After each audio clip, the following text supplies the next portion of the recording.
A long time ago, when the Earth came into existence, the mana that made up the world was too ponderous to hold its shape, and merely swirled in a muddy mass of chaos. Then the first of the gods appeared and said, "Let there be Earth." The mana solidified, becoming the ground, and the mana overhead thinned and became the sky. Yeah, but Gus, I only asked you how words are related to magic. Just be quiet and listen to me. I'm not even getting paid to teach all this, you know. Yeah, fine. The Creator God made the sun and moon, and separated the land from the sea. Fire, wind, and trees came next, followed by other gods as well as humans. Gus the Ghost is a little eccentric, and he can be overbearing at times. But he's smarter than anyone else, and he teaches me a whole lot. All the words and symbols that the Creator God used, what we now call writing, are referred to as the words of creation. These words, whether they're spoken or written down, all possess very profound power. Power? That's right.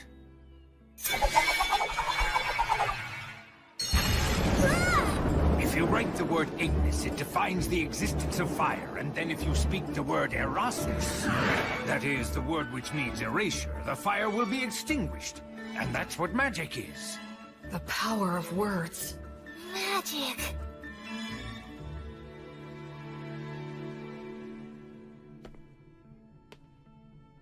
The god of justice and lightning. Volt. The Earth Mother. Mater. The god of fire and technology. Blaze. The god of wind and commerce. That's Whirl. The goddess of water and greenery. Rhea Sylvia. The god of knowledge and light. Ancient words of magic offered up to the gods. Words of creation. Oh, I get it. Parts of the inscription are scratched out so the word's powers won't activate. Gracefield.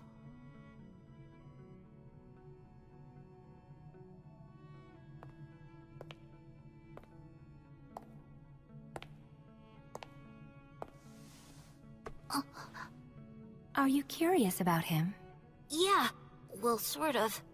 That's Gracefield, the god of light who governs the cycle of death and rebirth. He's the child of the lightning god Volt and the Earth Mother Mater.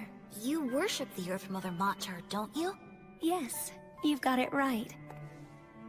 She's the god of child-rearing and the bounties of the earth. Of the 6 principal gods, she's particularly revered by people in rural areas. So when you do your daily prayers, the Earth Mother is the goddess you pray to, right? Mary? What do you say we head back and have dinner now? Sound good? Yeah! Huh? Oh. Blood! Oh wow, that's a really nice boar! Oh, you're gonna get some tasty meat up of this guy today, Will. Thank you so much! Hey, that kinda hurts. Wow, looks tasty! Go on, eat up. Don't worry, I will. It's so good. Thanks so much for the food, Blood. You too, Mary. Yes, gratitude is good. After you grow a little bigger, I'll teach you how to go and hunt for yourself, too. What? Hunt? Hunting teaches you all kinds of valuable lessons, although you're gonna have to get used to taking lives. What's wrong? Are you losing your nerve? Stop it, he's still too young for that. She's right. Huh? He needs to learn the basics before that. But I must say I'm impressed. I can't believe he's only 3 and he's already learned to read and write. He just might be as much of a genius as I am. I don't think it could hurt to teach him some magic. Hey, come on, give us a break. What if he becomes an old miser with an oversized brain like... Blood the skeleton looks scary, and he can seem out of control. But he always keeps things lively and friendly. What do you mean? What's with the crack about the oversized... Hey, Mary. What's wrong with strengthening the bond? About this bread, just when do you bake it? That's a secret. Huh? The 3 of them keep a lot of secrets. Like why they live here, and why there are no other humans here except for me. From the time I was born, I've never met anyone else but the 3 of them. But the biggest secret is, why are they undead? There are so many things I want to ask them, but I can't. Because I'm keeping a secret from them myself. That secret is...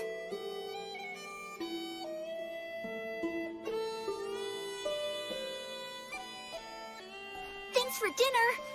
that I'm a human who still has memories of my previous life. My memories are vague and murky, and I can't get them into sharp focus. A ceiling? A monster!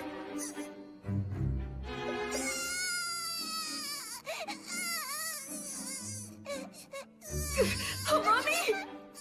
A ghost?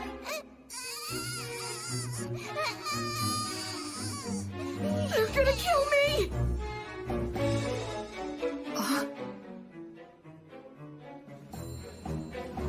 What? This is the 186th morning after that day. Half a year since I started living with these walking corpses. It's time to eat.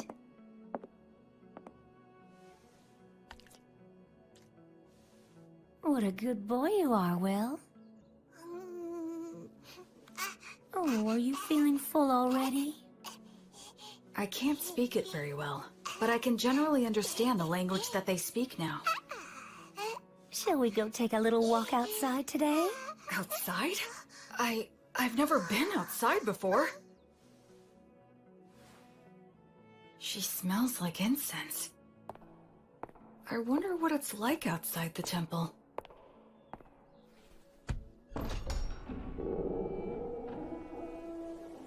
That breeze, so refreshing, and it smells of plants wet with morning dew.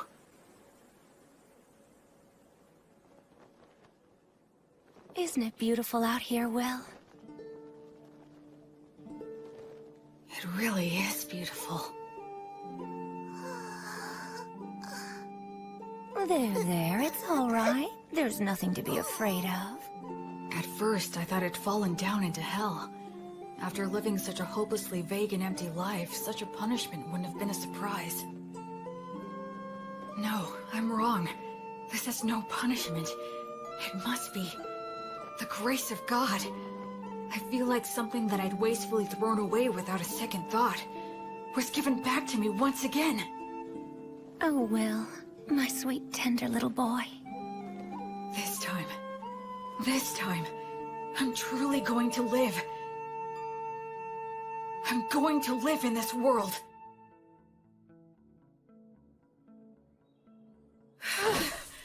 I'm finally done. We gotta build your muscle and stamina first. Without the strength to back them up, your skills are useless. But couldn't you say that making up for your lack of strength is a skill? Listen, do you really think you could knock me down? Well, no. With the right skill, you might be able to knock me over, but there will be times when that skill won't work for you. But you can't separate your muscles from your body. The brute force that muscles give you can solve most of your problems in life.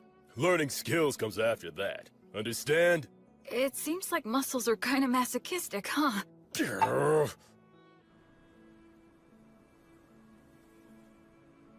Flamo Ignis!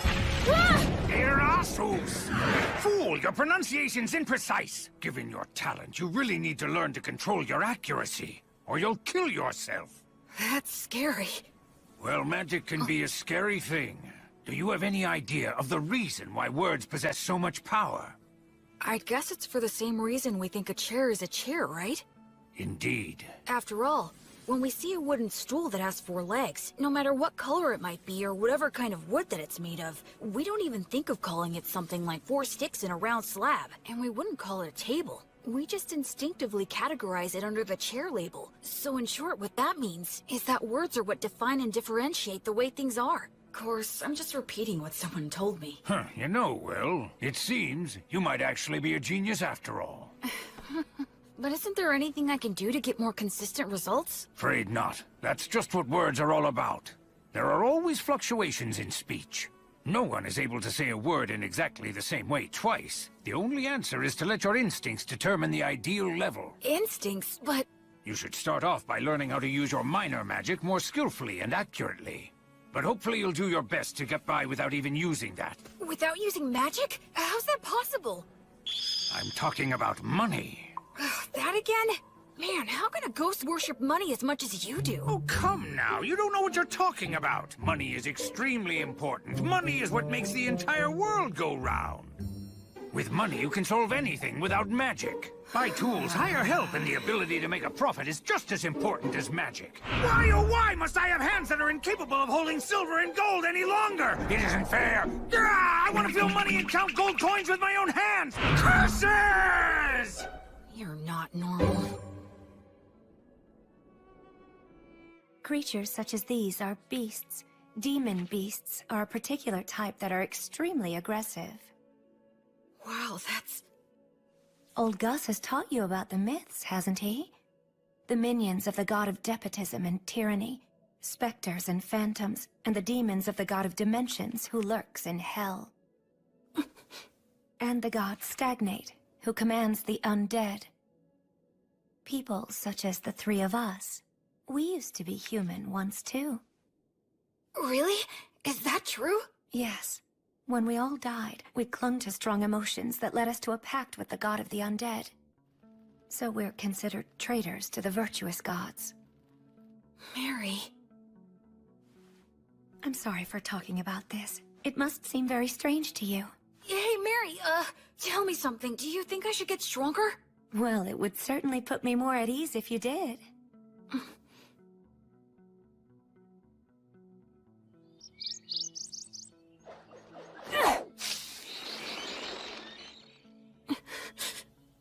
Don't make it suffer. Just snap its neck quickly.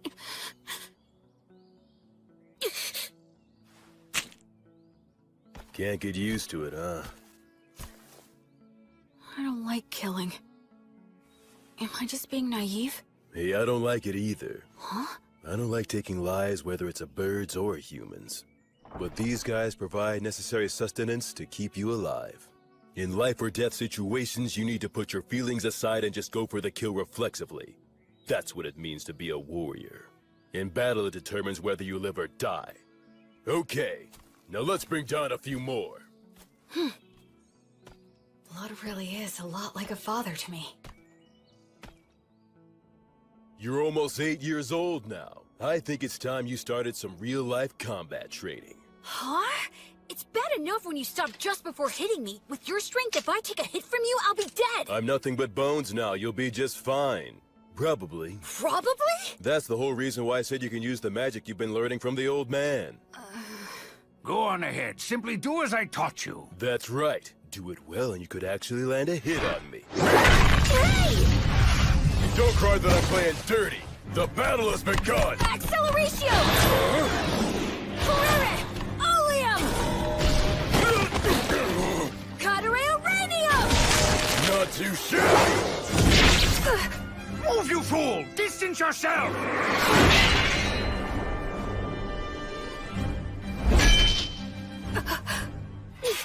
Come on! I told you never to close your eyes during a fight, didn't I?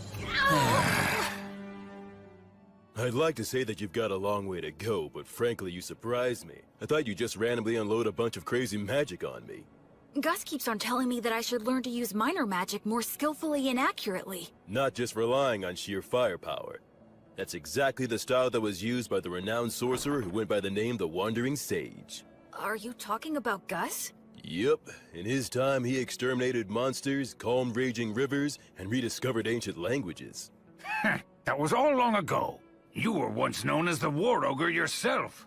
And Mary was known as the Daughter of Mater. At one time, the three of us. Yeah? Never mind. That subject runs a little too deep for right now. You were just a baby not so long ago. Look, just keep on learning and become even stronger. Oh, Blood. On the day when you brought a human child back here, my first thought was that you shouldn't have even bothered. But it occurred to me that if I educated him, he might be of use. Hey, old man! Nothing that I said was incorrect. I now recognize his true talent and am teaching him to use it, aren't I? That's not really the point. I know that's just how you are. And frankly, I wouldn't expect you to change your ways now. I even think it suits you. But what you said wasn't necessary. Can't you imagine how it feels to hear that? You're right. It was quite thoughtless of me to say that, and I'll be more careful in the future. So I apologize to you, Will. Oh, it's okay. It didn't bother me. I can't believe it. Gus apologizing? Gus? It was rude of me to get all aggressive like that as well. Sorry. You being impolite is nothing new to me. What? Well, you might not be fully conscious of this since things have been this way for as long as you've been truly aware. But nevertheless, you know you're not like the three of us, right? Yeah. I'm the only one who breathes and who has a warm body. Though that part of the story is true, there's a lot more to it. I'm sorry. I can't explain it to you yet. I know. Listen, please don't be too upset with old Gus, alright? He never bothers to choose his words very carefully or show consideration for others. I'm really not mad. I have a whole lot of respect for Gus. Is that so? You know, you've got a big heart, Will. Once your body has at last grown big enough to match that heart of yours, then you're able to accept things as they are. I'll explain everything. Okay. Blood was genuinely angry at Gus for my sake. I wonder, could I have gotten angry on someone else's behalf in my previous life? Huh? Thank you. Blood, Mary, Gus. All three of them aren't really alive anymore. They're undead. Will? Huh? It'll be 100 years before you can land a hit on me from behind! But right now, they're my precious family. Gus is in charge of my academic education, and Blood teaches me how to fight. But Mary is the one I learn the most from. She may just teach me the little everyday things, but they're important too. Will, Huh? can you take care of things here? Oh, it's almost time for your prayer, isn't it? Yes. A few times a day, Mary sequesters herself inside the temple dome. I've been told that I'm not allowed to go into the dome while she's in there. Alright, it's time for your physical education. I can't even lift my arms. Mary? The bread? Why is she carrying it out of the temple? About this bread, just when do you bake it? That's a secret.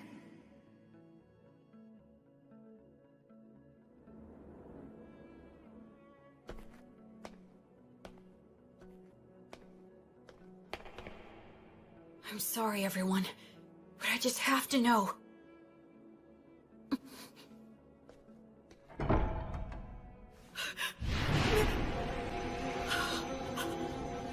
No, I don't want to feel that again. I don't want to lose anyone again. No, Mary! No! Mary! Mary! Mary! Mary! You guys! Blood! Gus! Come in here quick! Help Mary! Help her!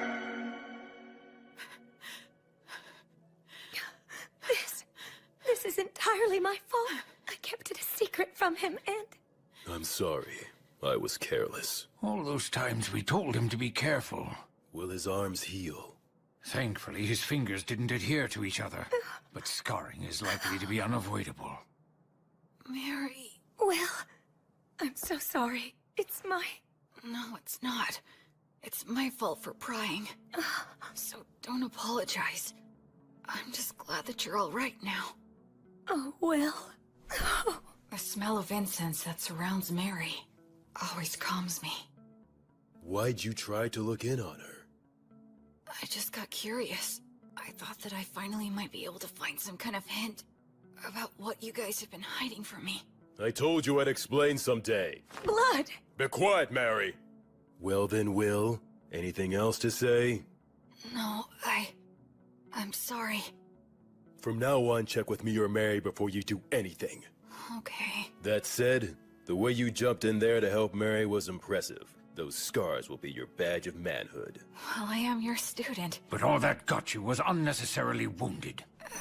Still, out of respect for your lack of fear toward the fire, I'll teach you this. That bread is a gift from the Earth Mother Mater. It's essentially the goddess's divine protection, her blessing. You can call it whatever you like. Then why were you on fire? Because I betrayed her, the fire is simply a consequence that I must suffer. The god of death, Stagnate, with whom I formed a contract, is the enemy of the Earth Mother Mater. In fact, all three of us formed a contract with him, so just coming in contact with her divine presence causes us to burn. That's sad. I don't expect to be forgiven. Why do you still pray to her? Is it just for my sake? Oh no, Will. It's not. I had been praying to the Earth Mother every morning and evening long before I ever met you. That's my daily ritual. Doesn't it hurt? Of course it does. So much that I could cry. Mary... But even though I've betrayed her, and that is her retribution, I must endure the pain. I shall still continue to revere the Earth Mother. Mater never says anything to me, but every single day, she blesses me with bread for you. That alone is more than enough of a saving grace for me. I'm so sorry I didn't tell you, but I certainly hope that you'll continue to eat the bread that's provided for you. Yes, of course I will. But also, I'd like to ask you a favor. What is it? From now on, I wish you'd let me pray with you. Oh. I just wanted to be able to understand what Mary goes through, even if it's only a little bit. That's why I asked her for that favor. The original creation was destroyed by the evil gods that it had brought into existence. It was then that the infamous age of war among the gods began. The giant statues in the temple are of the virtuous gods, right? That's exactly what they are, to a human. What does that mean? Among the legends told since ancient times, there is a battle between the lightning god Volt, the king of the gods who governs order and judgment, and his elder brother, the war god Iltreat. The elder brother had the advantage in the beginning, but Volt, with the divine protection of his wife, the Earth Mother Mater, banished the war god to the depths of the earth. The war god continues to lurk within the earth today, vigilantly plotting his revenge. There are other similar stories, but all of them take the same general shape. Now, what are your thoughts? Isn't that story just a fable? You think? Ruling in this world starts with violence and despotism, but eventually, agriculture starts to thrive, and law and order begin to reach everyone. But over time, that can also lead to violent overthrows, or something like that. I see. You are very sharp indeed. Volt, the god of order and judgment, is a virtuous god. The war god, on the other hand, is considered an evil god. But if that order becomes corrupt, Volt could become an evil god, and by defeating that corruption, Iltreat could become a virtuous god. In short, the concept of virtuous gods and evil gods is ultimately a distinction applied by those who place their faith in them. I suppose the priests would not be pleased with me for saying so, however. Naturally, you must not speak of this to Mary. I won't, don't worry. Besides, the gods normally think about things based on different standards than ours. It's impossible for one with a human sense of good and evil to gauge their true intentions. Hey, you know what, Gus? You're pretty rock and roll. What on earth does that mean? Like, you don't fit in any mold, you know? Children truly make up some bizarre words sometimes, but I do like the sound of that. Becoming free from obstructive thoughts doesn't mean thinking about nothing. You just block out the past and future, and focus only on the present. I need to offer up my current insignificant self to the gods. And then dive in deep, as far as I can.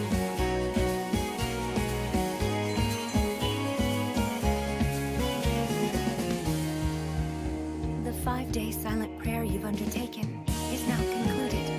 You did very well. I've done nothing but pray continuously for the past 5 days. Do you feel all right physically, Will? Yeah, I'm fine.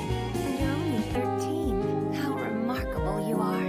Only because I've been praying with you all these years.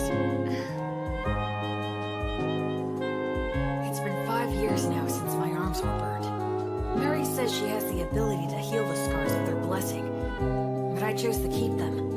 Especially because blood called them my badge of manhood. I'll prepare all of your favorite foods for dinner tonight. All right! Memorize all of this by tomorrow. Huh? Gus's lessons became more difficult. There was a lot more to keep track of, but I persisted and stuck to it for all I was worth. And then his lessons became even more intensive. It was as if he wanted me to get so fed up that I'd quit. Still, Mary and Gus were nothing when compared to... Okay now, let's move on to our main event of the day. What is that? This guy is your opponent. I got him in the woods. That's not what I meant! What's the problem? It's just a low-ranked demon corpse. Demons can become undead too? Okay, go. Wait a...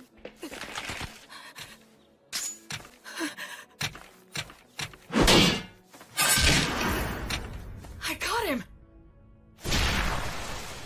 Look, Blood, I beat him! Yeah, good job there. So this is what they mean when they say a trained warrior can kill with mechanical reflexes. Yeah, I guess so. Huh? What is it, Blood? Well, for your first killing match, that wasn't too bad. Hear me? I said it wasn't all that bad, so don't get a big head. Oh, is that what you meant? Well, I'm more or less a genius, wouldn't you agree? This kid just might be a genius. Come on, aren't you gonna chew me out for that? Okay. How about we speed things up now and try something harder, genius? What? I always saw the ruined city from the top of the hill. That day was the first time I set foot in it.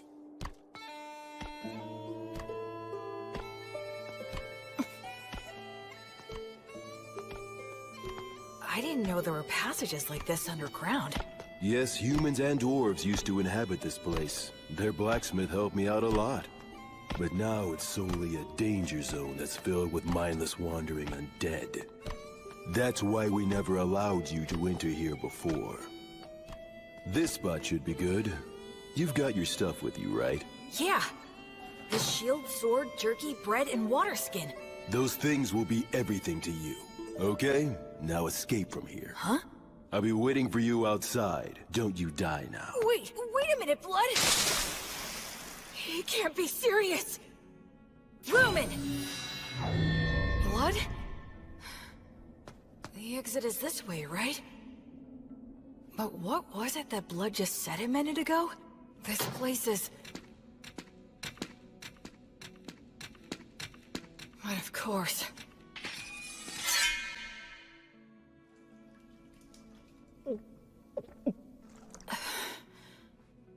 I'm pretty sure Blood is testing my overall practical ability here. I didn't know being alone could make me feel so empty and anxious.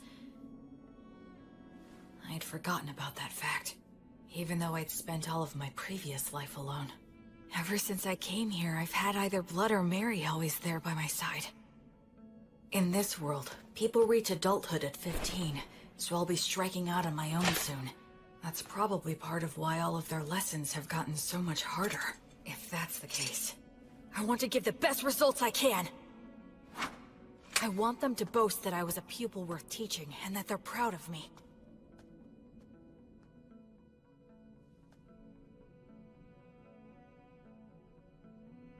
That's probably an undead Vroskus demon wandering around.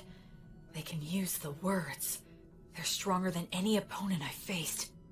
Should I stay hidden and slip past it, or go another route?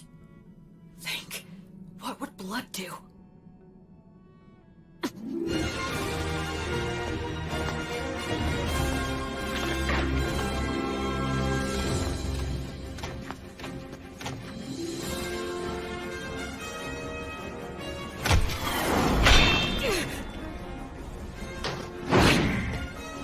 It's strong, but not as strong as Blood. There it goes!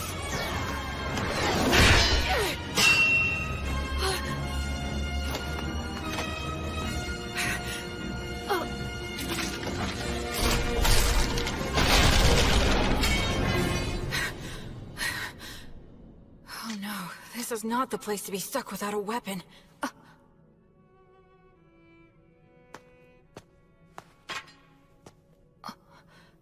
This isn't a demon weapon. A dwarven magic spear, perhaps? It's better than nothing.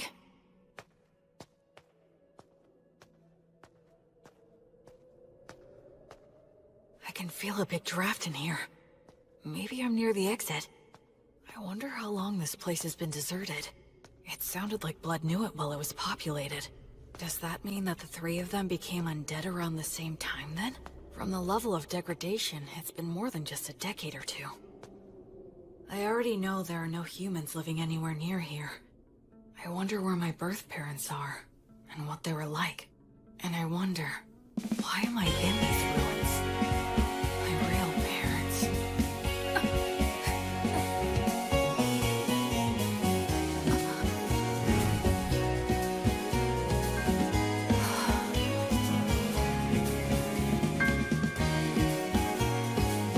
Gus?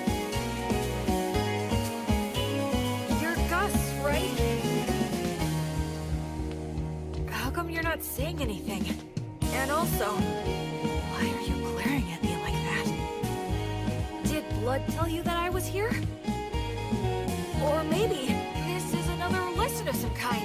It's a lesson, right? With conditions for... Expergiski!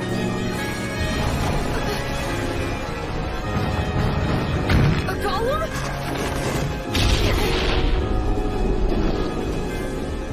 Gus! He's serious. I'm aiming for...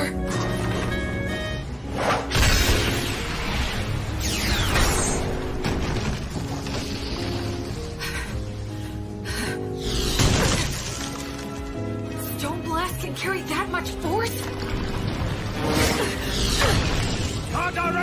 Arrhenium! Mendakium! Great magic? Since when could... This projection magic is way too quick! A double cast? Roby Goose! Mendakium! Somnus! Mendakium! Why? Gus, why? Expergiski! Triple cast? I'm gonna be killed by one of my own parents and I don't even know why! This can't be real! No! No! No, no, no! I don't want that! I don't want to die! What can I... Alright! This spear should work on a ghost like Gus! He's the one who tried to kill me first! So no one can complain if I kill him! Pierce! Pierce! Pierce him! Kill him!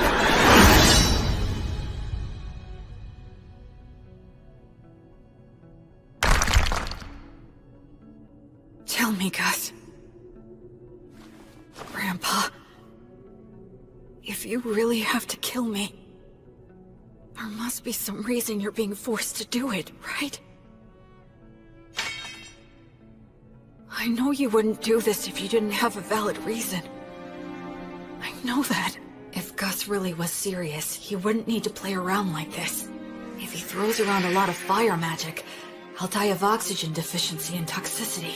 If he makes the ceiling collapse, his ghost body won't be hurt, but I will get crushed and die. I know that, but I still don't want to do it. I don't want to fight you to the death. Because hurting you would make me feel worse than dying myself. If it's something that really is important to you, then it's fine with me. You can kill me. I'm not afraid. I'm your pupil after all. But if it's okay, I would really appreciate it if you didn't make it hurt too much. Forgive me. I think I took that lesson a little bit too far. I admit this place did give me an advantage, but even so, I did win. Must have been a shock. What shocks me isn't that this was a lesson. Against a sorcerer, right? Gus. Now don't ask questions. If you manage to defeat Avroskis and take his spear, even Blood will congratulate you heartily. Oh yes, weren't the double and It's triple that Gus casts is trying to amazing? pass all of this off as a few lesson. better tricks like that soon. So, please don't be upset, okay? Come, Will. The best thing to do in a gloomy place like this is leave. This city, the three of them, my own history. There's something more to it all. Oh my! Will found a fine spear like this beneath the ruined city? Yeah, the steel is so vivid and bright and shiny. It certainly is a good sharp blade. A short spear made to be highly practical, truly the work of dwarves. In addition, it appears to have several words engraved on it. Perfect for our lesson on appraisal. Yeah, can't wait. Gus hasn't brought up that incident in the ruined city at all since then. There must be a specific reason why he won't talk about it. That's why I decided not to tell Blood or Mary. Later, I appraised the spear with Gus, and we found that it had the name Pale Moon. Words of creation are engraved on both the spearhead and the shaft. The spearhead can emit light magic, so it can serve as a light source or distract enemies. The shaft is imbued with magic that allows one to expand or shorten the spear at will. That should make it easy to carry. Above all, I was excited to finally have a magic weapon of my very own. After that, I return to the city underground every now and then for Blood's lessons. I head down there with only a short sword to collect any weapons and armor that I find. It was tough at first, but I can handle it without any trouble now. Even if I encounter Vroskis or a similarly strong enemy, I don't struggle anymore. Huh? So is this all there is? You have acquired more than enough knowledge right now. I have something new that I would like to teach you. I'm learning something else? You will enter the city underground and collect coins. I am going to teach you something very important. Is this enough? Indeed, it will do. You're finally gonna do that again, old man? Gus? Yes? Isn't this what they call gambling? That's a vulgar description. Think of it as a game of intellect. But it's gambling! Come on, I was all excited when you said you'd teach me something important. Now, there's no need to get angry. Besides, games such as these should not be underestimated. They are most often used in duels between sorcerers. Do I really have to place a bet, though? Where's the fun in it if you don't bet? Oh, I get it. You're scared to play, aren't you? Huh? Oh yes, you should flee at once. You very well should be scared to compete against the one who is hailed as the Wandering Sage. How dare you! 2 6s! Alright, I'm the winner! Your competitive intuition never fails to astound. Okay, one more time. This time I've got it! Huh? What in the world are you two doing, teaching that to Will? Mary, there's a reason for It was really only Gus! All three of you will go and sit down right over there. Mary's lecture was painfully long and downright scathing, but I learned something very important that day. It's not a good idea to get hooked on gambling. Listen, Will. I have been observing the heavens for the past several years to pass the time, so I know when the winter solstice is. That will be the day you turn 15, and your coming-of-age ritual. I believe that shortly before your coming-of-age ritual, Blood will challenge you to a one-on-one sword fight, an earnest and passionate duel.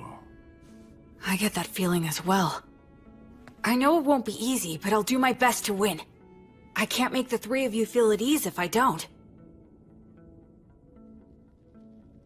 I'd like you to do something for me. Sure. Do you think you could find a way to lose the duel in such a manner that Blood would never notice it? Why do that? Because I need you to. No, don't make me do it! Please tell me, why are you always leaving me out of the loop? I know you, and you would never trample on somebody else's feelings without a perfectly good reason! Haven't I said time and time again that I trust you? If you just explain your reasons, then I'd be glad to throw away the duel. I'd even risk my life like last time. So why won't you tell me anything? Don't you trust me at all? Or am I just that utterly useless to you? Forgive me. I can't explain. I see. Well then, I guess I can't help you. I'll pretend I didn't hear a word of what you just said.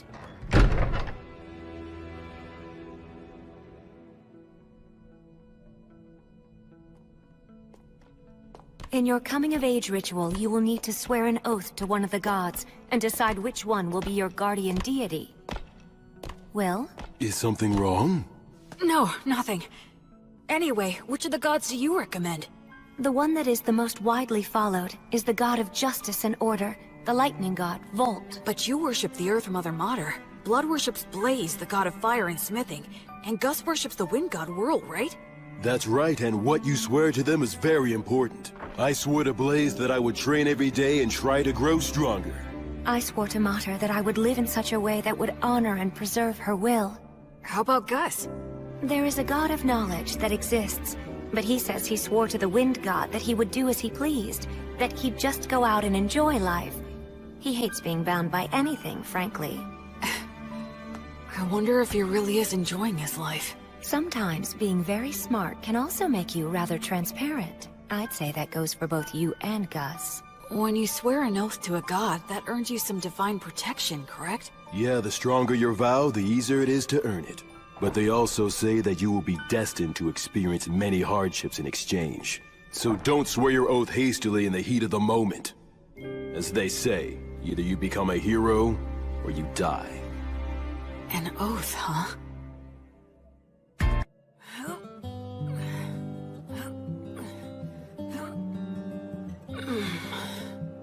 Okay, that's enough. You've gotten a lot stronger. So what are we gonna do today? Can we spar? Nope. Today is all about this. What is it? Here you go. Take a sniff. Why do you have this? I thought we could drink it together. I made it myself by mixing honey in with some forest grape juice. That honey wasn't exactly easy to get, you know? Is there something wrong? Nah, just come winter solstice, you'll be an adult. And a man's gotta get used to this stuff. But won't Mary be mad about this? Not if we keep it a secret. In fact, it'll only be between us men. Okay, let's drink. All right, here you go. Cheers! Whoa, nice! That's delicious! Even better, I get to drink it with you. Yeah, it's good. Okay, let's test your courage. Test my courage? We're gonna take a little peek at Mary while she's changing. Won't we get in trouble? Say what? Come on, follow me. The hallway's spinning. Hey, you okay? I'm fine.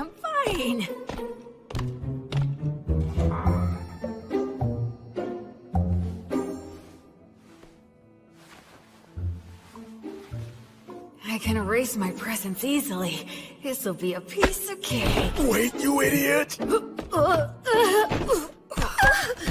goes there? Oh, crap! Blood.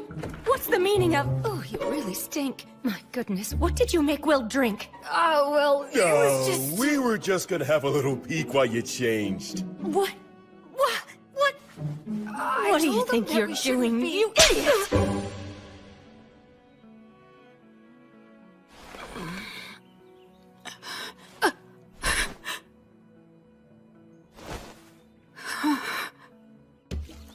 My voice had been changing, so I knew I was due for my first wet dream. I'm sure it was caused by Mary changing. What are you watching there, Will? Is that what I think it is? Laughing! I really gotta be careful not to drink too much.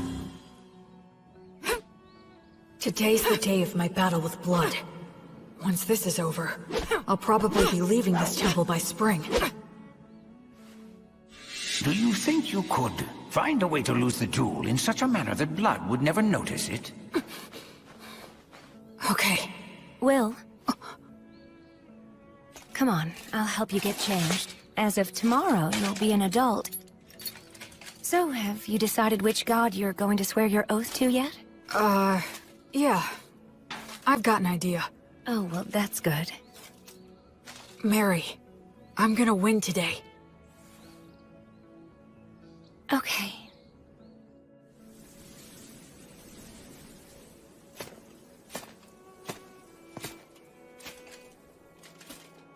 Where's Gus? Hiya, Will. Ready to do this? I'm ready anytime. Let's go! Okay, good. Let's review things one more time. No magic or trying for instant kills, otherwise anything goes. If something happens, Mary will fix it with her blessing. The first one who admits defeat or is unable to fight loses. Now try your best not to die.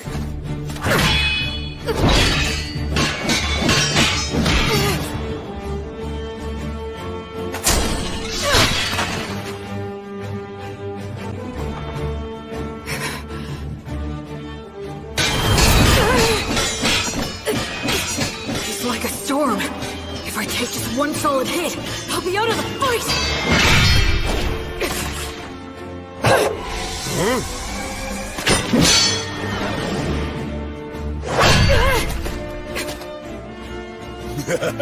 Thought you could get in close, didn't you?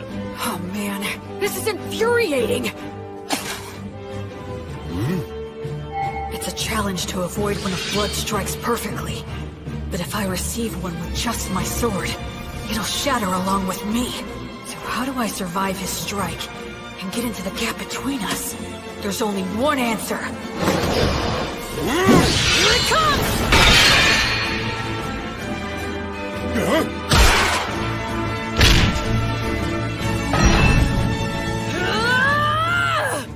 Will.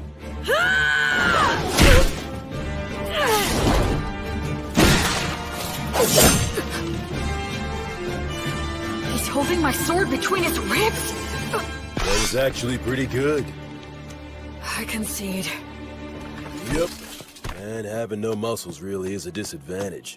Blood, stop it! Ugh. Don't you dare give me that. You promised that you wouldn't use that trick again. Not sure what you're talking about. The one where you use your ribs to trap an opponent's weapon? Yeah, but I don't have any organs or anything now, so... What? He did that when he was alive? Absolutely he did. Can you believe such a crazy thing? Well, my opponent at the time was really quick, and he was about to stab you, so I just... You didn't just anything. I can't believe he survived. If it hadn't been for my blessing, he wouldn't have stood a chance. Look, I only did it because I trusted that your prayer would work. I was genuinely concerned about you. I thought you had died right then and there. Didn't I ask you never to do that again? Even I know what this is. Don't do it This again. is one of those things a dog wouldn't butt in on. Again. Will, even if you couldn't beat me, what you've accomplished is still remarkable. Even if you couldn't beat me. You didn't have to point it out twice. I'll make sure you'll lose next time. Now that's the spirit, little Will. Hey, ow! Don't get carried away. The two of you need to take this much more seriously. If I had a killer slash, or a secret technique, I would have taught it to you hands down. But you don't? Nope, I don't. It's okay that the way I fight and the way you fight aren't the same. My initial goal was never to raise you into an imitation of me. So it's only natural that the moves I rely on won't be the same for you. It's the basics that count. Make sure you can use all the things you've learned in any situation. Both Mary and I have already taught you everything that's important. Okay. Okay, Dad. Okay, Mom. You called me Dad, huh? Yeah, I guess that's pretty much what we are. That's true. I can't teach you any secret techniques, but to mark your new independence, I'd like to give you this. It's the most powerful of all the demon blades that I own. What? But I didn't even win, so... I told you it's to mark your new independence. Go on, Will, try it out.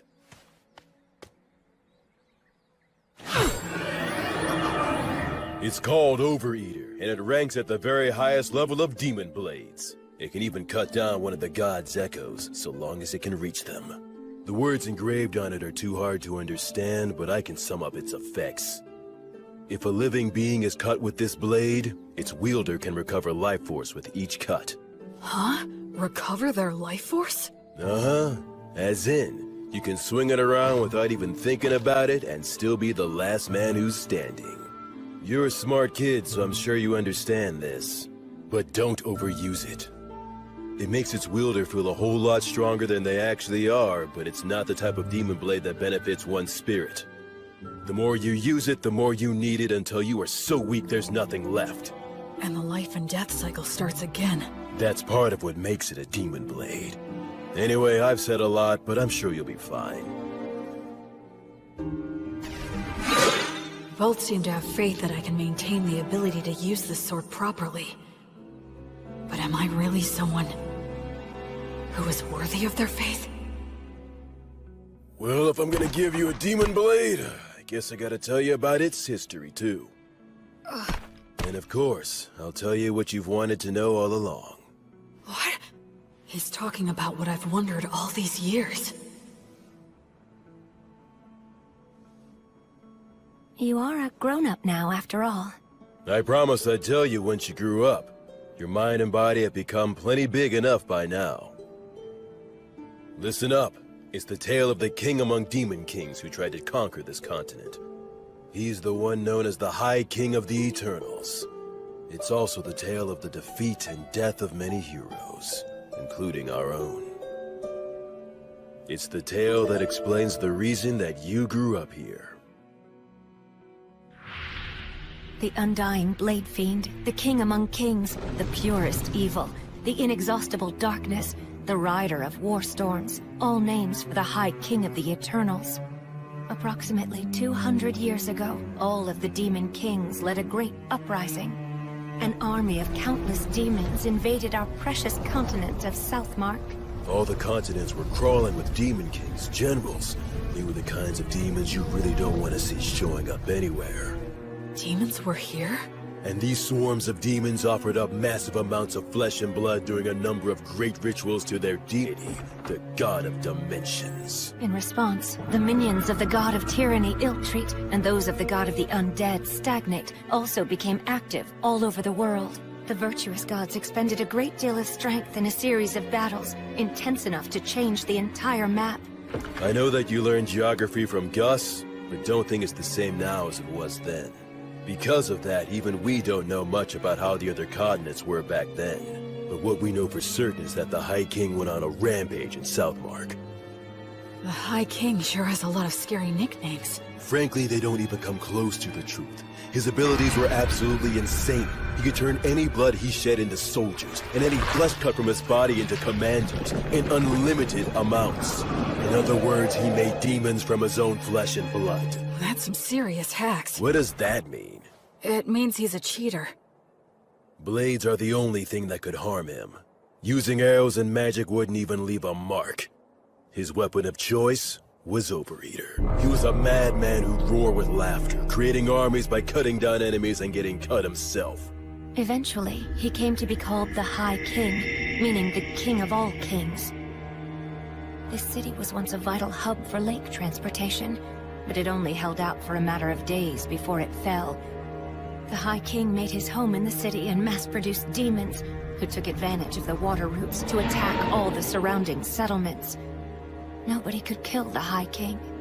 The destruction of the continent of Southmark was assured, and just when everyone had begun to believe that, Gus came.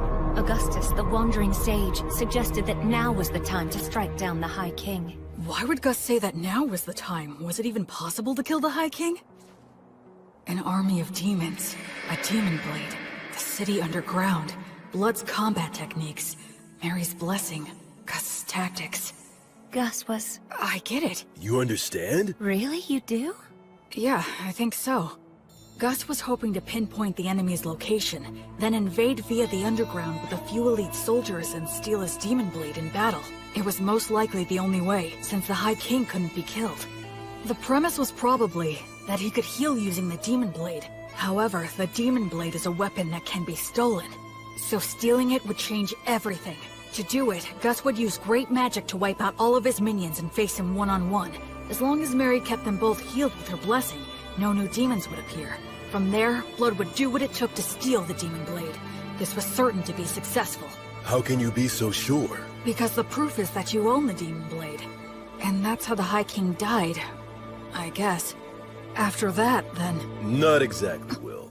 It's clear you really are a genius, but you came to the wrong conclusion. You see, I, didn't quite succeed in killing him. Wait a minute. You didn't kill him? That's right.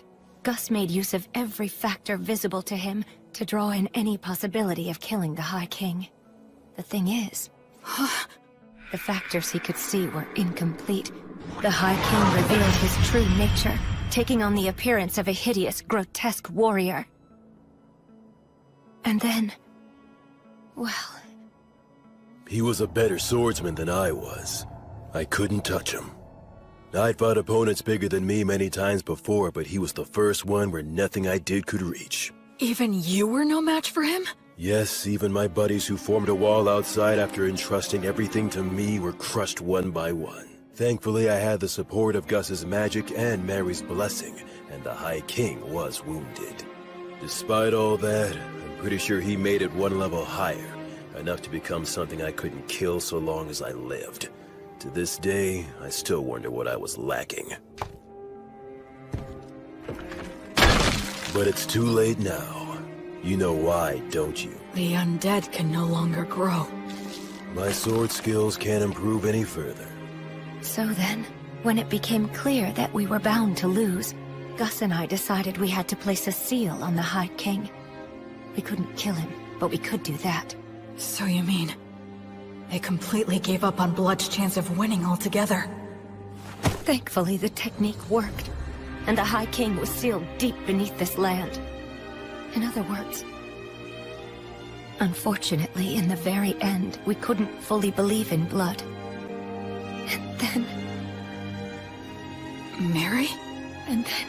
an echo of Stagnate descended down on us. What? But an echo is a body double of a god, isn't it? So then why would... The evil gods act individually, each following their own principles. They'll cooperate if it's in all parties' best interests, but the opposite is also true. I guess that Stagnate wasn't too happy with any of it. The High King was a monster that could slay a god's echo using Overeater. He thought it would be better for him if the High King was sealed, so that's the reason he offered us a deal. You three are exceptionally gifted, so become undead and fight on my side, he said. But that is... If we agreed, he would get rid of the demons in this city, and after that, we could just watch over the seal as we pleased in our immortal bodies.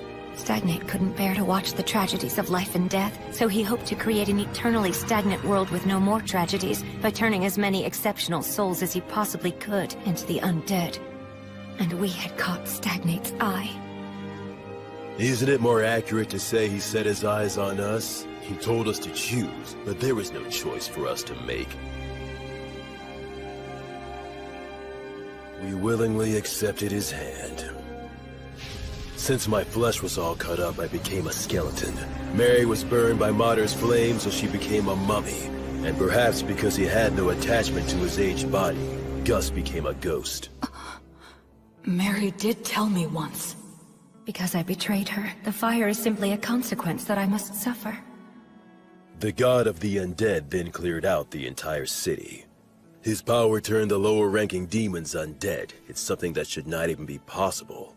And the undead demons still roam the city to this very day. And so that's how we became the guardians of the High King's seal, as the highest-ranking undead. In the years since then, we've buried our former allies, and Gus set up a security net that uses magic, allowing us to continue protecting our treasured city. There was nothing left for us to do. You can see that we are bound to the city by our contract. We can't even learn what goes on outside. The three of us began talking about the possibility that humanity had already died out. And then you came along. Or speaking more accurately, it was the demons who brought you here. Oh. So then, I was meant to be a sacrifice to break the High King's seal. No wonder you couldn't tell me before. You couldn't bring yourselves to do it. Yes, as crude as he is, even Blood was careful about that. I can't believe you just called me crude. After the demons were defeated, we argued with Gus a little bit over what we should do with you. Argued? Gus made it known he was against it, but Blood and I decided to go ahead and raise you anyway. That's why Gus said that. On the day when you brought a human child back here, my first thought was that you shouldn't have even bothered. The fact that the demons were able to bring you here means that there must be a place outside that's inhabited by humans relatively close by. I'm sure you're imagining that the situation outside looks pretty grim right now, but if that's the case, you simply need to build the strength to bust through it, just like you already have been doing. So that's the story of why I'm here right now, huh?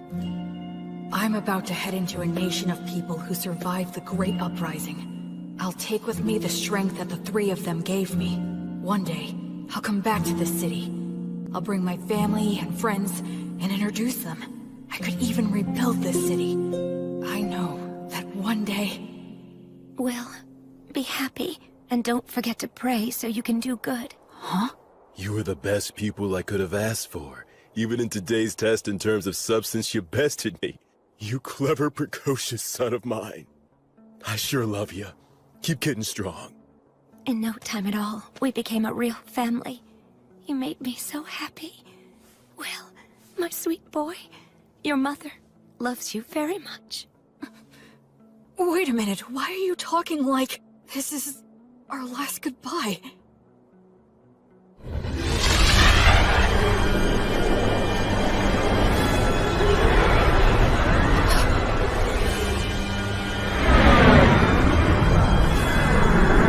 Have you said your farewells, heroes? Yeah. We have. Go ahead. We're ready. At last you have lost your attachment. In accordance with our contract, place your souls in my hands right now. I can't do anything. I can't move. Why? Please, please move. Wastari!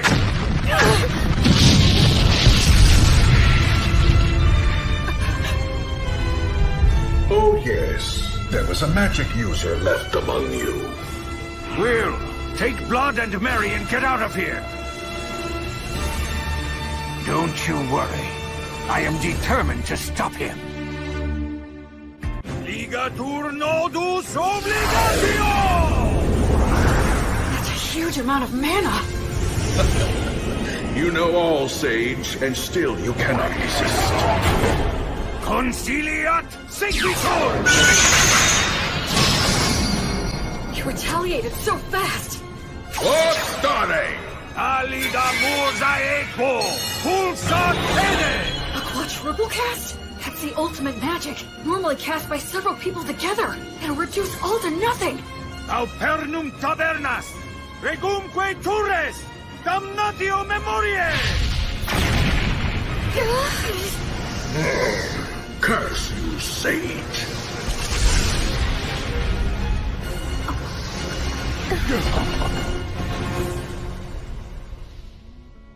Quaerere, ambulare alle vita, noli fugito! He didn't get a hold of your souls, did he? Nah. It seems not. That must have been terrifying for you.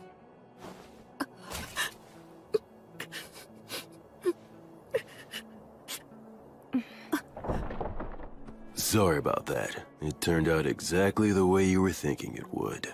I was hoping that we could hold out until Will was ready to leave. Yes, but the two of you made your decision.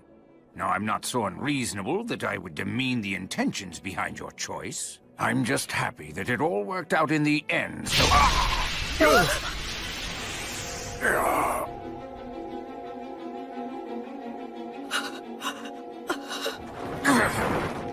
Old man!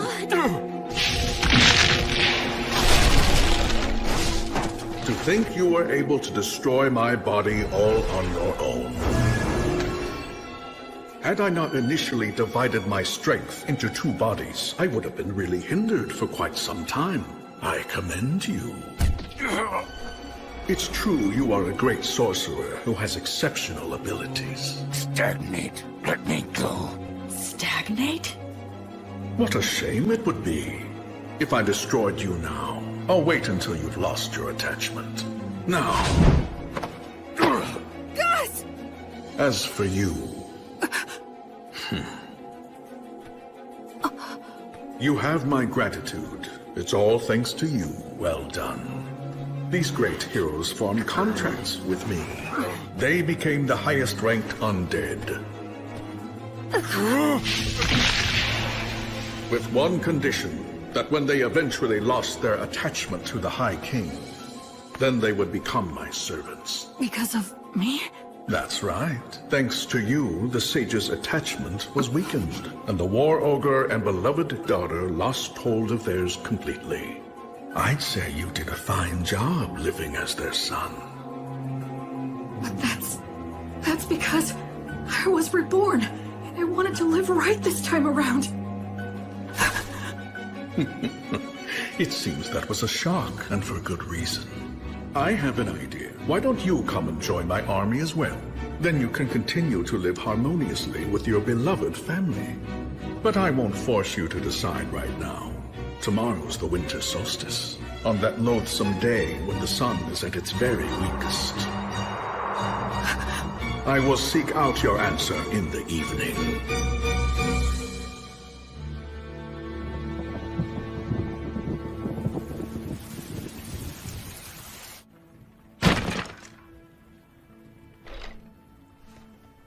was me.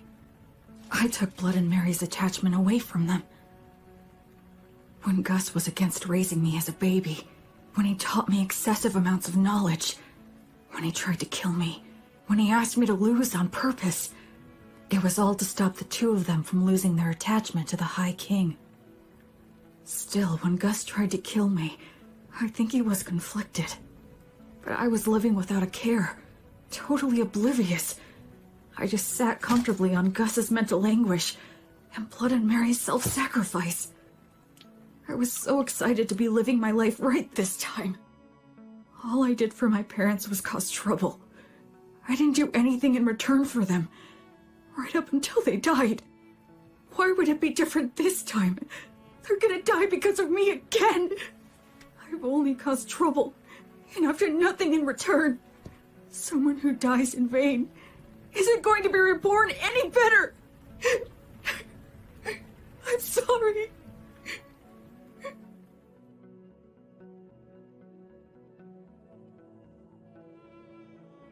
Hey! Damn, your face is a wreck, boy. My goodness, it is. Get up, Will. You shouldn't sleep on the floor in the middle of winter. I'm so sorry. Don't be, Will. We all end up paying off our debt for the dumb stuff we did a long time ago. Though it was old Gus who knocked the debt collector into orbit, blowing up his contract and failing miserably. A contract that's forced on someone by extorting their weakness is no contract at all. He deserved to be knocked into orbit. I've got to admit that it was rather exhilarating to see Stagnate's pale face slowly being erased. Well, you took one of them down. Perhaps the strength of all three of us could take the other one down. Now that's the spirit. By all means, that sounds like a great plan. They're faking it. Well, would you look at that? It seems that you're all grown up now, Will. Get out of here already. You'll just have to be content with the idea that your farewell gift is everything that we've taught you so far. I'm sure you'll be just fine, Will. Absolutely. Those are my thoughts as well. You're wrong. You're all wrong. I'm not who the three of you think I am. Talk to us, Will. I have these memories of a past life. I was a totally worthless person. So when I was reborn, I thought that this time I could live my life right. But I made you three suffer without ever knowing it. Even in my past life, when my parents died, I have no idea how I felt. Because I can't remember. I can't remember anything. After all the trouble I caused for them, I don't even know if I cried. I'm worthless. Trash. Once again, I can't do anything. I can't give you anything in return. I'm nothing but useless garbage! Will, you must grit your teeth.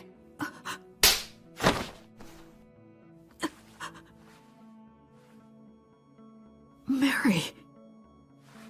Speaking as your mother, I will not allow you to go on hurting yourself anymore. You say that you're garbage. You've always been very serious and one of the most earnest people I know. So what about your past life? For goodness sake, why are you so shaken up? Just because Stagnate upset you a little? You're feeling all of this anguish because the memories of your past life are murky and vague? You're crying so much right now just for our sake? Why would someone in your situation not cry? Will, stand up. Stand up. William! Straighten up now! Stop kicking yourself! What's your response? Yes, ma'am! You get chewed up because you're being all mopey. It looks like the little whiner has just disappeared. I'm fine. I'm perfectly fine now. Mary was here to protect me. So, I have a favor to ask. Please allow me to protect all of you.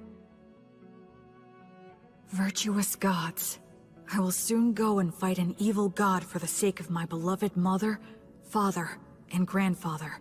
If you would see fit to observe my efforts, please grant me a bit of your protection.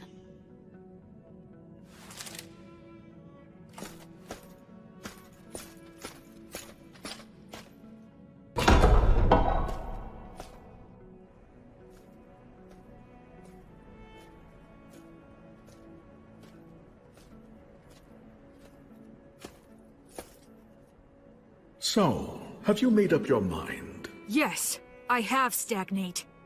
Evil god. I don't plan on giving you a single thing!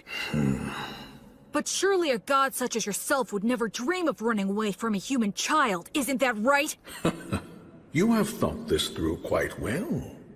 Let me guess, you're hoping to restrict my actions by getting me to focus my consciousness on you alone, yes?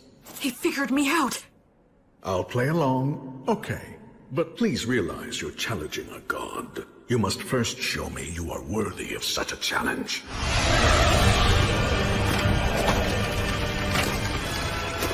Can this be? Those three said when they became guardians of the seal, they buried all their allies who had been sacrificed. But where? It's obvious. Right here! I am the god of the undead. Undead god Stagnate. I lead an army of undead soldiers. Yeah? So what if you are? Then I'll just take them all on!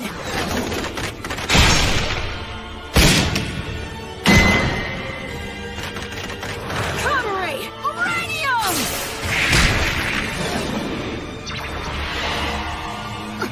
Acceleratio!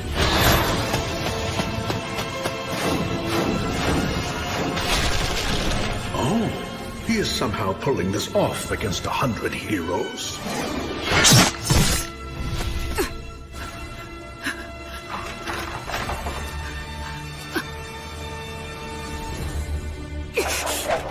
Hold! Well, I thought I'd be dealing with you and the three heroes. I'm impressed. Tell me, young man, what is your name? I'm Will. I see. I'm asking you again, Will. Won't you join me? I have taken a liking to you. Your strength, your backbone, everything about you is desirable. I would be happy to welcome you as a general in my undead army. What are you? If you make the choice to come with me, I will free your body from an unpleasant death. You will be able to live closely and harmoniously with your three family relations. There will be no goodbyes or sorrows. If we conquer this dimension, your relationship will last for all eternity. Isn't this world unfair? With its endless and absurd tragedies, I wish to overturn this harsh reality, to create an eternally kind world, free from the horrors and threat of death. I don't think he's lying. I can actually detect a sense of warmth in his words. Come over, Will. Enter a contract with me exactly as they did.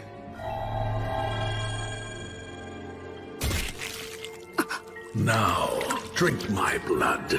By doing so, you can bid farewell to death.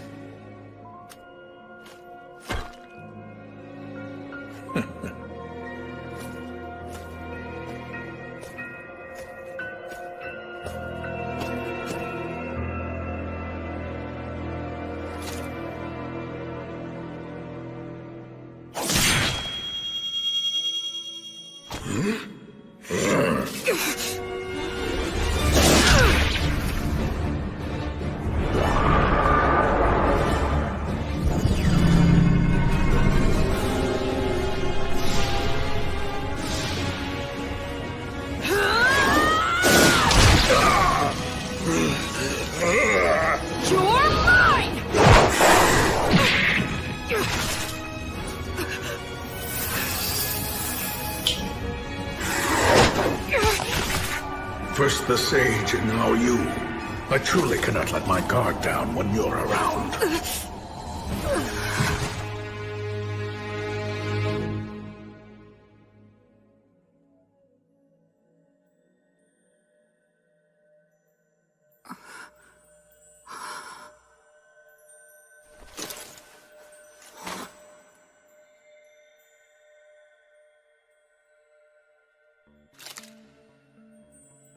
Did I die or something? This place feels very familiar, as if I've walked through here before.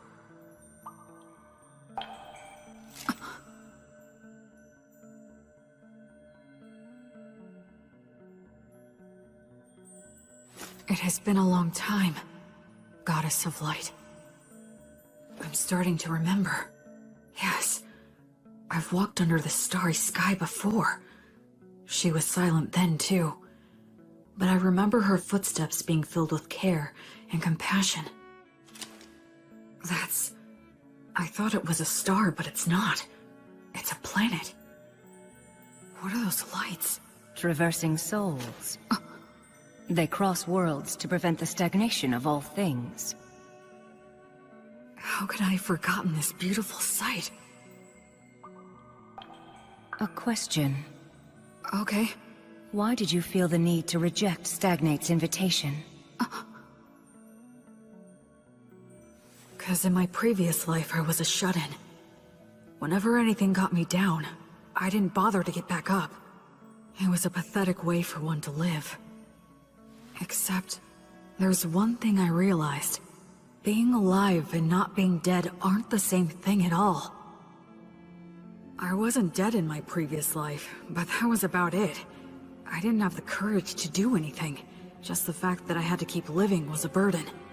I didn't care if I died, so I wasn't really alive. And by not being alive, I didn't have to fear death. And so, because just a little of that memory stayed with me, I was able to make the decision to live a good life in this world. I think that if I live right, I can die right. Denying death like Stagnate promised and trying to live forever would be the same as being in that room again. No matter how else he tries to sweeten it, I would still refuse. I just want to live and die with those three. They're my family. I mean, who wouldn't want to protect their family? That's all. Thanks for listening.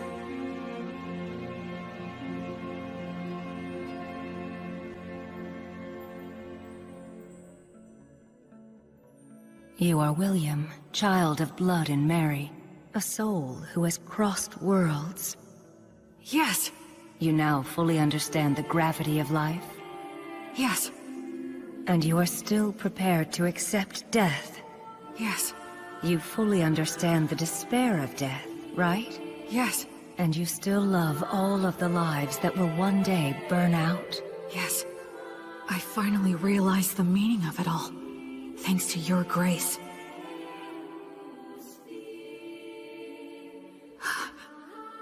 Thank you so much, Gracefield. I have heard your sincere wish.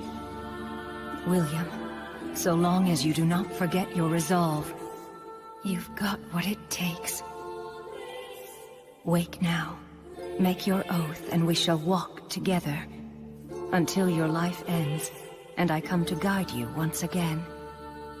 I shall be your guardian deity.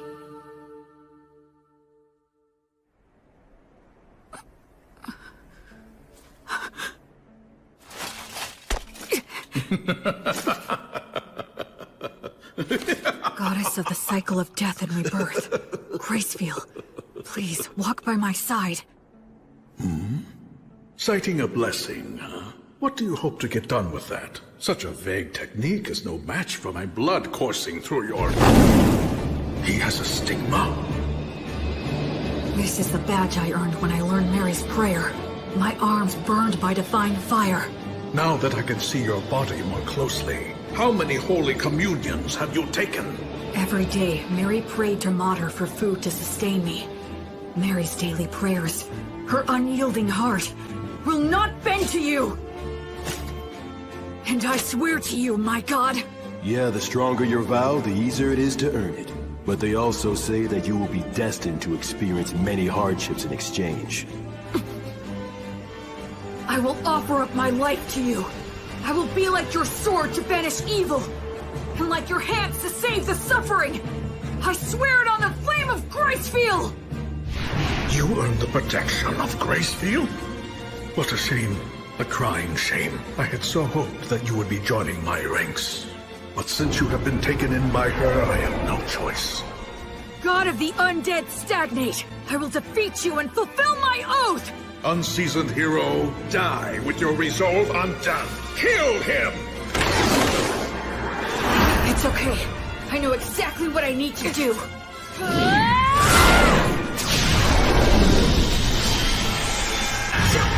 Divine Torch! Gracefield's divine protection grants peace and guidance to the souls of the dead. How dare a fledgling priest put on such airs? Acceleratio! War starting!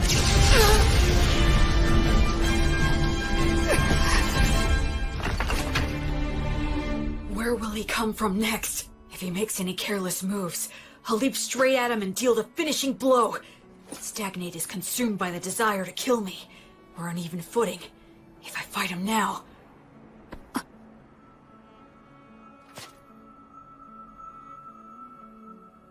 Was that some kind of warning? What about? What if it's possible he's not consumed with me at all?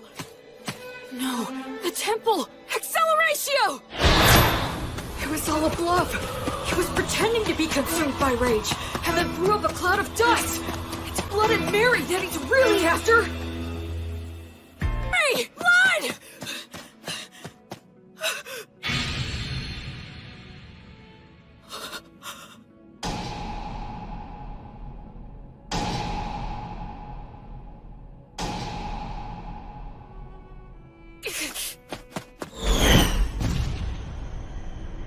It's no use.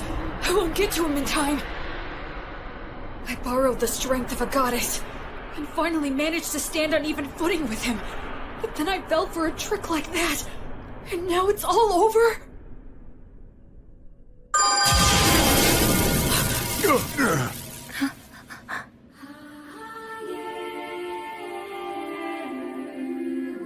I don't remember seeing her before, but I guess...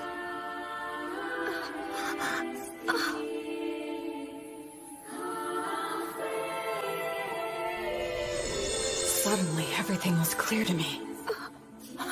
Mary had been forgiven all along. Mater never resented Mary for a second.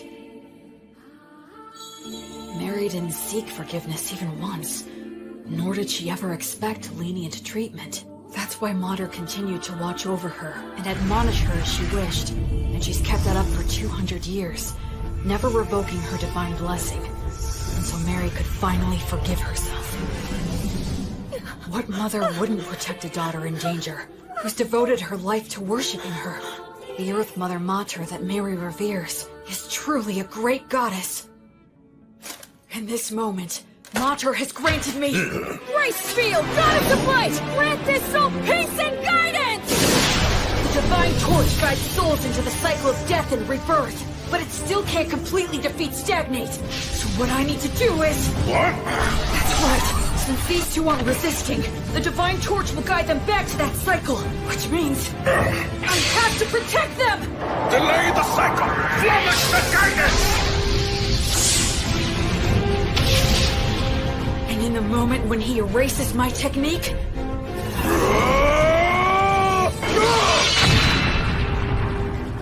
Acceleratio! Basta! Haserios! You should start off by learning how to use your minor magic more skillfully and accurately. An accelerating strike like that is far more Gus' style than some magic that would erase his existence!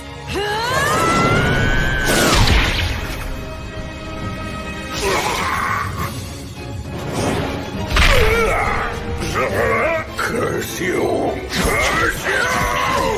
Will, child of Blood and Mary, disciple of Gracefield! I will remember that name. Until you surrender to me, your knights will bring you to rest or repose! That's the kind of thing a third-rate villain would say. God.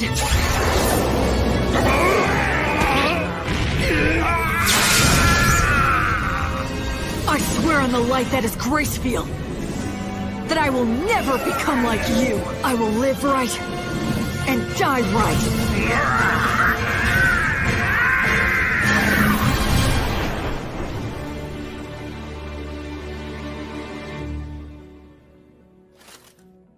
Quaerere, ambulare alivita, noli fugito, etiam sigillum.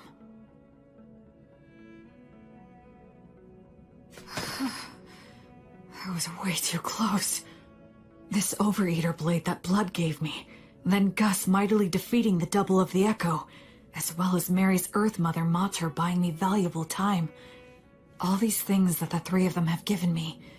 The sword, the magic, and the prayer technique. And most importantly, the part that's my essential core as a person. If I'd been without any one of them, I never would have stood a chance. It's all thanks to the goddess's divine protection. And the three of them. Will. I'm so glad. You're all right. Mary. You did great. Thanks, Blood. You might not share bloodlines, but you're still the child of Marian blood. It's only natural you could accomplish this. Yeah, I did it. I did it.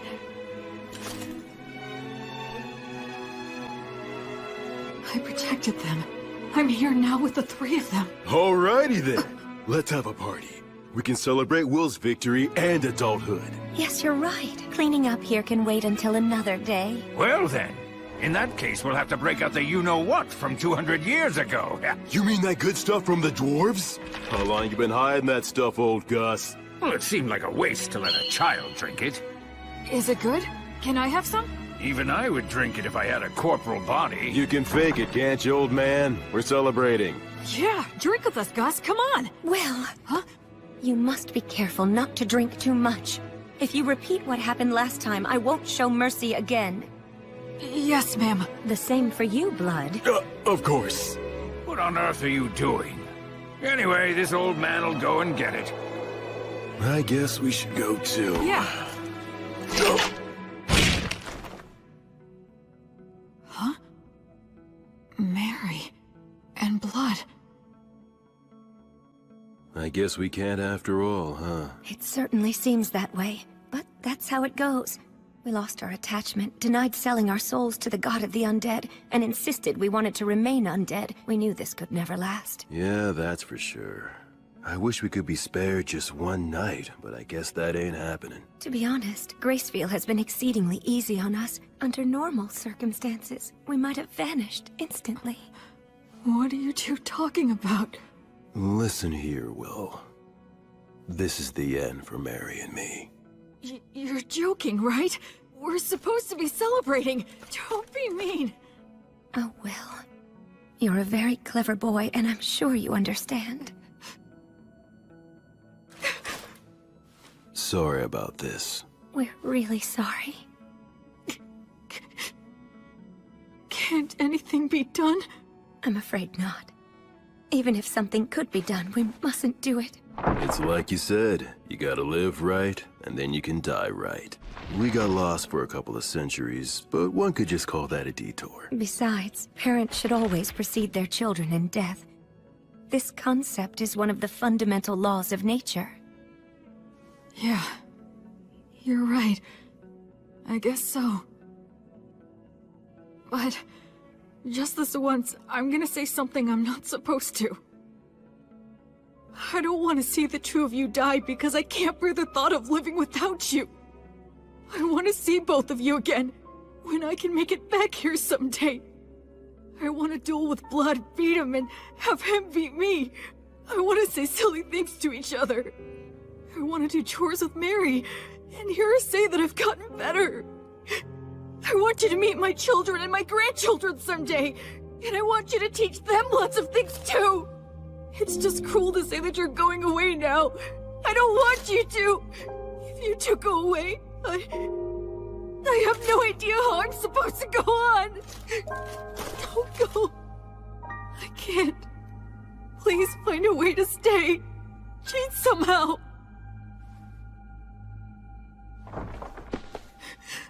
Hey, there's no need to be selfish now. Blood is right, Will. Be reasonable.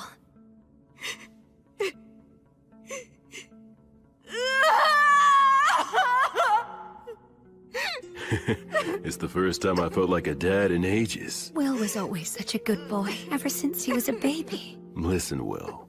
Even though we have to go away, humans can live just fine as long as they eat and sleep. You'll find something else to hold dear.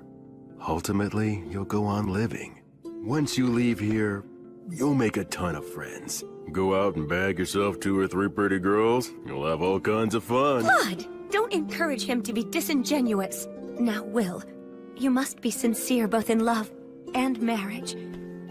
Because you swore to the goddess of light, as well as the fact you killed a god, the path you'll walk is sure to be filled with a lot of troubles. No doubt you will experience setbacks and be a target for unjustified criticism. You may be betrayed by people you help. Your good deeds may be forgotten. You may lose all that you had gained, and you may end up with nothing but enemies. Even so, love others unconditionally. Always do good things. Do not fear loss. Forgive all sins. Build, don't destroy. Offer hope in despair. And be a source of joy for others in sad times. Most importantly, do all you can to protect the weak from any form of violence. Just like you did for us, when you challenged the undead god for our sake. Okay. Oh, dear Will. My William. You'll always be our sweet child. May the divine protection of the spirits of courage and the virtuous gods be with you forever. Listen, move forward with faith in the results you'll achieve. Once a person makes up their mind, they can do anything. You might get lost in your own thoughts sometimes, but don't get so stressed that you freeze in place. I engraved the images of them and the words they said into my heart right then and there. I will never forget them. Just like the light of the goddess, I know they will always be there to light my path. Ahem. Did I get here a bit too soon?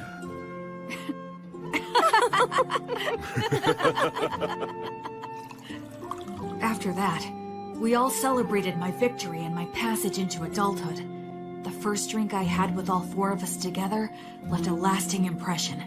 It had a strong burn and rich aroma.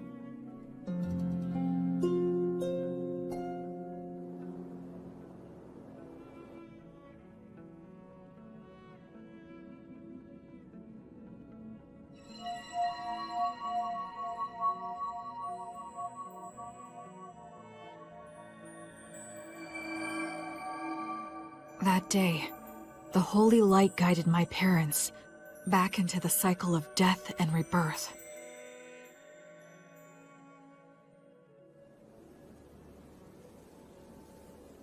Yep, the view from right here is the very best there is. Mary, Blood, I know you're not here anymore, but I'll still come back. Just to let you know how things are going. If I make friends or start a family, I'll bring them here. I'm determined to become an adult who can tell you with pride that your child is living really well. So for now, I'll be leaving for a while. Are you all done? Yeah. By the way, how come you didn't die as well? That was cruel! Are you aware that you just wished death upon an old man?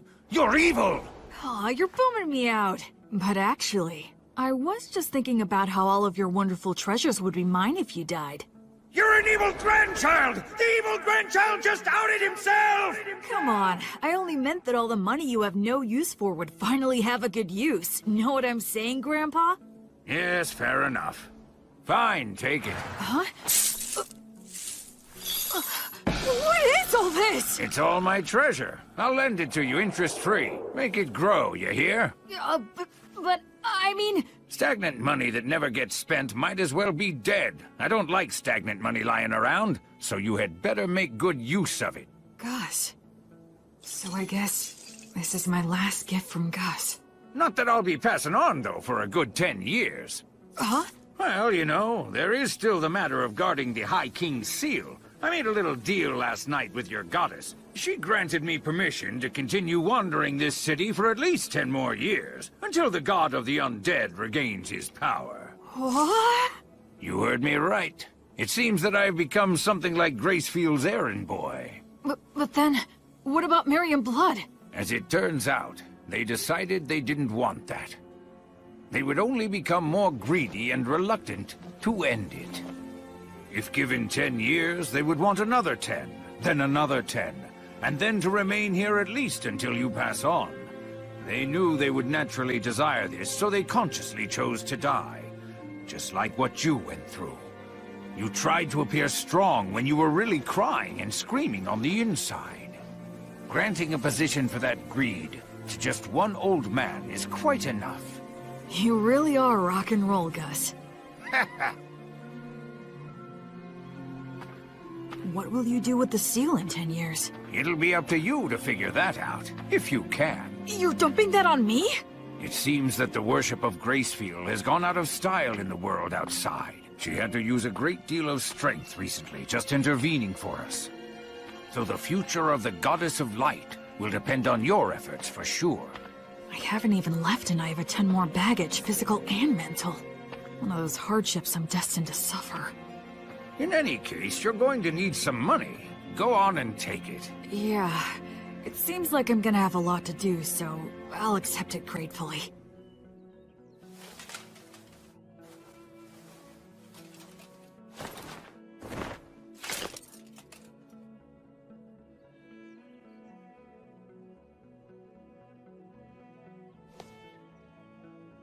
This is it. I'm leaving.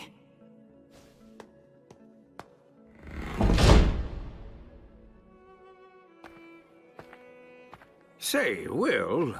Huh? Since you will be going into the outside world, you will need a last name to go by. William is the name those two gave you, so I thought I could be the one to give you a last name. How about it?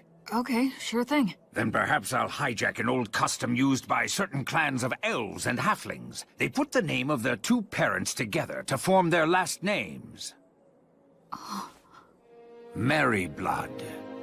You are William Merryblood. William Merryblood. You will always have them with you, wherever you are. Thank you, Gus. I like that name a lot. So cool.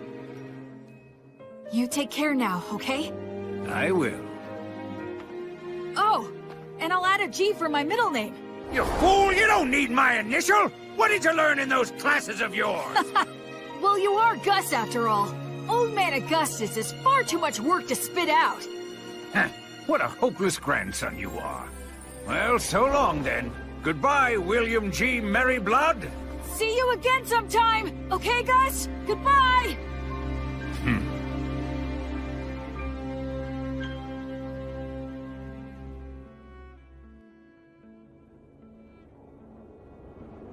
Hey, Fortress General! You doing good? It'd be perfectly natural for two warriors to introduce themselves, say a few words before facing off.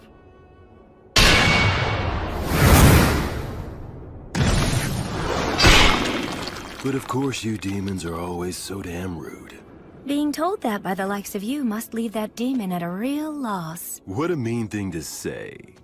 How's it going on your end?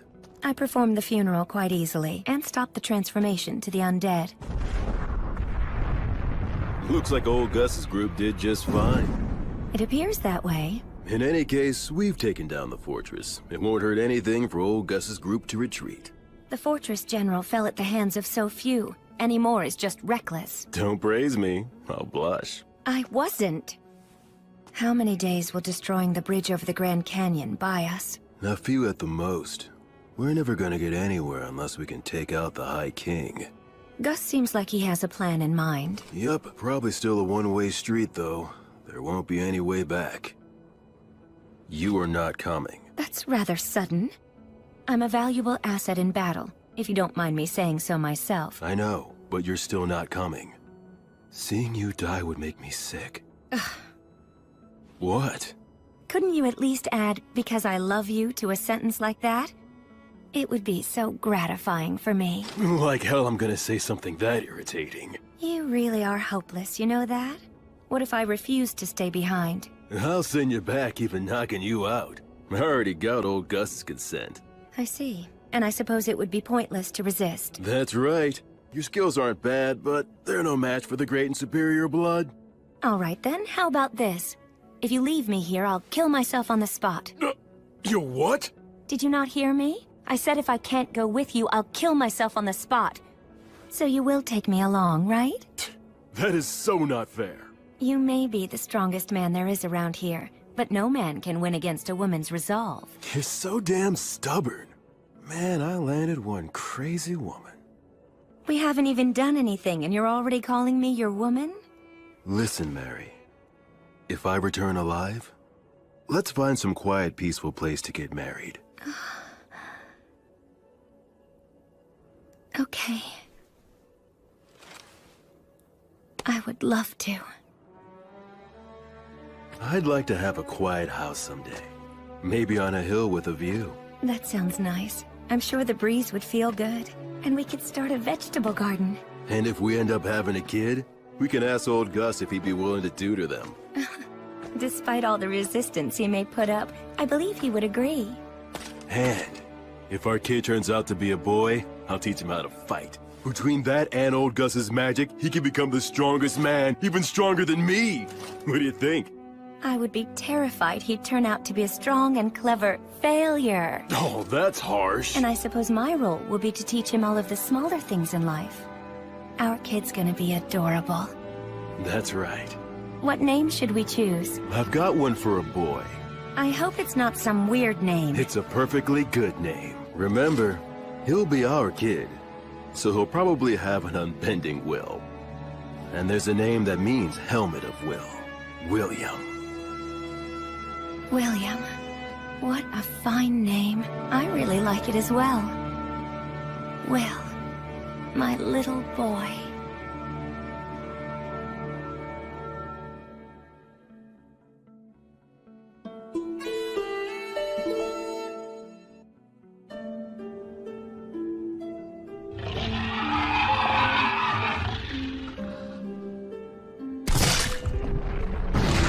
I've fought demons several times since I left the City of the Dead.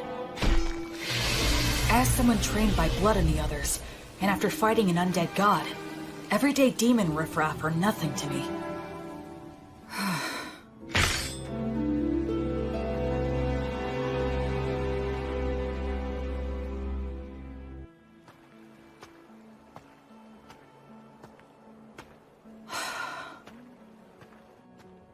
It's been quite a while since I departed, but I still haven't met any humans.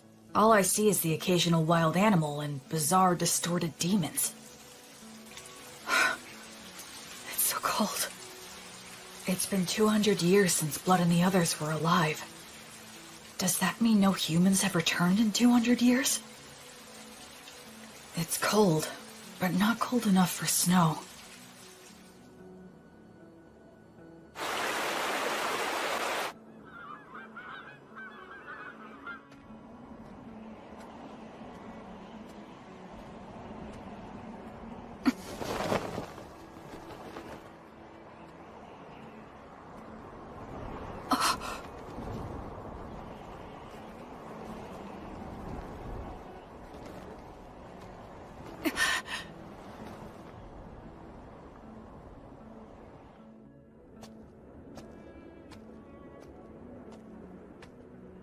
But there aren't any people.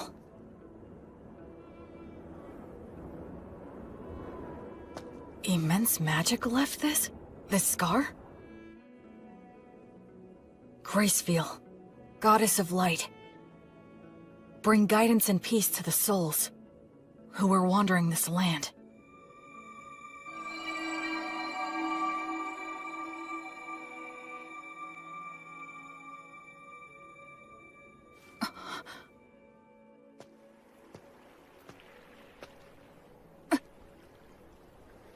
Yes, of course.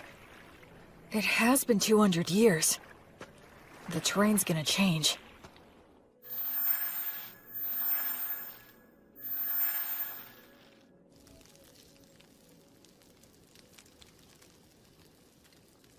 I'm running out of preserved food. But I can get bread by praying for the blessing. And I can purify water so I can survive for a while. I sure hope I reach someplace that's populated soon.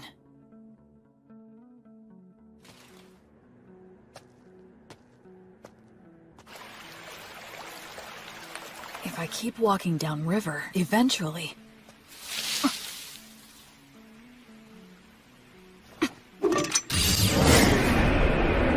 A demon? Wait, no! It's a huge boar!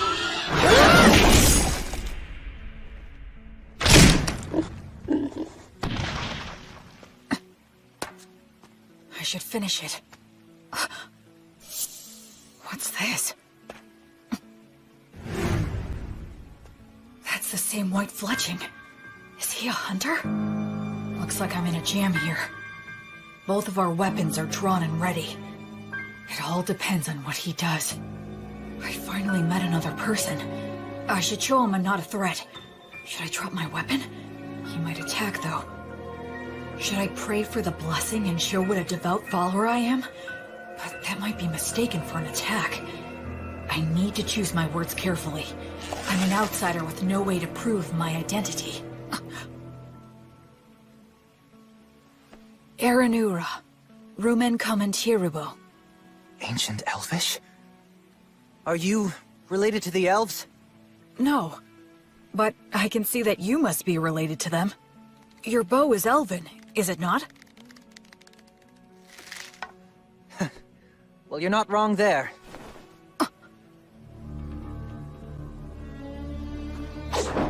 So what?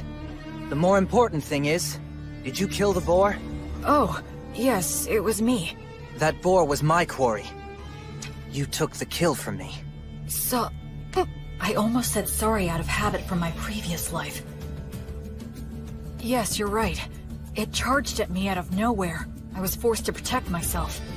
Anyway, this'll take some negotiation. I'm the one who ended up killing it, so I think I have at least some right to it. All right, I guess you have a point. Oh, damn it, the arrowhead is broken. I don't have many left. I wonder if metal is hard to come by. We negotiated a few other things after that. The silver-haired half-elf was a skilled negotiator, so I was sort of at his mercy for the most part. But he agreed to give me the boar's shoulder, in exchange for helping him butcher it. Wow, you know your stuff, huh? I'm sorry. You have my gratitude. We'll make good use of you. You're so devoted. Well, at any rate, this front leg will be all yours. That's it for the portions. Okay. I guess we should eat the liver now. It'll go bad fast. Oh, I've got a pan we can use. Flammo Ignis. Hey, you're pretty impressive with your hands. Kind of. I should keep my magic a secret for now. So, now we just wait? Yeah. Earth Mother Mater, and the virtuous gods, we give generous thanks for your grace as we partake in this meal. Please bless the food that is here before us, that it may robustly nourish our bodies and our souls. You really are devoted, huh? He doesn't seem to be much of a believer. But I'm the one with memories of my past life, while he seems closer to nature. It's so hot! Good stuff. This is the best. Huh? So you want directions? Well, the thing is, it's kind of hard to explain. I'm not sure how to put it. You don't look familiar. Seriously, where are you from? Telling him I was raised in the ruins by 3 undead probably wouldn't help things. I came here from the south. The south? Nothing further south than this, bro. Huh? We're as far south as you can go. Beastwoods in Southmark. I did come from the south, though. It's a long story. Oh, so you're one of those adventurers who scrounges for treasures in the ruins. Yeah, something like that. And then you got lost in the woods. I've never seen an adventurer who's so absent-minded. Whatever. Just keep following the river downstream, and you'll reach a small town in a couple of days. You'll figure it out from there. Thanks so much. Yeah, well, good luck. Hey, if it's on the way, do you think we can stop by the settlement that you're living in? I mean... No. I want nothing to do with you. Take a hint. Yeah, of course not. Who'd want a total stranger in armor like this following them home? I'm sorry I asked. You better not follow me. Will you be okay with no light? Don't worry about it. It's none of your business.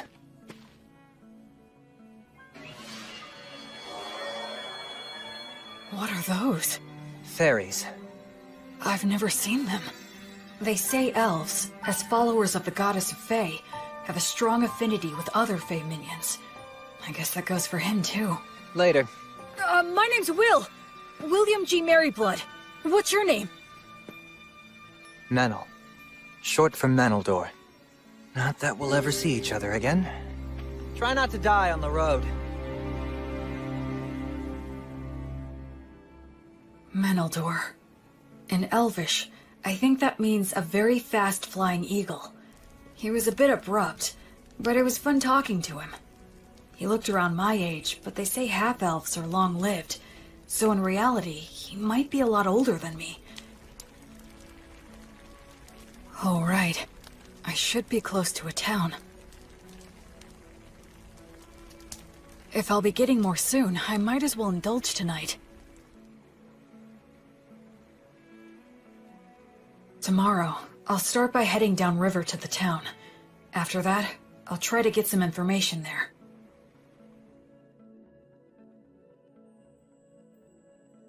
Oh, light, my heavenly light. As you travel, I pray strongly for thee. Bring light to the faraway darkness. Be blessed.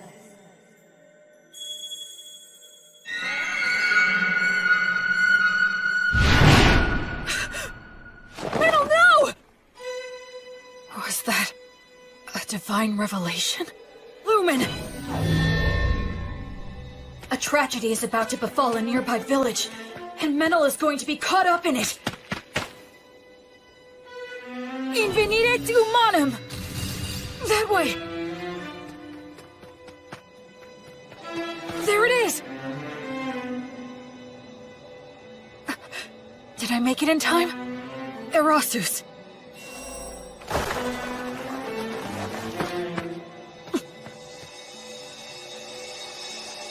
I thought I saw something shining in the forest right now. Sure you weren't just seeing things? Thank goodness. If I tell them I know Menel... Quick, hide! Get behind me! Huh? Hurry up! Are they raiders? Will Menel's village be attacked? Will he get caught up in disaster? No. A divine revelation is up to the interpreter. Oh no. It can't be. How could I have been such an ignorant fool? Meneldor isn't the victim of this tragedy. He's the perpetrator. Go. Secure the village. I'll deal with this one. Menel, what are you doing? I thought I told you not to follow me. Die. Everyone wake up! Get out here! We're under attack! Get your weapons! Acceleratio! Gnomes, oh gnomes, slip underfoot! I have no strategy against someone who can use parries. In that case... Huh? He doesn't even realize that if your muscles are built up enough, you can solve most any problem by force! Damn it. Salamander, burn him alive!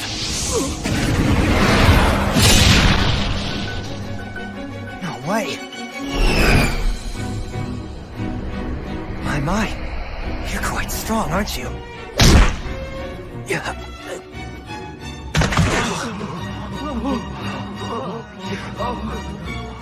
I need to subdue them all, before anyone gets hurt or killed. Uranium obligatio! I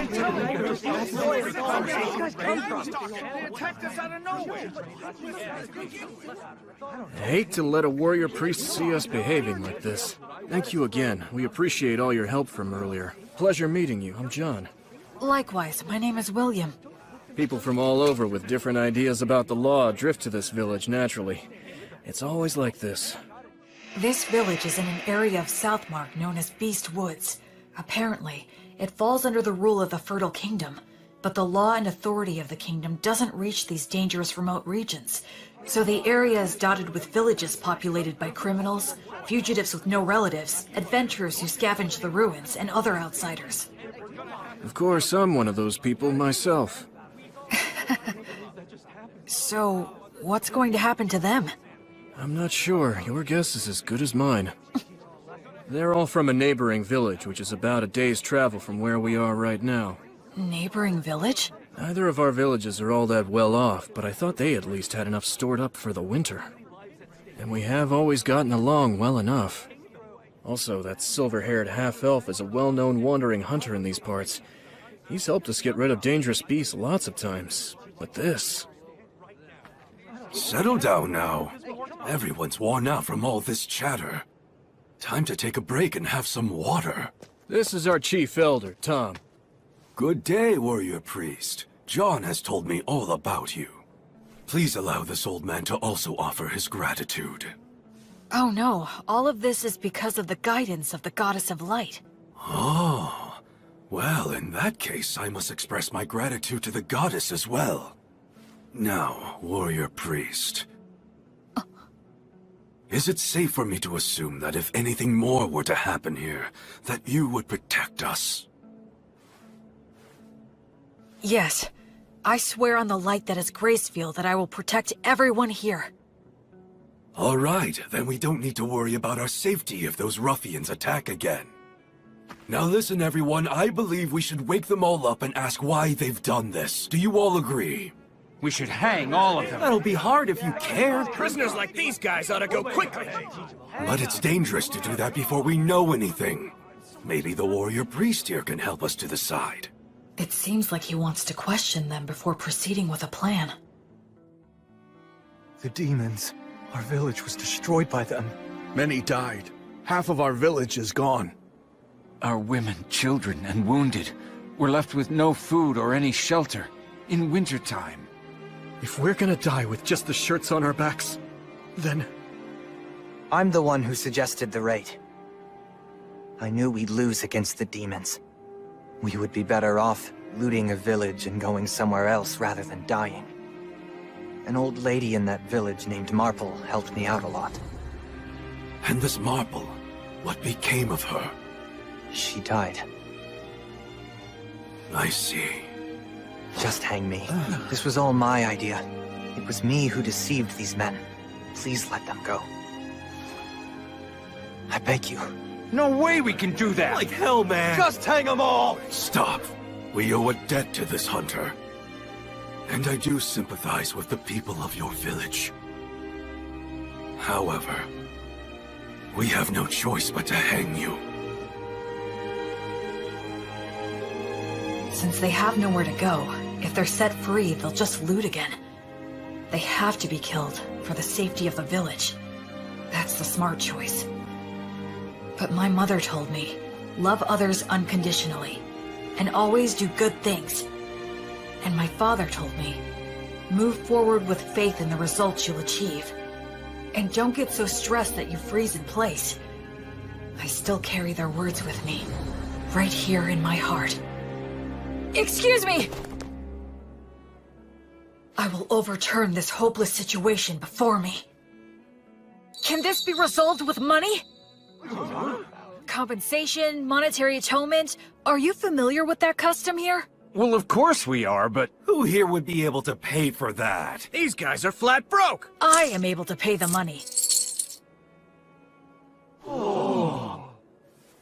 Warrior priest, why would you offer this? Because demons are my arch enemies. They're the ones who killed my parents. Besides that, I swore an oath to the Goddess of Light that I would banish evil and save the suffering. We should readily assist those who have suffered at the hands of demons. We can't allow a village occupied by demons to exist. I'll go and fight them. Actually, I'd like to hire this young man to accompany me. He's an excellent hunter and he knows this forest, right? I'm going to need his talents to help me locate and fight the demons. And I can pay handsomely. Are you sure you want to do this? I feel like we're the only ones benefiting. It's a reward for all of your exemplary day-to-day conduct.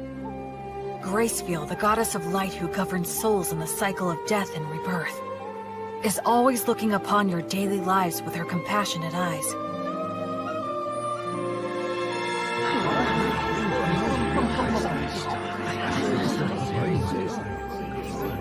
Then let us untie them now. All right. I managed to turn that all around. At least I think. I had a feeling that somewhere, some god was giving me a tiny smile. The people of the village that was attacked took in all the villagers who weren't involved in the raid. Part of it was to use them as hostages, I'm sure, but safe is safe. So are you going to tell me what you're really up to? I don't have anything to hide. I meant what I said. Because you're a warrior priest? Well, I almost forgot. I know it's already after the fact, but you will let me hire you to take you back to the village and destroy the demons, right? You're asking this to the guy who instigated a raid and a murder. Shouldn't I be punished? I already cleared your debt by paying reparations. Besides, it was the only way you could help out. The people were starving, right? It's never crossed your mind I might betray you? If you do, it's the people of the neighboring village who will suffer. You're too damn nice. One of these days you'll be picked apart and left for dead. Well, I'll be very careful then. Okay, sure, I can work for you. I do need some money, after all. Great, thanks!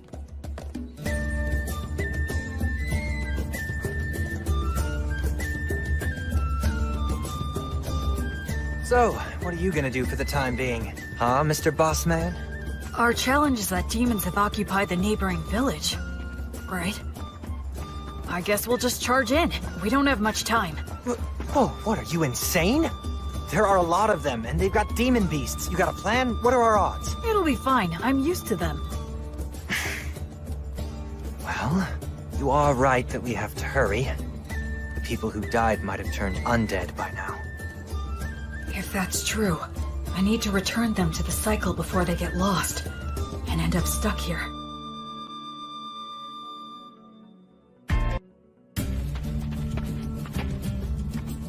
Come this way. Can we get through here?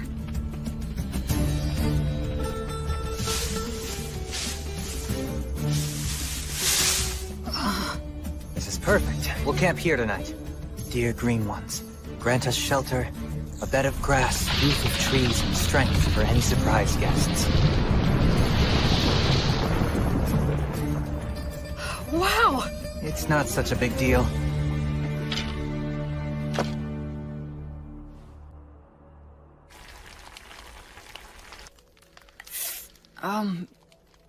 You're awfully quiet. Did I do something wrong? I wasn't raised very well. I'm uncomfortable with people who were brought up like you. But don't worry, I'll do my job and repay my debt to you. I wouldn't say that I was brought up that well. We'll reach the village by morning. Remember, I'm only dropping you off. I won't be fighting any demons by your side. I know. That's fine. Shouldn't we keep watch? The fairies will do it. They'll wake us if anything happens. Hey, why don't we stay up and chat for a bit? I'm tired. If you want to stay up, do so on your own. I wonder how long it's been since I began my travels. One thing's for certain. It's my first night spent with someone else since my departure. Ruins, huh? Used to be. The stones and stuff are pretty useful for building new things. The village is just ahead.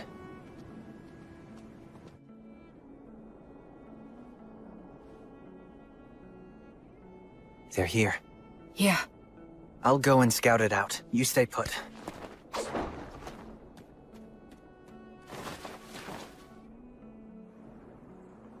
A ritual? Yeah, at the ruins of the village temple. Those damn demons. How's the temple laid out and how are they organized? About like this. There's no ceiling, and some of the walls have collapsed. They formed a ring in the center to perform their ritual. There are 2 commanders. They have faces like lizards. I forget the name. Roscus? Yeah, maybe. It's something like that. And what else? They have several soldiers patrolling outside the temple. I know there's at least 1 demon beast inside. What's the demon beast like? Well, it's got a human-like head, the body of a lion, and wings like a bat's. It's a manticore. You already know these guys? I've studied them a fair bit, but still. I'm glad there's not more. Excuse me? Let's just go and head on and crush them.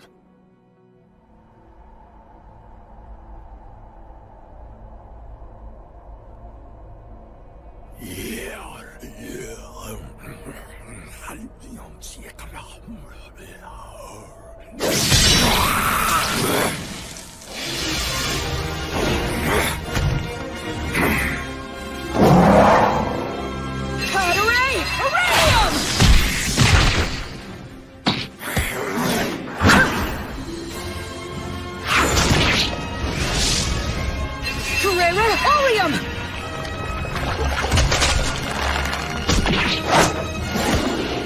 Acceleratio! What's that?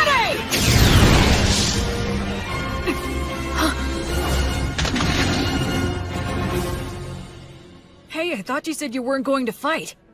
I jumped in because I could tell you were winning. I don't know many people who could tackle those guys alone and win. The conditions were in my favor. Regardless, your strength is abnormal. Do you do some special training or something? Oh, I eat a lot of bread, I guess. Humans usually don't get stronger just from that. Well, I think we took care of the bulk of their forces. All that's left is to clean up any surviving demons. I hope some of the villagers survived. Oh, hang on a second.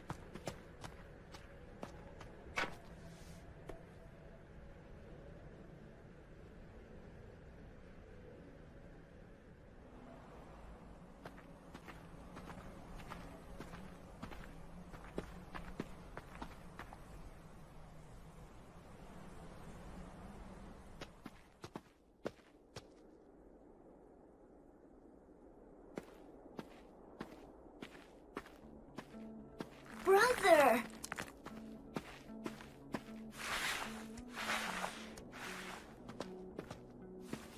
Brother Menno, it's really you. The demons came. They attacked the village. It was so hot. But I stayed strong and didn't make any noise. Because I told myself to have faith and believe that you would return for me. And Brother Menno, you did come back. Thank you. Why won't you? What's wrong? What happened? Did I? Hey! Listen, you did well. You did a good job. Who are you? I don't... Don't worry, I'm a good friend of Brother Menno's. I'm sorry. He's a bit unsteady on his feet because he's very tired. Oh, okay.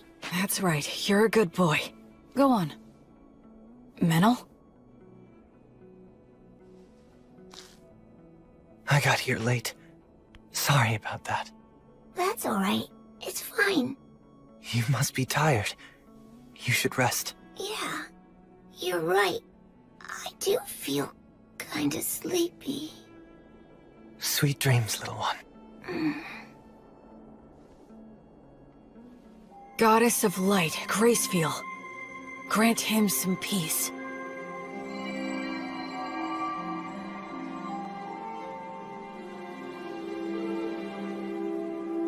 Hey, What's wrong? I'm really sorry. Sorry for what? I underestimated you. I thought you were just some rich boy who happened to earn a god's protection and got cocky, spouting mindless cliches. Anyway, I'm sorry. Don't worry about it.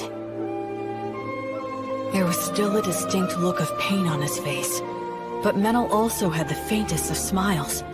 He didn't hesitate anymore after that. He held the hands of the undead and exchanged farewells with them.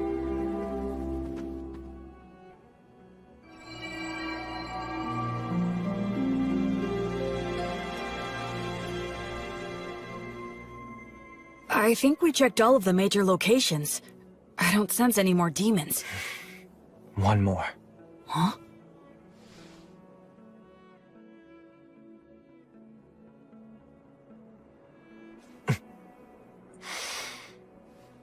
Hey! You in there, old Marple? Huh? Whose voice is that? Oh, look, it's you, Menno. This ghost is close to the highest rank. Her soul must be extremely tough. If she resists, my power might not be enough. If it comes to that, I'll have to use a magic weapon that works on spirits. You really don't need to worry so much, young man. Huh? I'll have you know I haven't gone senile yet. Really? Well, that's a relief to hear. It seems you stayed behind because of some lingering attachment, but this kid here is a genuinely virtuous high priest. Returning lost souls like you to the cycle of death and rebirth, and treating wounded people are what he does best. Oh? Listen, we can take care of the village now, and I think it's high time for you to move on. Unless you still have something to say. I can deliver the message for you. Menel, you've been bad again. No, I promise I haven't. And where the hell did that come from anyway? Maybe you are senile. I can read you like a book. What's that supposed to mean? You're lying, that's what. I can always tell when you're lying. You're a little hooligan, but at your core, you're honest and smart. All this killing and stealing isn't for you. My goodness, you know this more than anyone. You see now, don't you? Shut up. What did you say? Shut up! What makes you think you know anything? Just what the hell was I supposed to do, Marple? You died, and everyone else in the village was starving. What else could I have done? You think I should have prayed to the gods or something? The gods. The gods have never helped me out, not even once.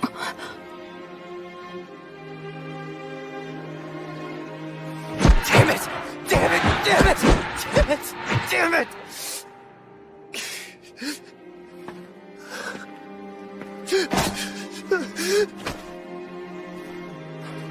Damn it all. I've had enough. Just let me die with you. The life of a half-elf is too long for me. Those with elven blood live for hundreds of years. Even after they lose the people and places they love, it still doesn't end. They can't leave. Listen to me, Menel. Now, Meneldor. Despite all that, the gods have given you a second chance. It's your last chance. Stop living like some useless bum. You may hate the gods, but remember that the gods will never stop loving you, even if you don't notice it. They will always shine their light, never growing bored or tired of you. So now, you just need to realize that light is there. Okay, priest, I'm ready, but if you wouldn't mind... Yes? Can I entrust you to look after this poor fool? He's not really such a bad boy at heart. So please, treat him well, won't you? I will. And as for those darn demons and demon beasts that attacked the village, I'm certain that they weren't just strays. The stronghold where their boss dwells is deep in the forest, and he sends his demon minions all over the place from there. He commands the demon beasts to attack people. It seems like they're putting all their effort into one big evil plan. If I may, your lingering attachment... Well, I couldn't pass on without making sure someone knew this. Anyway, I appreciate the offer, but I won't be needing your help. You see, someone's already waiting for me. Oh, she has someone. So it's about time for me to be on my way. Menel, dear, do take care of yourself. So many things happen in this world that can never be taken back again. So stand up and put your best foot forward.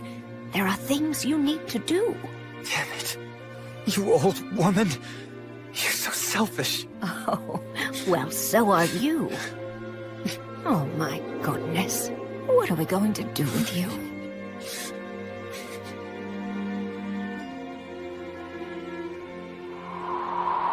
Well, I'll leave the rest in your hands. Of course. You can count on me.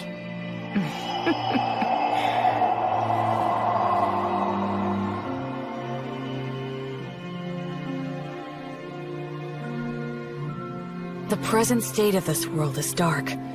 At the very least, in this area known as Beast Woods, demons and demon beasts still run rampant, never fully exterminated.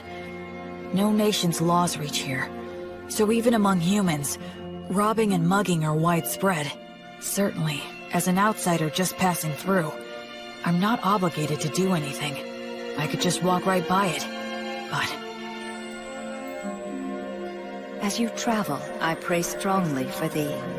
Bring light to the faraway darkness. Be blessed.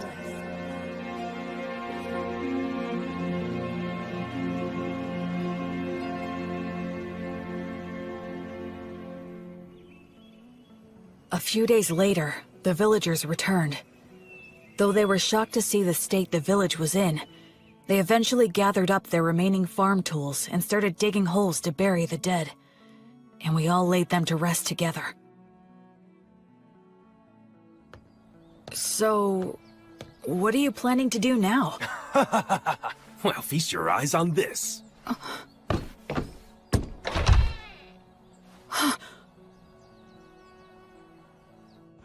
Just for tonight, we're throwing a bit of a party to mark our return to our village and honor our fallen. And since you're the savior who got our village back for us, we would be honored if you could join us this evening. I'd be glad to. Oh boy.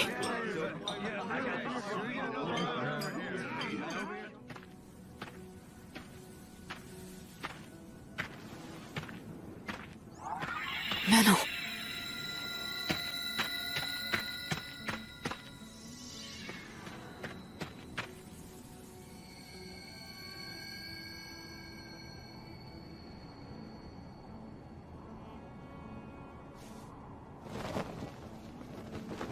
Hey. That's a beautiful view. Looks are deceiving. Those ruins are actually an undead nest. Countless adventurers have gone in, but none have ever come back. Oh, I see. Okay then, I'll go there tomorrow. Huh? Were you even listening to me? Yeah, you said it's an undead nest, right? If it is, I need to go and return them all to the cycle. I forgot who you were for a sec. Being around you throws me off my game. And here I thought I was a much more indifferent person than that. A little late to say that after the way you were wailing earlier. Well, why are you saying that to someone who's already depressed? Hey, Menel, what was Marple like? Can you tell me about her? She's strange, exactly like you saw her. I was born up north in Grassland, in the great forest of Erin. That's where all the elves live. My mother was a woman of insatiable curiosity. She took off somewhere outside the forest, came back pregnant with some stranger's child. Then she gave birth to me and immediately died. I grew up at a different pace than everyone around me. And the thing with my mother didn't help. They said I was a disgrace. And since I didn't fit in the first place, I ended up fleeing to the forest.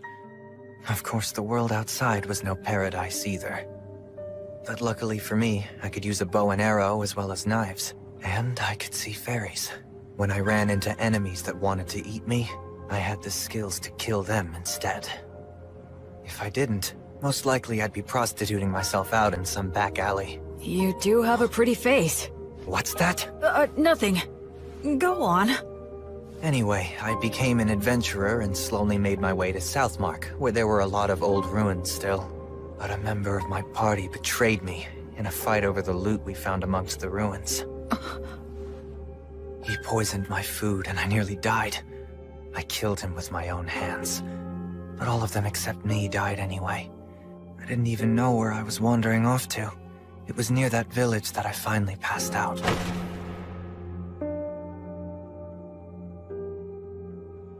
Marple was the one who found me and took me in.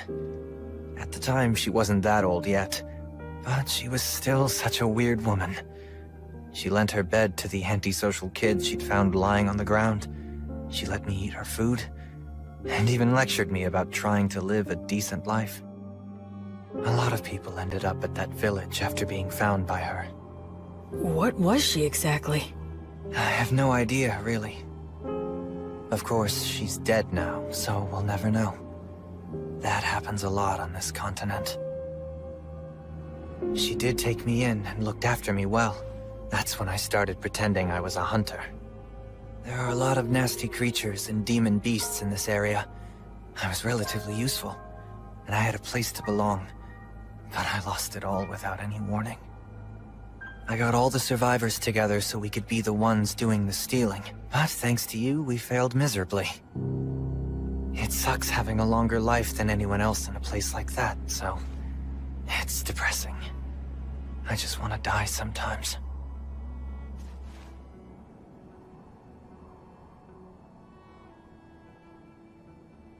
Well, I suppose I'll get back on my own 2 feet soon enough. Huh? What? Stop making faces at me. Huh? Just saying that there's a huge difference between your priest self and your normal self, huh? What? So Will, priest of the goddess of divine light, I'm grateful to you. You stopped me before I could do something irreversible, and you saved the people of the village. Hence, I'm asking to receive the light of the goddess through you.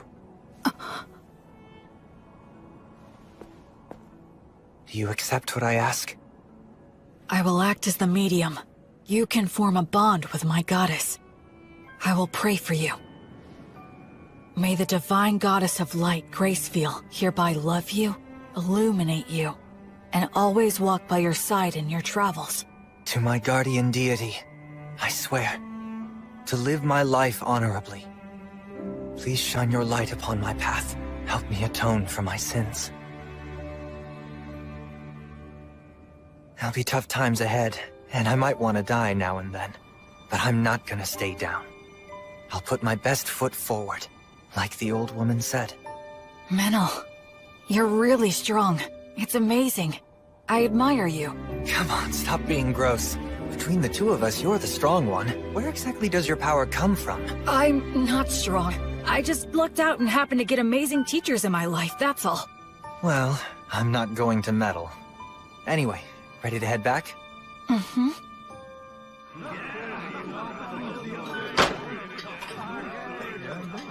Blood.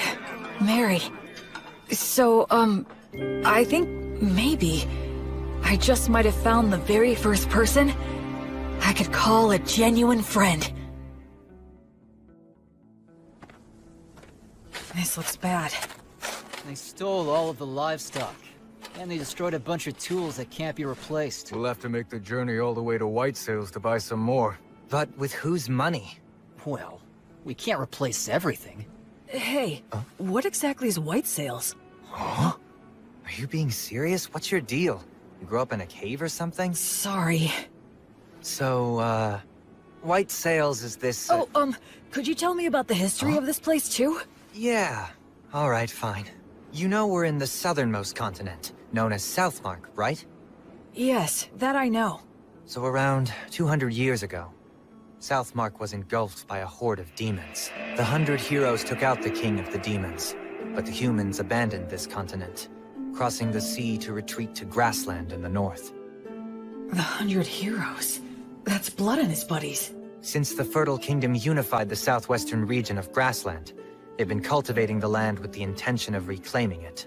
And as for the area of White Sails, it's the port town that became the center for immigration from the north. I see. A lot of misfits and aspiring heroes go there. Also, those with divine revelations. You're hoping to gather more faithful on this trip too, right? I understand that Gracefeel used to have a lot of devoted followers on the southern continent. Can you tell me more? I think that most of her followers were scattered after the Great Collapse. Yeah, that's right. But those followers who managed to escape to Grassland kept her name alive. Yes, even so, her following has declined quite a bit. Rampant demons and demon beasts. Villages that resort to thievery. Faith in the goddess dying out. Perhaps this was the mission that the goddess had in mind for me all along? Well, enough of old history lessons. We need to help the villagers now. Yeah. With regard to that, these villagers don't have a lot to spare. Hey, Metal, wanna explore some ruins? We'll divide the loot. What? I didn't expect looting ruins to be another one of your specialties. I'm used to them. Seriously, who are you anyway? But we do have enough money to rebuild now. We can buy new tools and livestock. Plus, I made up for my personal expenses. Can't wait to get to the city. First thing we're gonna do is eat there. Seafood's in season, so... Someone! Help us! A giant ape! The two running from it are a halfling and a hawker? Stop! No ifs, ands, or buts about it! Good grief! Stop it! Yeah.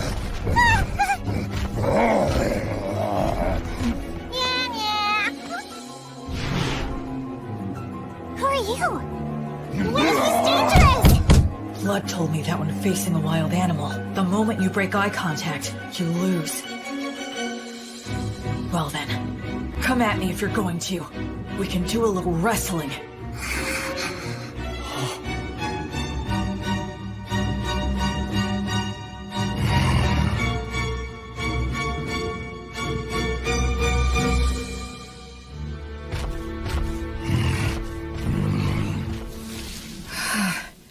Thank goodness, I didn't have to fight him. Are you okay? Well, mister, who are you? Some kind of adventurer? Not many people can stop an agitated giant ape just by looking at it. You're incredible! Oh, I'm Robina. Robina Goodfellow. I'm a singing, dancing troubadour. I go where the wind takes me. You can call me B for short. And that dork over there is Antonio the Hawker. I call him Tonio. The company he worked for went under, so now he passes himself off as a hawker on remote country roads. Sometimes it's hard to get a word in edgewise. We were just on our way back to White Sails, which is my home base. White Sails, huh? Boy, you really saved our hides. Thank you very much. My name's Menaldor. I'm a hunter around here. We were about to do some shopping in town. And this guy is... I'm William. William G. Merryblood. I'm a priest in service to Gracefield, the goddess of light. You can call me Will. Wow, that's a noble name! Gracefield's the one they love in the southern continent, right? Oh, wow! I didn't know she still had priests. And not just any priest, a warrior priest, am I right? Am I right? It's true. He may look spacey, but he's got mad skills. I mean, I hardly ever get attacked when I'm walking with him. Are you saying that the beasts know how strong he is and avoid him? What the heck? How cool is that? What? You usually see more of them? Yes, of course. That's why it's called Beastwoods. It feels like their eyes are piercing me. Anyway, is it just the two of you? No guide? Or were they killed? Well, actually, when we came across that giant ape in the forest, I'm embarrassed to say that they ran away. Some guys conned you out of their upfront pay and then bailed? You need to get way more savvy about people, Mr. Peddler Guy. I'm rather ashamed. And they made a big old racket when they ran too. It was really nuts. Giant apes don't even normally attack. They just look scary. They both lost their guides? So now what are you two gonna do? We'd be more than happy to take you with us if you want. We'll just say you owe us one. I'll do the deal-making, not you. So, we'll owe you one of what? We want to buy livestock, and some other stuff in White Sails. Ah, I get it. If that's what you want, then I'd be glad to help. I can introduce you to a dealer that I know. We appreciate it. And sorry for butting in. This guy has no idea how the world works. So were you really born as a true noble? He has that air about him? Like he's pure and untainted? Nah. If I told you about my origins, I suspect you'd have a hard time even believing me. You mean you're of such noble birth that you can't talk about your family? And a priest to an unsung god, too! Wow, that's fantastic! My poetic heart is bursting with inspiration! Wait. No matter what I say next, it'll probably only make it worse. Now what? Okay, it's settled. Let's get moving. Yup, time for wasting!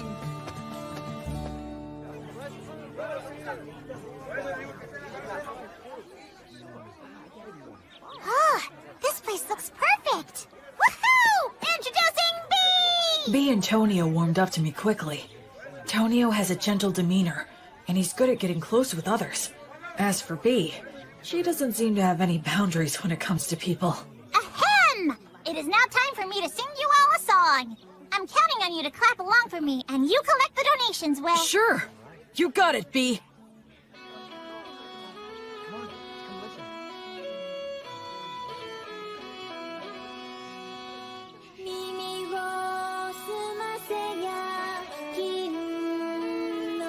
It's amazing. Every time we walk into a village, she lures everyone in. It's really impressive. She never gets tired. Very well. Right here. They make a good combo for doing business. Huh? A lot of hawkers use high-pressure tactics or even petty thievery to make their cut. I see. I guess it's true about him working for a company. Hey, Will. Oh? Excuse me, I'd like to ask you something. Sure, what is it? Well, this is my question. Can the blessing you invoke heal sickness and injury? Yes, it can. I see. Then I have a proposal for you. Huh? Goddess of Light. You're as good as new. Oh, wow. Thank you. I'm so grateful. How much do I owe you? Oh, don't worry about that. Offer your thanks to Gracefield. And if Tonio has anything you like, please purchase something from him. I'm a priest who is still just in training. Yes, okay. Thank you so much. Let's get something to celebrate your recovery. How about this hairband? So B attracts the people, Will offers his healing, and both bring him some business. Smart guy. Tonio's pretty cool. Yeah, I think this will help with the return of the Goddess of Light. Your power is damn impressive, though. Well, the blessing is a rewrite of reality through the sublime power of a god. That's how it can heal a wound as if it had never happened. Huh. I'm only borrowing this power from the goddess. I have to be careful not to mistake it for my own power. What?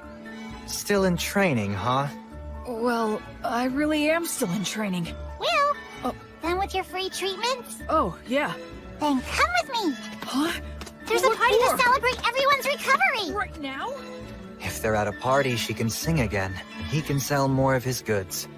He's a sharp salesman. We continued to pass through several villages, earning money in the same way, as we made our way north for a couple of weeks. Then we emerged onto Wheat Road. Let's sleep over there tonight. Man, you guys went too crazy. It's already dark. Sorry about that. Whee! I'm in such a good mood today, I'm going to give you all a free performance. Wow, how generous of you. Now, wonder what I should sing. I think Race Stop the Penetrator is epic, but it's way overdone these days. I know! The three heroes from the killing of the High King!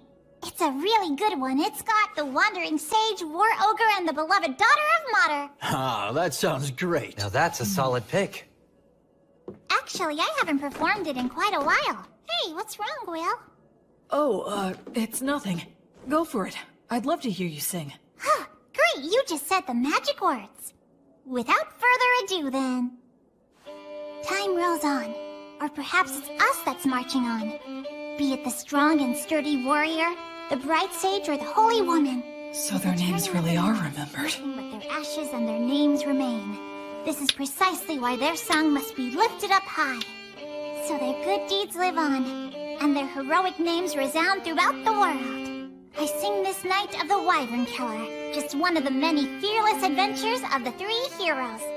Keep quiet now and listen to this tale, one and all.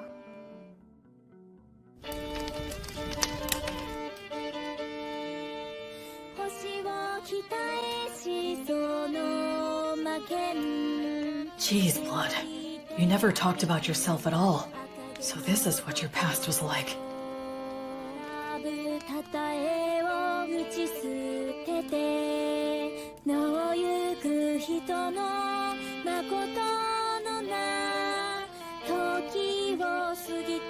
I guess no one knows Gus's real name was Augustus.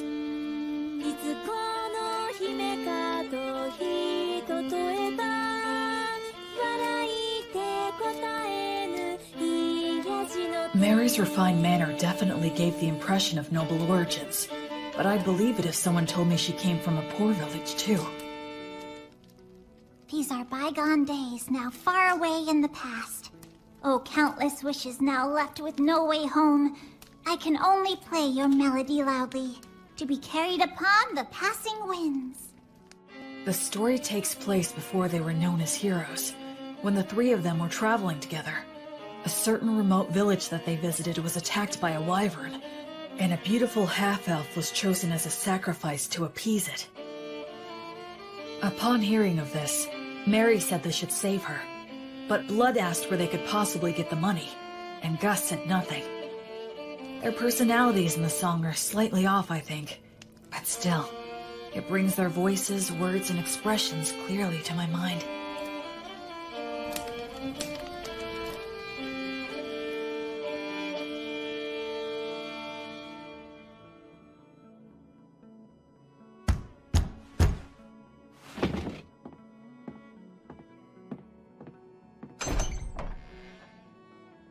Who might you be? You think we're gonna take on a wyvern for that amount?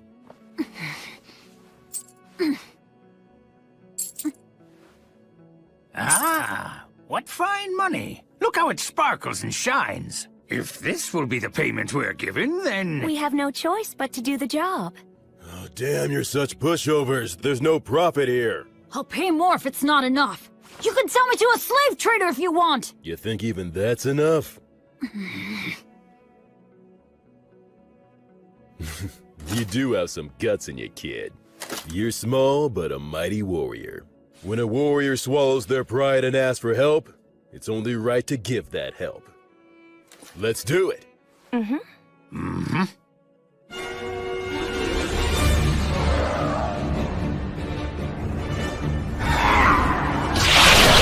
Ligatur! Nodus! Obligatio!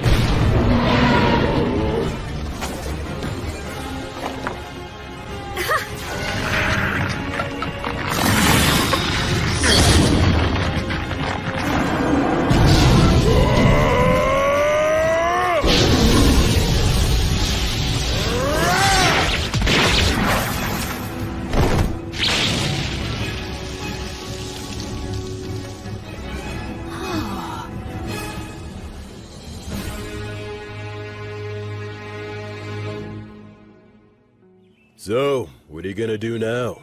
Neither one of you can stay in that village anymore. We'll manage. Then take this with you. Old Gus here carved words on it. That'll serve you better than some cheap good luck charm. You certainly can't be a warrior if you don't have at least one dagger with you. Please, take this as well. Take care of yourselves, and be good to one another. You will face many difficulties, but never forget the value of perseverance. But this is more than what I paid you. We can't accept it. Ha! Who said we're giving it to you? It's an investment, merely a loan. A loan? Listen, you two must live the best you can and build up fame and fortune for yourselves. If your names reach our ears someday, well then, we will come to collect what we've lent you, plus interest. In case that should ever happen, I will leave you with my real name. It'll be our password, too. So listen well. Thus, the boy and girl learned the true name of the Wandering Sage, known to no one else in the world today. Hand in hand, the boy and girl began to make their way to the city, while the three heroes walked back down the road in search of bold and thrilling new adventures. That's the end of this sweet song. But there's a follow-up to the story. Count Dagger of the Fertile Kingdom, his actual surname was Wizard's Dagger. To this day, an elderly half-elf woman still waits at his mansion. Does that mean? She believes someone who knows the sage's true name will hopefully come to her one day, so that she can return what he lent to her, along with what he lent to her husband. She plans to offer her thanks to him when that day comes. That's what this story's about. A story of three great heroes that still echoes to this day. What's wrong? Will, are you crying? No, I'm not.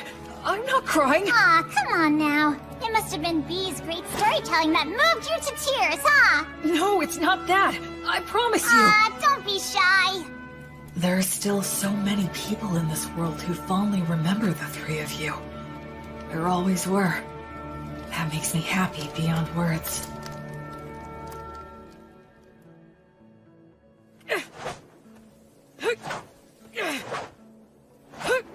The Fertile Kingdom, huh? Once we cross the sea, maybe we'll meet people who still talk about blood and the others. Hey there. Huh? I see you're up. Looks like you're working hard. Hey, Tonio. Will, you're a strong young man. You think so, huh? In looking at you, it's become clear to me that your movements have been refined many times over. But, then again, maybe you don't want to hear that from a guy who got conned by phony adventures. In any case, it's obvious that you're used to handling that fine dwarven spear. And those who can handle that masterpiece have to be a master themselves. But there is one thing I don't understand. Something you don't understand?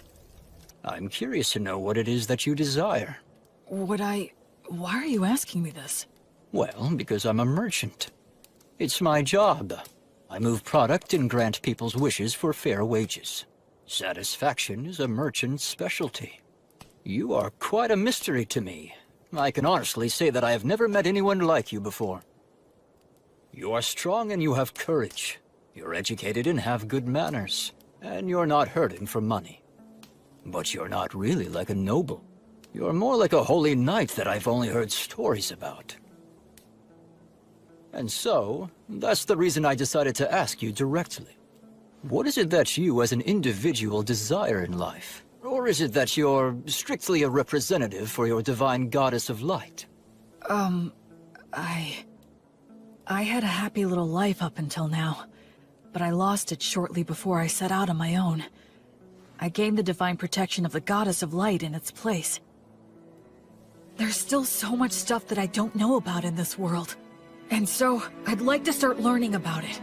I'm sure that in the process of learning, I'll naturally find out what it is I want.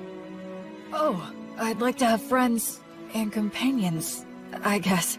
Is Menel not someone you'd call a friend? Well, actually, I think he and I get along fairly well, but he seems hesitant to acknowledge me as his friend.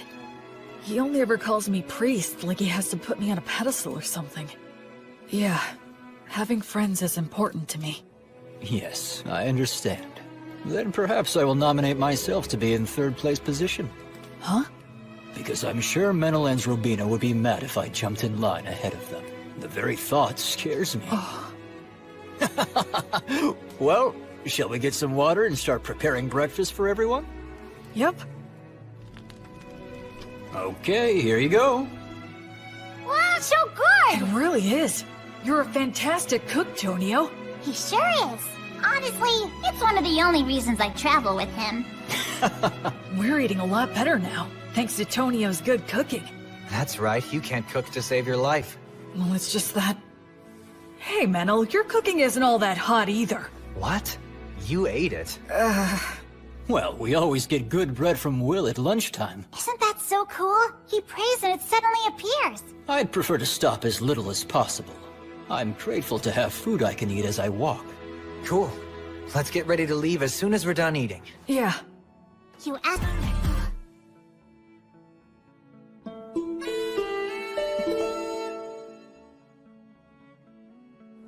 All right! We finally made it to White Sails! Haven't been here in a while. What do you think? It's amazing.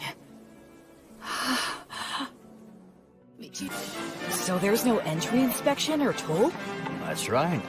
It's the policy of the city's ruler, His Highness Ethel. Goods enter the city by boat in tremendous amounts, and then they're distributed throughout Southmark by land and water. Wouldn't that mean a massive amount of goods pass through here, then? Yes, and if all of them are checked at the gate, it would be a hotbed for the smuggling of both goods and people. Oh, I see.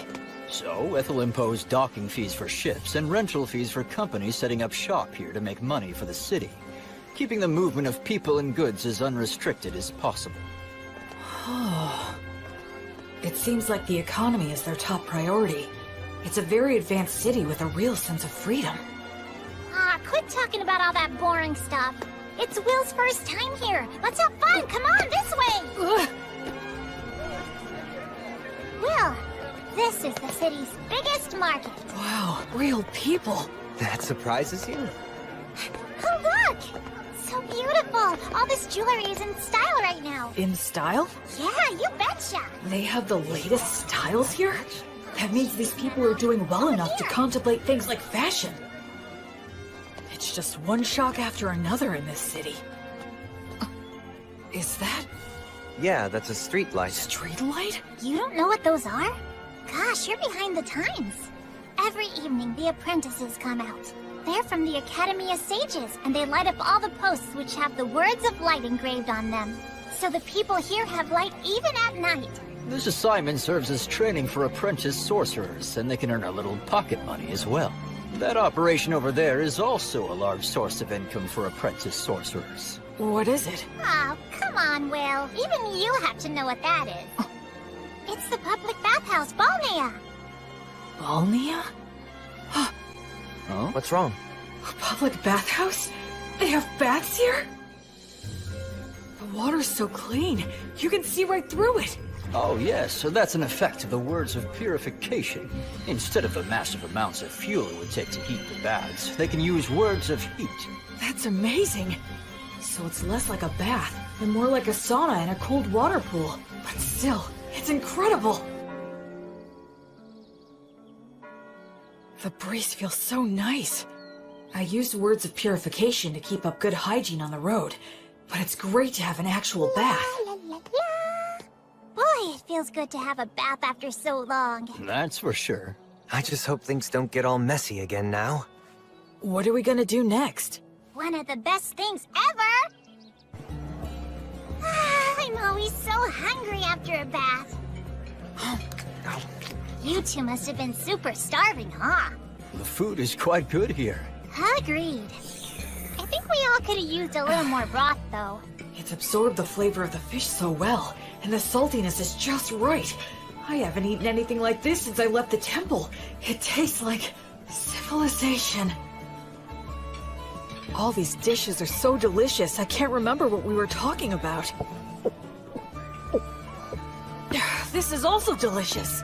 Excuse me, could I get a refill? For me, too. Coming right up. When we're done eating here, we can head over to the temple. Will, since you're a priest, you need to pay your respects, right? Oh, yes, you're right. Wow, that must have cost a fortune. Ah, don't be like that, Menel. I'll be back as soon as I'm done. Please wait here for just a bit. Are temples in cities always this big? It looks like a beautiful work of art. It feels more like a tourist destination. Excuse me. Yes. Can I help you? I was wondering if you could tell me if there's a high-ranking priest here. I've received divine protection and become a priest, so I wanted to pay my respects. Pardon my asking, but which deity do you serve? I serve the goddess of light named Gracefeel. Oh, the goddess of light. That's a problem. Why's that? Priests of the goddess of light are quite uncommon, so our rules compel me to use the prayer of faith detection. Okay, that's fine. I guess that makes sense. It's inevitable that people would be skeptical of a priest to a minor god. I could be a priest to an evil god in disguise. The thing is, all those individuals with the divine protection that qualifies them to determine another's faith are out at the moment. They're all out? Yes. It's because attacks by demon beasts have been on the rise everywhere recently. All but the vice bishop are extremely busy right now. Vice? What are you doing in the middle of the aisle? Bishop Bagley! Answer me, I asked you what you're doing. Well, I just... It's an honor to meet you. My name is William G. Merryblood. I have earned the divine protection of Gracefeel, the goddess of light, and I have come to the Temple of Whitesails to pay my respects. I see. I am Bart Bagley. I am in charge of this temple. Gracefield, huh? The deity who has been completely lost as of late? And what if you're a suspicious person using her name, planning a very dangerous plot? You have every right to be suspicious. Is there anything I can bless to prove myself? Ha! You novices are so quick to rely on your divine protection. Listen to me. Divine protection is not something to be used lightly, nor is it something to use ostentatiously either. He has a point. Gus said the same thing about using magic. I was using my blessing freely since it poses little risk, but... Yes, of course, you are correct. I truly thank you for reminding me of my lack of experience. Ha! Explain what the teachings of the Goddess of Light mean to you. Light only exists in the dark. Words only exist with silence. And life can only exist where there is death. You enter his name in the registry and show him around the temple. Yes, but we haven't performed the prayer of faith detection or the prayer of lie detection. You fool! What did I just say, you idiot? Right now, I need to go make an appearance at the Weavers Guild banquet. Spend your time as you please, but do not cause any trouble, and make sure to offer some money. Well then, right this way, sir. Oh, right. I realize how unpleasant it must have been for you to have met Bishop Bagley, but you handled yourself very well. Huh? Well, the head of the temple loses himself in parties and pleasure-seeking. He's quick to anger and always complains. Despite all he says, he never uses his blessing. The Vice Bishop, on the other hand, is a most wonderful and virtuous person. I'm sorry, don't tell anyone I said that, okay? Sure. Hey, what do you know about the head of the temple? Well, I've only ever heard bad things about that guy. Like, he's really vulgar. He seems to have some sort of influence behind the scenes of the city's commercial and industrial guilds as well. So that's how he's seen around here? Still, talk about living it up. I mean, he's letting us use the temple's guest room. 2 of them, even. Anyway, what should we plan to do next? We could take in sights, or visit some guilds nearby. Oh, if we do that, then I'd recommend going to the... Wait a second. What was that? Those don't sound like clock tower bells. Is there a fire? That sounds like an emergency alert. It's a wyvern! Everybody run! Huh? What the...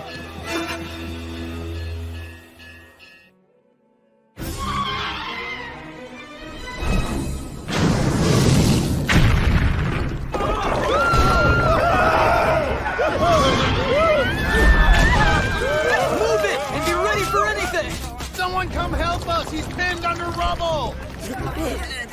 What's going on? Stop pushing! Where is my child? Oh, gods.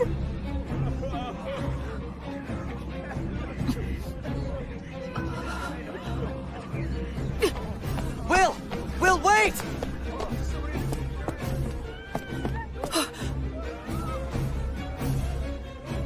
Why is a wyvern here? Fire! He said all the high-ranking clergy are out right now.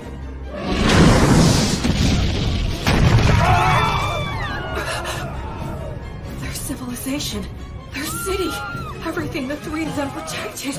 A place where people can live freely. Verba! Volanto! Tony Truce! It missed! But among the words I can use, these have the furthest range. I'll just have to keep firing until I hit it. What are you doing, you idiot? Why are you shooting off high magic like that in a blind fury? You'll get yourself killed! But nothing! You're fighting a wyvern. You have to be more efficient than that. You've got smarts. I suggest using them, you moron. Don't just rush in. You should start off by learning how to use your minor magic more skillfully and accurately.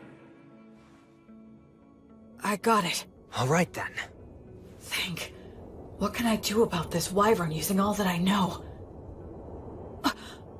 Menel, would you help me? I need you and your fairy magic. Right. B, Tonio! Huh? Please work with the people nearby to get everyone clear of the temple's front garden. I'm going to bring the wyvern there. Your Excellency, you must take shelter below, quickly! How could this happen? Dozens of people, if not hundreds, will die. Sylphs, maidens of wind. Your steps are the wind steps. Your song is the wind's song. Sing in chorus, sing in rounds, cheer and applaud. Your sweet harmony shall spread the words of origin in the 10 directions. Verba, Volanto, Conciliat, Sequitur, Tony Truce, Auranium.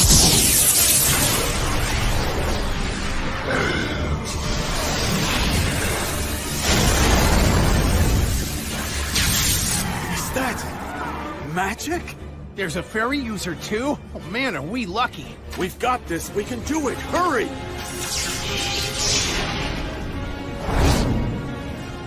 I'm probably not hurting it that much. But that's fine, so long as the wyvern identifies us as its enemies.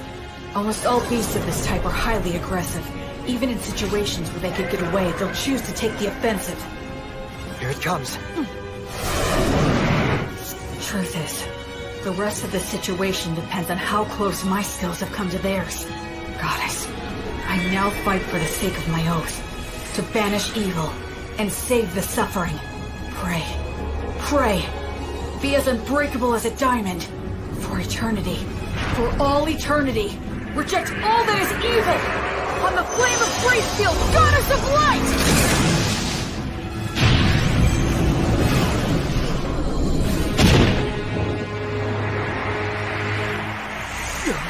What the heck is that stuff?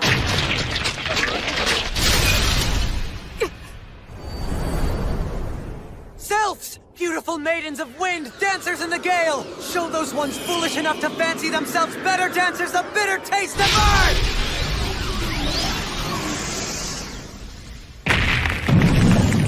Later tour! Notice! Obligatio! It's bound up. No, it's trying to tear them off. Damn, it's strong. Acceleratio!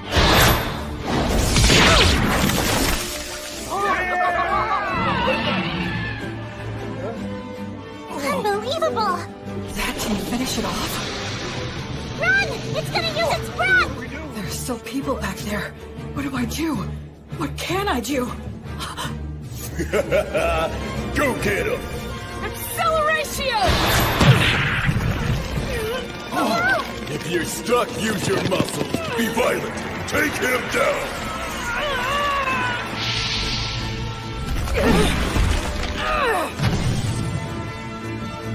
A neck throw? You're not getting away! Oh! I won't let your fangs or claws hurt one single person!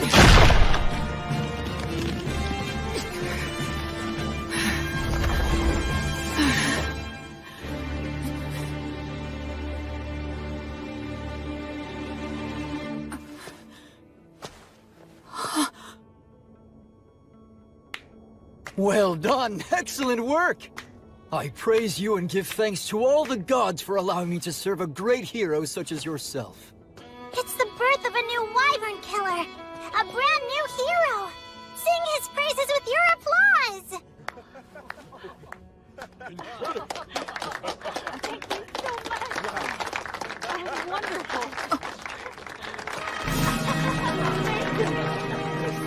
Guess we were too late, huh?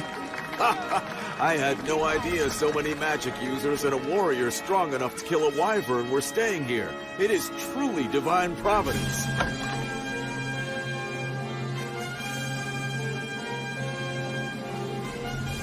You're full of all kinds of tricks, aren't you?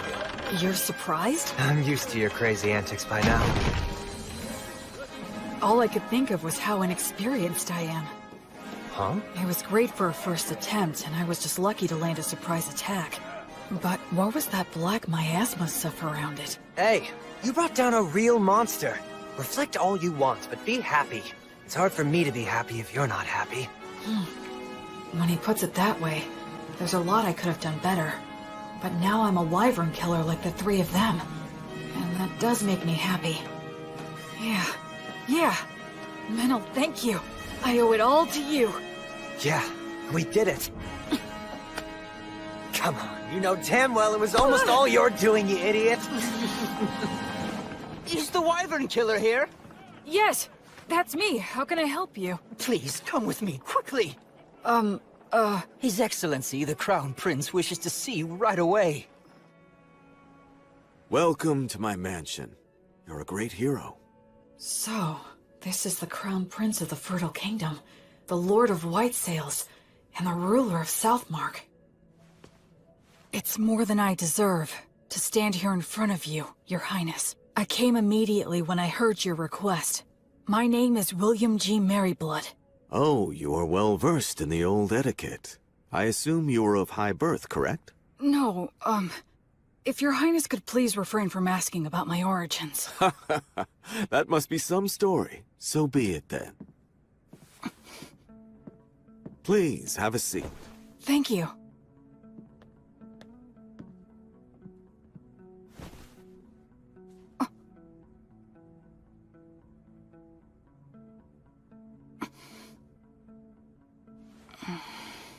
William, there are 4 or 5 individuals in your group, are there not? Yes, 4 of us. Which makes you a magic user, a priest, a fairy user, and a warrior.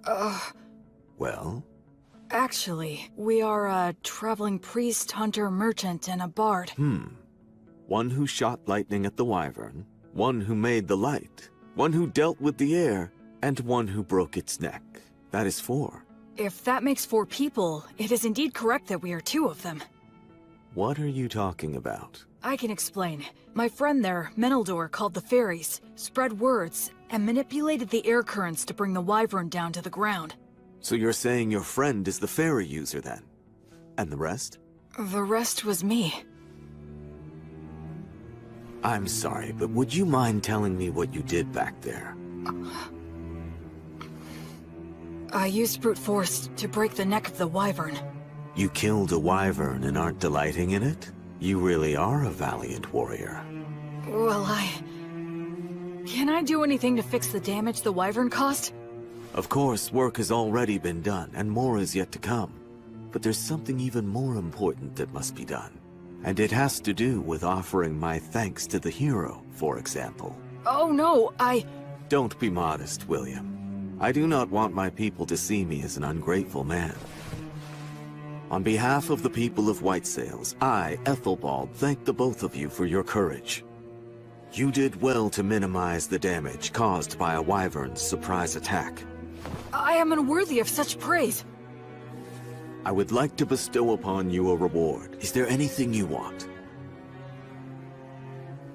If I may, Your Highness, I traveled here today via Beast Woods to the south.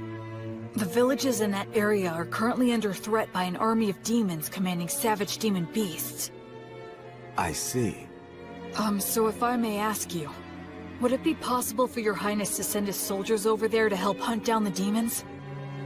It's not impossible, but it would be difficult. You saw that wyvern. Within parts of Southmark that I govern, demon beasts like it have caused frequent incidents.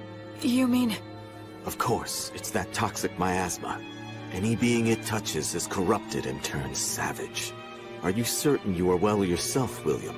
I am naturally resistant to poisons. Oh, that is good to hear. Under the previous king's policies, we expanded our domain too much. We cannot even sufficiently protect the villages we directly govern at the moment. Do you understand what I'm saying? Then, would you give me permission to hire adventurers and mercenaries with my own money and organize an army to drive out the demons? William, are you certain you recognize the full extent of what that could potentially mean? Yes, I understand that I am asking a considerable thing of you, Your Excellency. Yet you stand by your request. Yes. Because if I don't, then how many more tragedies would we be forced to simply overlook? Except to save everyone here is a task not even gods can achieve.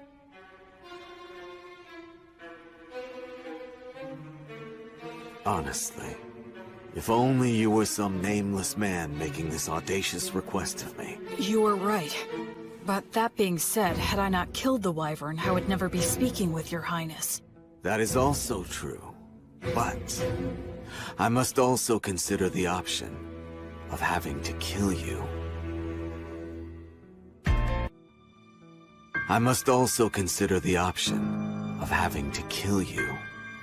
That's unnerving. And how will you explain my death to everyone? I'd simply say that you were poisoned in a battle with the wyvern, and you started to spit up blood since the treatment was too late. I understand what his disposition is. A hero who can't even prove his identity is asking him for forces to operate in a region he doesn't even govern. Of course he'd see it as dangerous. I can handle those two, but there's still the risk of projectile weapons, and the prince is pretty skilled himself. No, it's pointless to think about that. In any case, I have to get through this somehow. I need to speak from the heart and plead my case as earnestly as I can. Your Highness. Go ahead. If all the saltiness were to disappear from the world, then what would give salt its distinctive salty flavoring? And if all those who carry a flame were to live entirely in the sunlight, upon what would they shine their flame? For my part, I'm fortunate to have received a part of that flame from Gracefield, the divine goddess of light. I firmly believe that the ones who carry that flame are the ones who should march first into the darkness. They must shine the light upon those who lament in darkness and light the path for those who follow behind. So please, I beg of you, can you somehow grant me permission for this unusual undertaking of mine?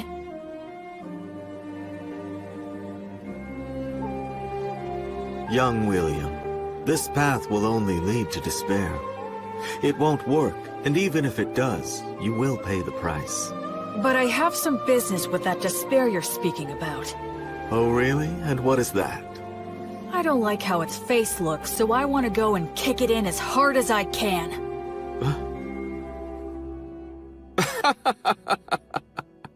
Kick it in the face. I like that. Come to think of it, you are a high priest, aren't you? And you have quite a good friend, too. What, you didn't notice the quick reaction that he had? When I said that I was going to kill you, that half-elf over there gave me the most murderous glare I think I've ever seen. What are you talking about? I did that because I thought you were gonna kill me as well. Damn it, don't look so happy. Bishop, please stop. Please wait, Father! This is with a guest at the moment. Stay out of my way. You damned ridiculous fools! Prince Ethelbald, please, I beseech thee, do not act irrationally. Who, me? Why, Bishop Bagley. I have no idea what you're talking about. Do not play dumb with me. This young man is registered with my temple. He is in the books. Though it may be temporary, he is a member of the temple. And you beckon him here without a word to me? Do you mean to disregard the temple's authority? Oh, I had no idea about that. Is this true? Yes, that's true. Claiming ignorance is not an acceptable excuse. You cannot forego the verification protocol simply because I was away. So you say, but the people from your temple seemed very happy to send him to me. A total lack of discipline. I will give them a stern talking to later. In any case, he must... The thing is, Bishop Bagley, he is not what you think he is. Huh? He came here and asked me to assemble a private army.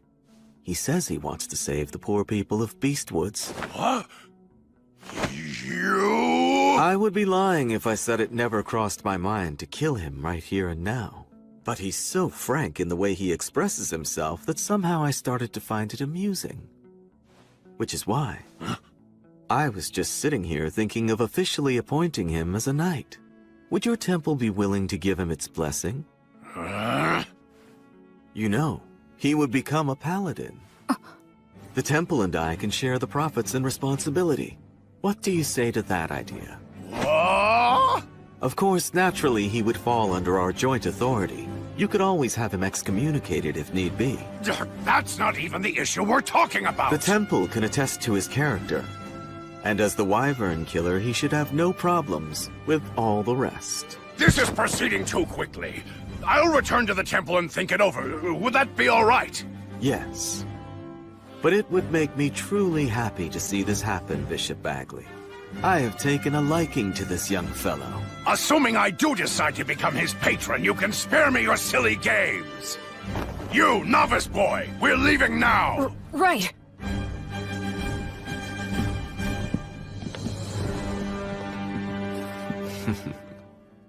Honestly, what a troublemaker you are. Demanding a private army. What's the old geezer's deal? Menel, actually he's... Especially you. You're a novice. How dare you take matters into your own hands? So what if we did? It's not like you're our boss or something, mister. Excuse me? I'm the head of the temple, in case you forgot. So what? You want to fight over it? How dare you speak to me that I'm sorry. My father's on edge because he's had unresolved issues lately. No, I apologize for my friend's behavior. Anyway, so you're Bishop Bagley's daughter then? Yes, I am, though we're not related through bloodlines. At one time, the bishop was in charge of a temple in the capital city that accommodated a large orphanage. Ah, yes, I got it. When His Highness Ethelbald asked my father to relocate here, I came to this continent along with a dozen or so other families. So that's what happened. He's in a position where he can throw his weight around. He has connections everywhere, and he has loyal subordinates, too. Bishop Bagley! Thank you for all your help. Your intervention with the Crown Prince saved us. Thank you. I did nothing to warrant your gratitude. I only defended the temple's authority from the Crown Prince's utter selfishness. You just happened to be a part of that. Besides, when he's amused by something, he has a habit of doing absurd things. It's a real problem. But be that as it may, I still must respect his royal stature and worldly authority. I'll take his proposal into consideration. You will remain in the chapel after the evening prayer. All right, I understand. The thing is, What? What's the evening prayer? You unbelievable fool! You know the prayers that are called Vespers and Compline? Those holy practices were revised 200 years ago. Did you serve your apprenticeship with one of such a long-lived race? Sure. I guess that would be a good way to put it. So it seems that you are not entirely ignorant then. Anna, go fetch some books on the revisions to the liturgy, and while you're at it, find a suitable teacher for him as well. Yes, Father. This boy is a novice, and on top of that, an ancient who's come here from 200 years in the past. He'll take a lot of work.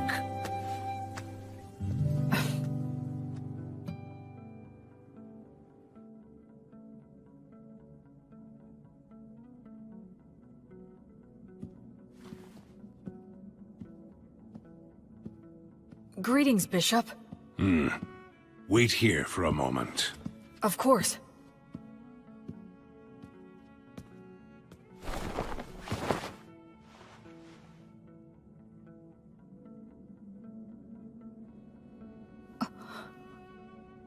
His praying form looks frighteningly masterful. Other than Mary, I've never seen such an expert.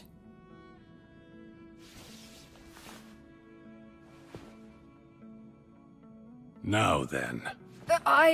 What is it? As head of the temple, you have earned a high level of divine protection, yes? Equal to my own, if not even higher. The people of the temple told me that you don't use the blessing, and when you pray, either you don't let anyone watch, or you don't apply yourself fully when others are present. Why is that? Ha! Foolish novice. Just what exactly do you think the blessing is? Divine protection from a god. Well then, why did a god bestow divine protection upon you? You think it was to give you special treatment? Not so, correct? To act through you. Understand? It is the god's wish to be able to achieve something great through you. And in order to live up to the god's ideals, we must constantly be in thought about how to use the blessing most wisely. Using it for personal gain will sadly detract from the god's glory. Most of those dimwits fail to understand this point, which is why they will one day lose the blessing. I am the head of the temple.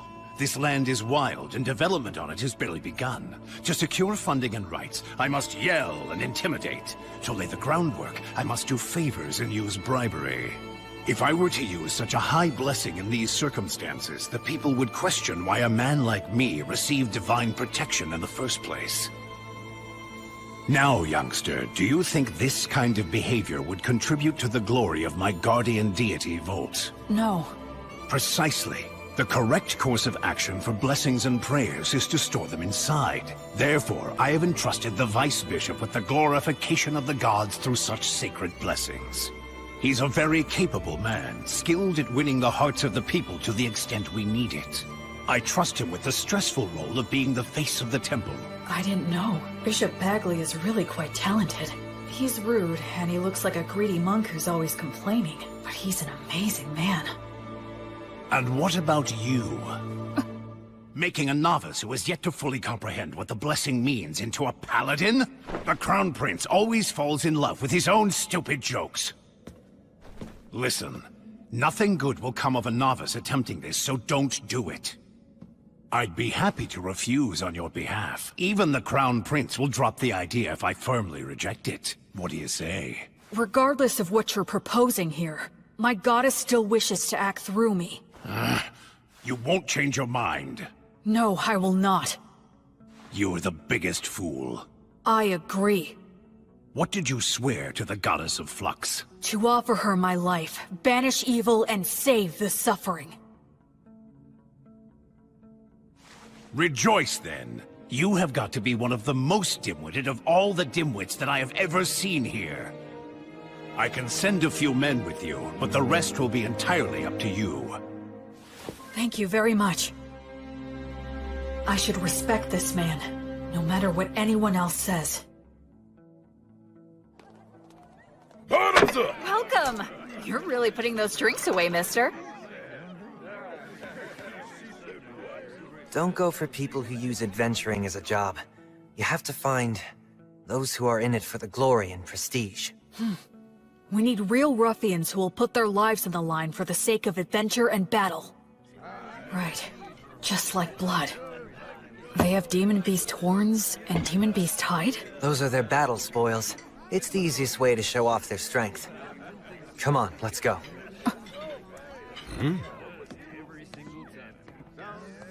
A red-headed boy with a friend who looks to be half-elf? There's no doubt. His training must have been extensive. Hey, man, what's the famous wyvern killer doing walking into some pub out of the middle of nowhere? I'm looking for help. Exploring Beastwoods? Low pay, your reward is glory and praise, and there's no guarantee you'll survive. We're doing this for a living, you know? We're not taking this quest, right, guys? Yeah, man, don't be so stingy. Shut up, you blowhards.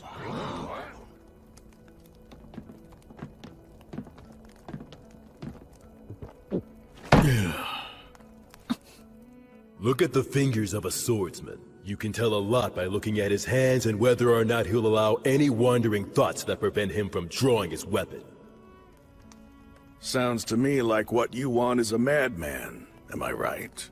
Not a bunch of blowhards with good manners but no skills. Or who picked up the etiquette and patience to do any job. But who are just a bunch of shitheads who have no fear. The worst kind of scumball adventurers who'll risk their lives for the dumbest ideals, right? Yes, that's the reason we've come here. Hey, you hear that? I called it from the start. Bunch of damn lunatics! Gotta buy our drinks for a change! Yeah, that's right! What do you hope to get out of exploring Beastwoods? Where are we going? To the ruins or the forest? We don't deal with small potatoes. We want the demon boss. The leader of the demons running amok in Western Beast Woods.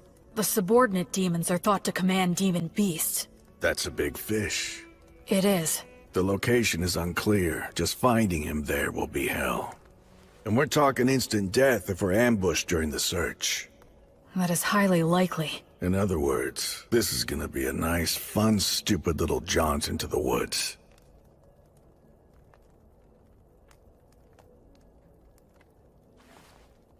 Count me in on it. All I need is food and a bed. And a little pocket change will be nice. Yeah, me too. And me. Count on us Right, too. I'll provide everything. I'm William G. Merryblood. I'm Raystov.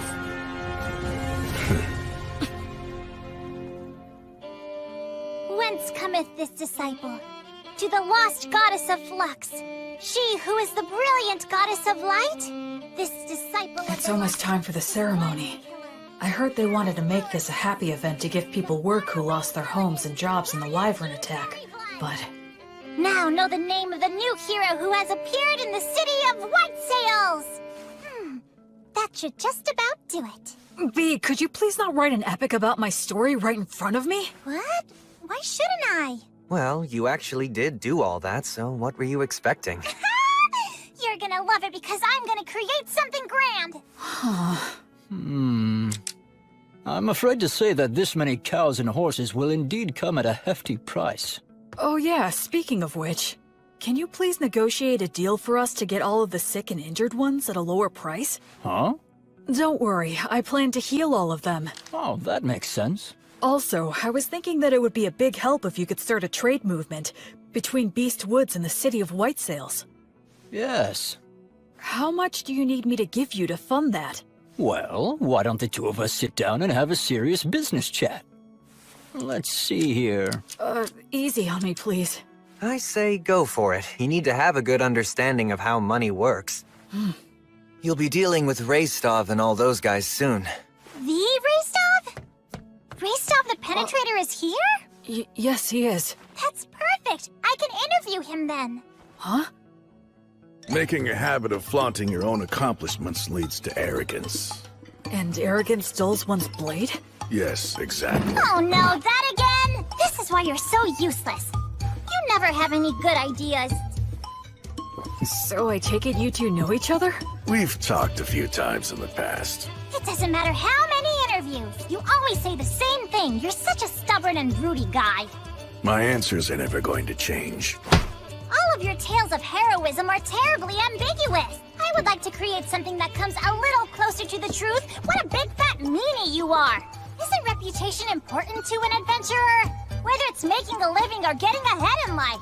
As long as you've got skills, those things come naturally. But surely you realize that even people with skills can be utterly ruined by a bad reputation.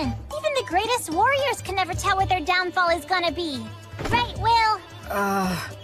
So you're saying Raistov's tales of heroism are ambiguous?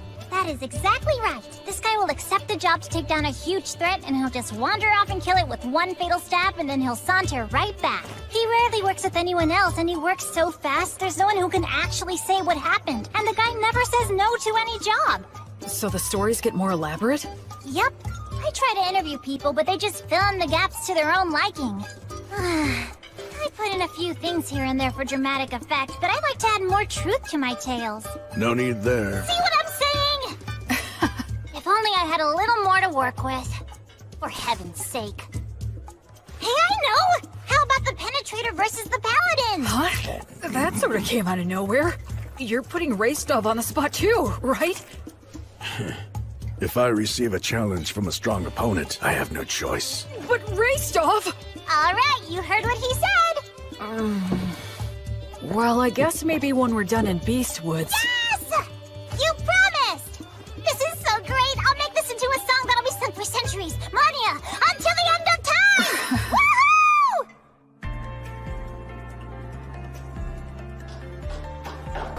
Long live the Paladin!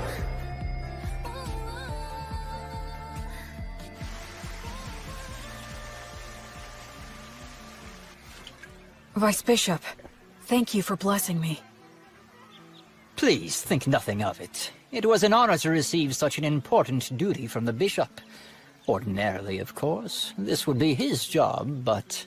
I asked him, but he said he finds it bothersome to show people his pious side. It's too bad. I agree, for a man of his caliber to be so unknown to the public. So this is where you've been hiding. Oh? We're having a few grappling matches over there. Come on and join us for a round. Okay. Come with us, Metal. No way, man. Hey, it's the Paladin's servant. Huh? He's not my servant. He's my friend. I'm not your friend. Huh? Will! We're making a fortune now, and guess what? It's all thanks to your song! Goddess of Light, are you watching? I'm getting by somehow, and I'll continue to. And that's how I became the faraway Paladin.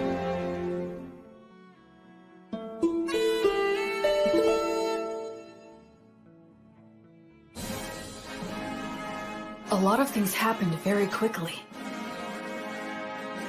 Having obtained official permission from the Crown Prince and the Temple, I set off with my team of rowdy adventurers to begin the process of exterminating the dangerous demons and demon beasts infesting Beast Woods. In areas that were relatively safe, we brought human helpers and supplies. Two things that every poor village needs. The village is within sight! Yeah! A village with access to supplies becomes much more productive. Even if it was in debt, it should eventually turn a profit.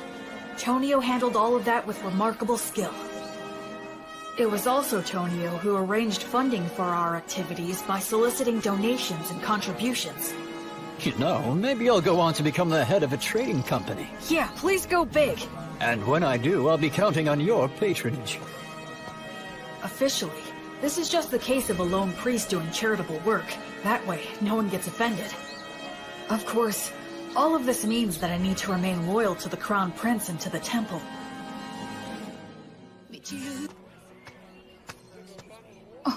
Oh, Will. I see that you've come back now. I appreciate the work all of you have done here. Bishop Bagley agreed to assign a few priests to me, and Anna is included among them. They're all experienced and are able to use the blessing. They're also capable of leading ceremonies such as festivals and funerals. I'm pretty sure that Raistov's party ought to be returning soon as well. Whenever we received reports about demons or demon beasts appearing, Raistov and the other adventurers would head out in a hunting party to pursue them. Incredible! They were all killed with a single fatal blow! No wonder they call him the Penetrator. Can you do this to wyverns too? If one's within my sword's reach. I would intervene in any disputes between villagers and try to help them settle things peacefully. You know, I wasn't really planning on doing all of this. Well, the thing is, once you've done it the first time, then you're kind of stuck. Word of my intervention spread, and I was called to intervene in other villages' disputes. My unexpected role as an arbitrator suddenly gave me a lot more to do. Whenever I had to visit other villages for benevolent purposes like that, or I had a message that I wanted to get out, B proved to be a really big help.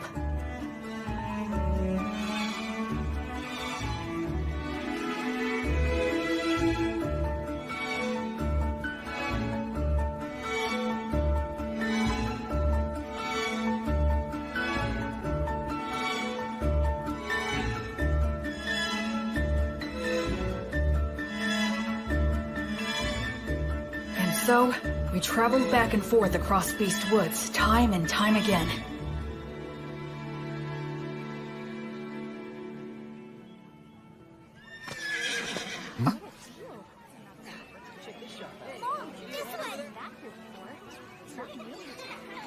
The atmosphere's so different now. This whole area has become relatively safe, so it's getting a lot more merchant traffic. A village that once had a dark cloud hanging over it, now full of life and smiles.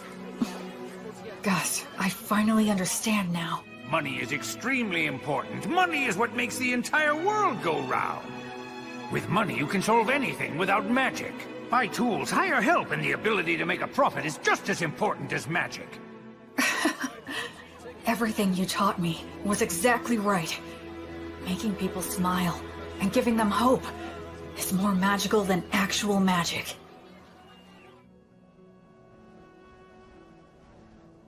And then, just as we were noticing the first signs of summer approaching... Hey, Will. What is it? Pip's party went west to do some recon, and they haven't come back yet. So how long... They were planning to spend no more than 10 days investigating, but it's 2 days past that. Pip and his party. They're very talented hunters. All right then. We'll go and search for them. You, Menel, and I are definitely going to go. And do you think you could put together 2 parties? They need to excel in forest exploration skills. I'll gather them right away. There's a chance they didn't get lost, but instead wound up in the demon's base. And if that's the case... There will be a battle.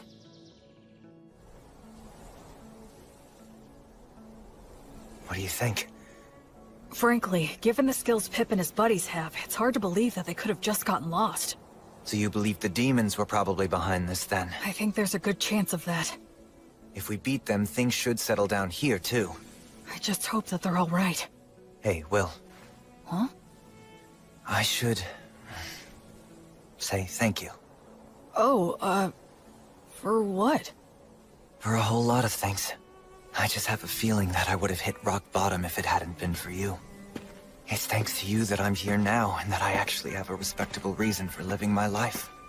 So, well... I owe you my thanks. Oh no. I should thank you. I knew nothing of the world, and you saved me. But you know... What is it? You could look at me when you say it. Shut up!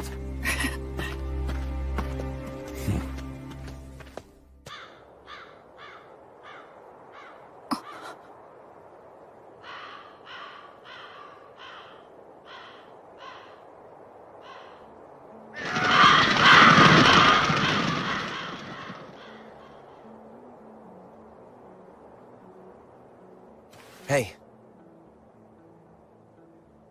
It's huge. So what made this? I don't know. It looks even bigger than a manticore. Maybe a stray living in the valley? Or, Well, at least they died fighting a big one. Pip, Harvey, and Brennan must have been pretty happy about that, although I guess they had a good reason to be pissed off, too. Yeah, like, we didn't get to kill it. They died a good death, worthy of adventurers. Go on, drink up. Virtuous gods, please grant rest to their weary souls. Graceful, goddess of light, I beg you, please, grant them peace and guidance. Will, there's a head missing.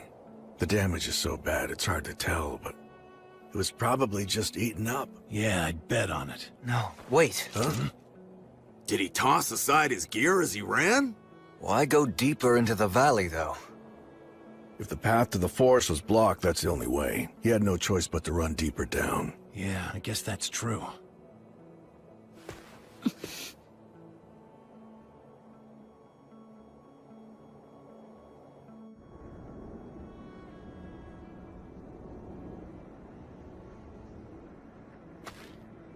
How strange. Yeah. Feels off.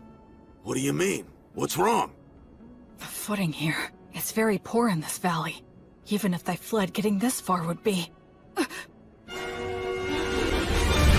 It's a trap! Retreat!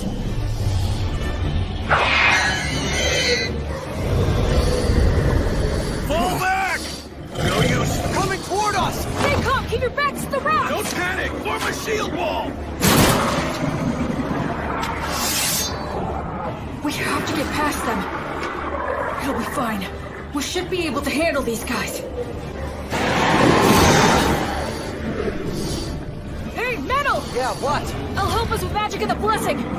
Goddess of Flux, repel the poisons that rain down upon us. Fortis, Vita, Ut, Omnis.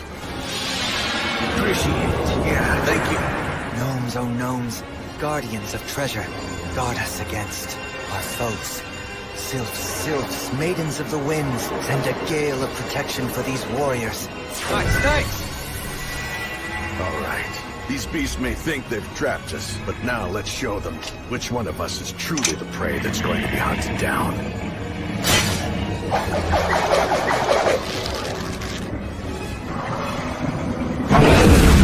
Shoot now!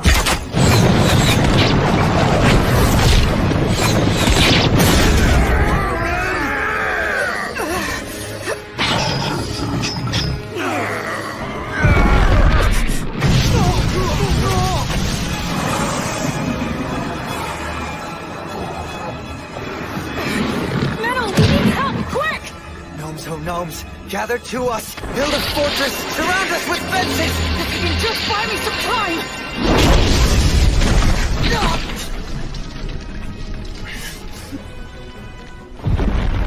No, don't!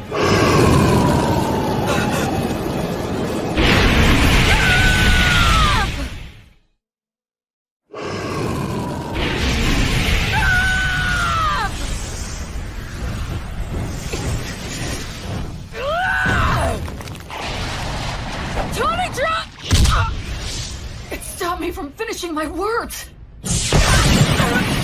What happened? Misfire? Why? Everything was going so well up till now.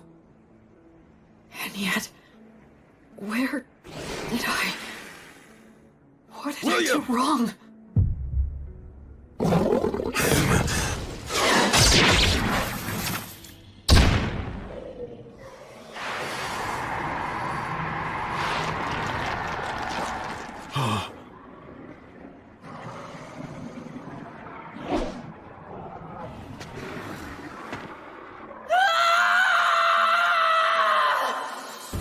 The techniques that I'd honed, the spirit that I'd refined, the tactics that I'd learned, all of it was gone. All I could rely on was blind fury and the abilities of my demon blade. As I hacked away at the enemy again and again, it was an ugly, unsightly battle that just made me want to cry.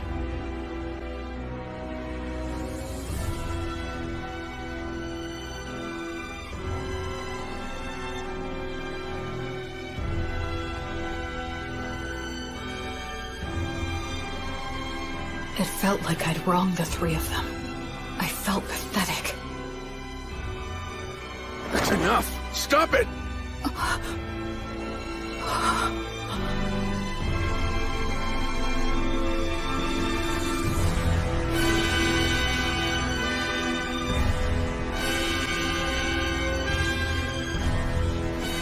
Go! Quick! He'll Menildor! He'll die! Menel!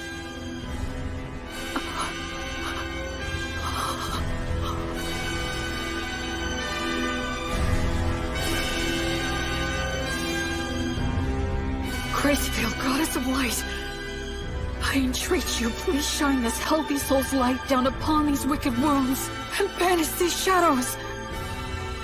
Please. Please just open your eyes. No, don't go. No, please don't leave me. My head feels fuzzy.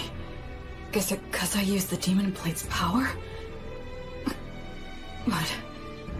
But I have to heal Menel. William! Snap out of it!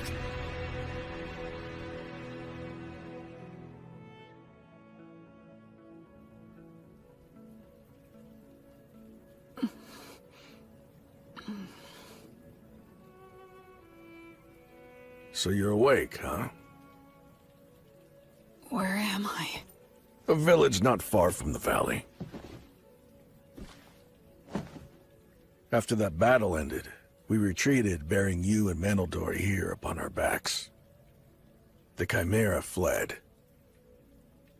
I see. Where's Menel? He remains alive. Between the magic and protection you put on him before the fight, and Menildor's own quick reaction, it seems your blessing came just in time. Thank goodness.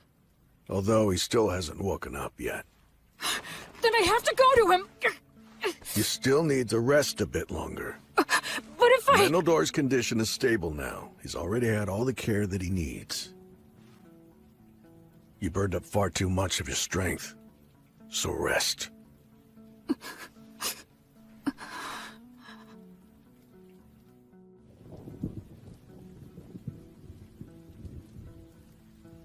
Where did I screw up?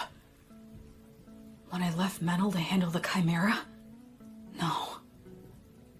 Given the circumstances, I had no other choice. So when was it? Was it just getting caught in that trap in the first place? If I'd been more careful, and took the time to send out scouts in every direction, we wouldn't have wandered blindly into that valley. We had plenty of people at our disposal. Up until that point, we'd been successful. And we were rattled by finding some of our men dead. Maybe all of that led to a simple lack of caution. No, I think I'm missing something. Some kind of fatal flaw. So they retreated, huh? Really? The wyvern killer and the penetrator? I heard they ran into some absurdly huge mixed-up demon beast called a Chimera. Wonder what they're gonna do. Also, that elf mix was hurt bad, wasn't he? Yeah, he's really got it rough. When you're stuck with a monster like the wyvern killer, no amount of lives is ever gonna be enough. Yeah. A monster? Yeah, guess I am.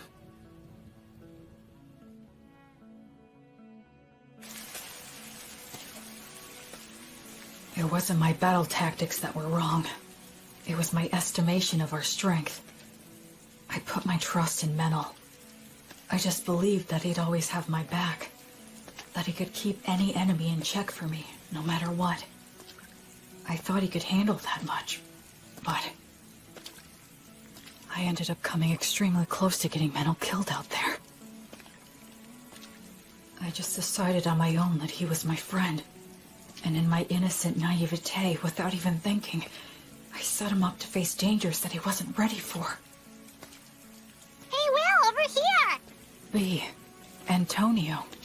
We got your message and rushed right over. And also, Anna will be coming and is due to arrive here with the priests later on. I see. Hey, Will, know what? We heard you save Menel's life earlier. I can't believe it! You ran into a beast as impossibly tough as a chimera, but you still beat an insane number of magic beasts and even saved Menel's life! You really are absolutely incredible! I doubt that Menel and the others who have been stuck with me would agree with that opinion. Huh? I'm going to see him. But Will... Wait, Will, shouldn't you keep resting at least a bit longer? I'm fine. I'm very strong after all.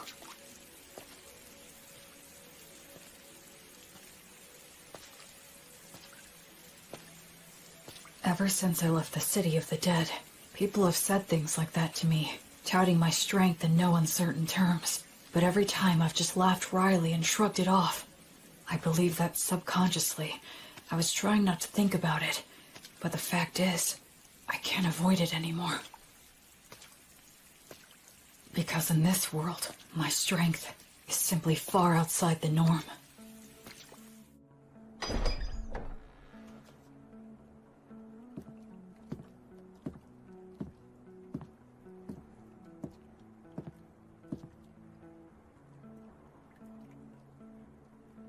This is my sin.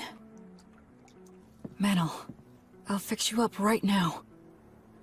Gods, please take pity on Menel and heal him. I'm sorry, Menel. I just wanted a friend who could be my equal. I wanted what the three of them had. Comrades who had each other's backs, supported each other, and respected each other. But maybe I was just trying to force that on you without even realizing it. I didn't want to acknowledge just how strong I am. Because if I did that, if I set myself above everyone else, and had to admit that I was different, then I'm scared. I'm lonely. It hurts. I hate this. Oh, of course. It really is just as simple as that. I was afraid to be alone. I couldn't bear not having someone beside me. That's the reason why I tried to see the people I should have been protecting, the people I should have been saving, as my equals. I was averting my eyes from the truth, when really, I was just scared. And for that despicable reason. Because of that, I almost got you killed. But I finally get it now. I just couldn't keep going on that way.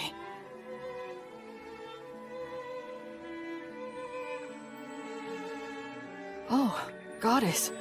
Are you here because you're worried about me? Up until this moment, I've been foolish. But it's fine now. Please, you can rest at ease. I'll put an end to your sadness right away. I'll save everything. Everything within my reach. As your sword and as your hand. Everything will be all right. Goddess, I vow to you. I'll solve all this on my own.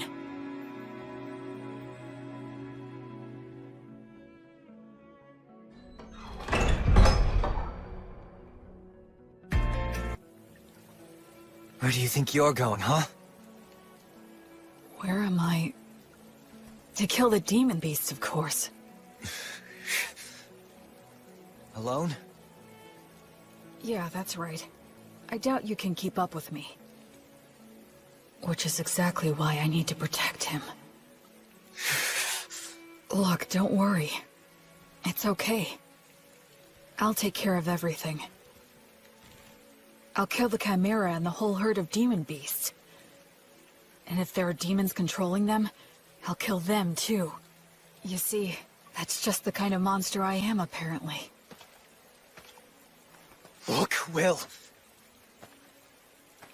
Stop screwing around! Wake the hell up, idiot! Oh, so this is how it's gonna have to be, huh? Is that all you've got, Meneldor?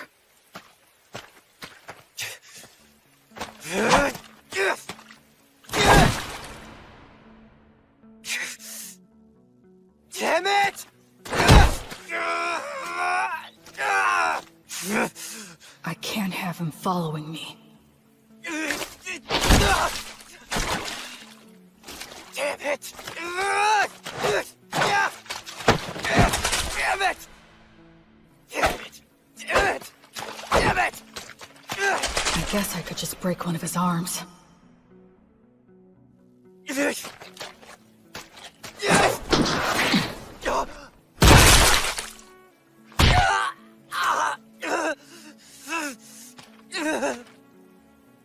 Just go and get someone to heal you. I'm not done. Oh, yeah?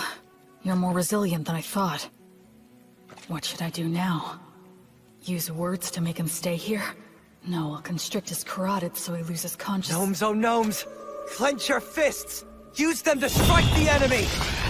Useless incantation. No! If I dodge it, the magic will hit Metal!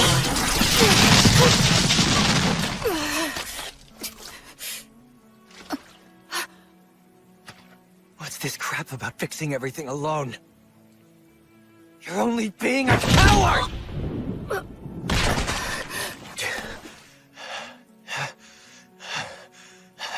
Did you really have to go that far? Huh? We were only together because of pure chance. There was no reason for you to do that.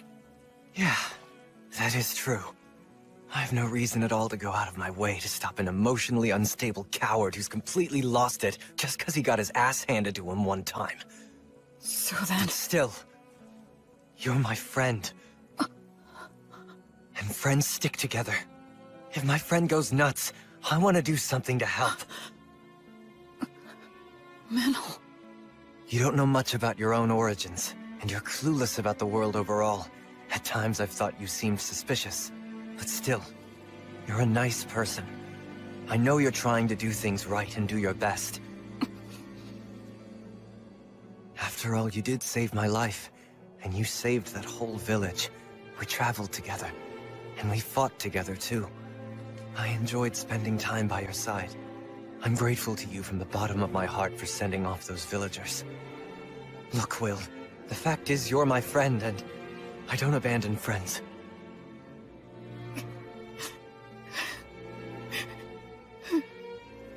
Well, you still want to fight? I surrender. I know that I'm still weaker than you now, but just you wait. I'll catch up before you know it. Metal. And soon enough, I'm going to prove that you are no monster.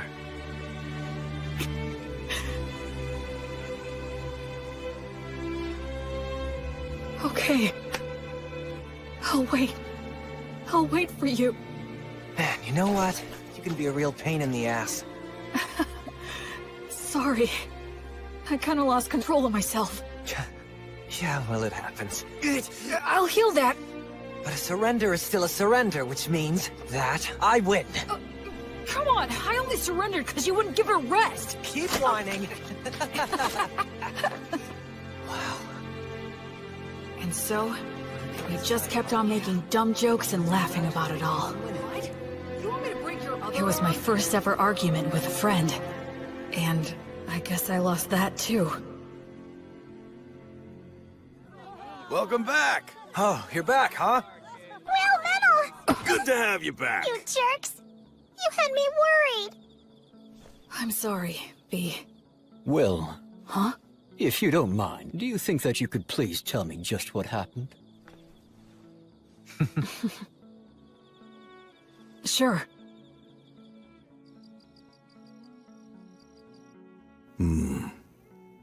That's an illness of the strong. And the stronger that you are, the harder that it can hit you. Depending on the severity of the case, it can even kill you. I'm so sorry. I really didn't mean to make all of you worry. Anyway, I'm all right now.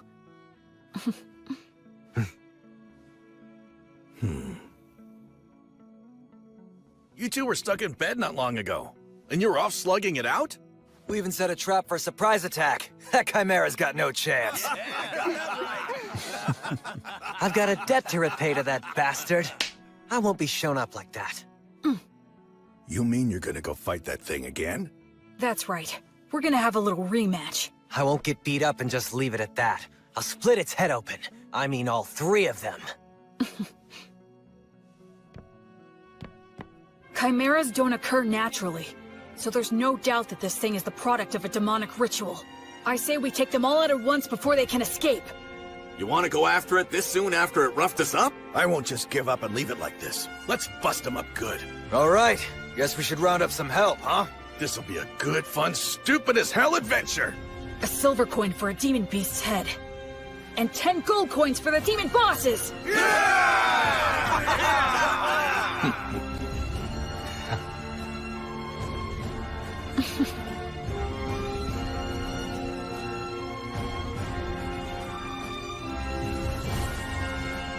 After that, we spent a few days putting a force together, sent out several rounds of scouts, and made our preparations. We didn't arrange any special tricks. We decided just to get enough people together, make preparations beforehand, and face our enemy head-on.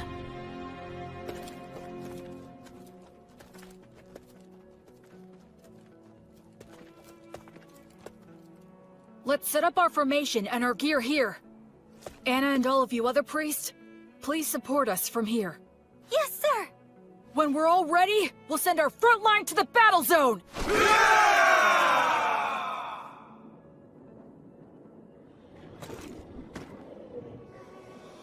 If we can wipe out all of those things, this whole area is gonna be a lot more peaceful. Yeah, let's do that. Huh? Sometimes you propose the wildest things so casually. Here they come.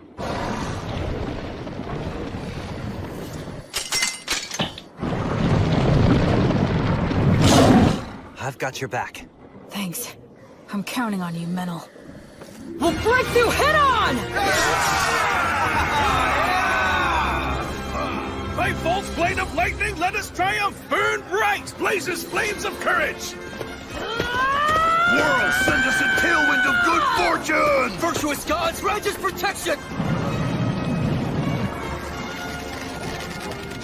Shoot! Sagita Flavium!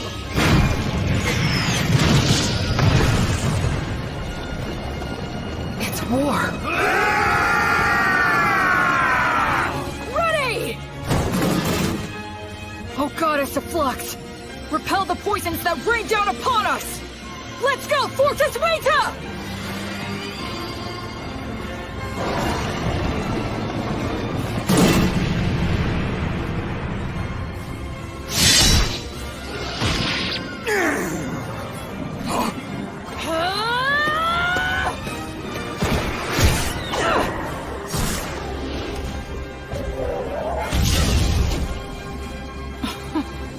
How could I ever think that I'd fix this all alone? I was never any more than one factor in this battle. The battlefield's not so easy that only one person is enough, no matter how strong they are. By the flame of Gracefield!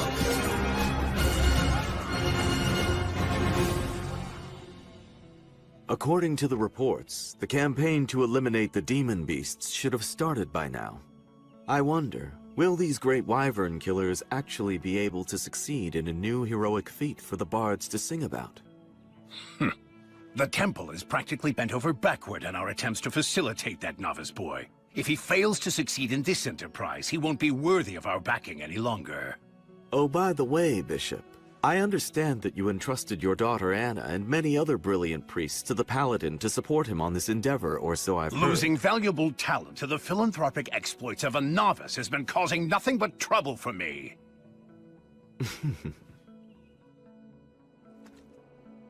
What's this? The remains of an abandoned monastery? It looks like we're the first ones to make it here. Be careful. Watch for traps.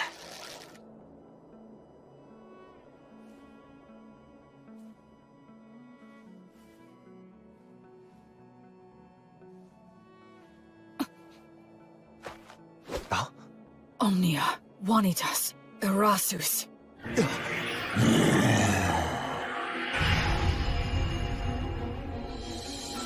Hi there.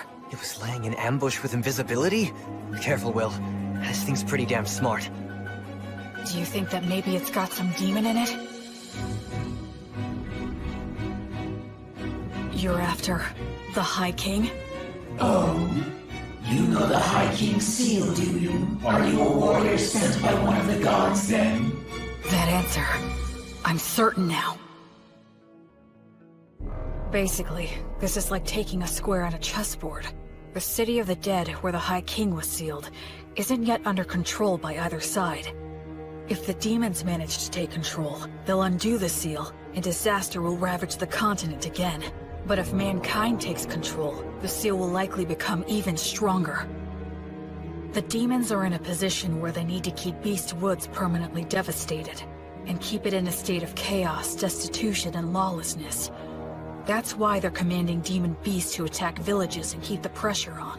They can't let mankind advance any farther south. They can't let people head in that direction. They can't let them think that there's hope in the South. If you consider the existence of their king, it's incredibly easy to figure out what their objective is. In the name of the Goddess of Flux, I will destroy all of you. Oh yeah? But wait. There seems to be some sort of mistake or perhaps a misunderstanding. A misunderstanding, huh? That's right. That's the truth!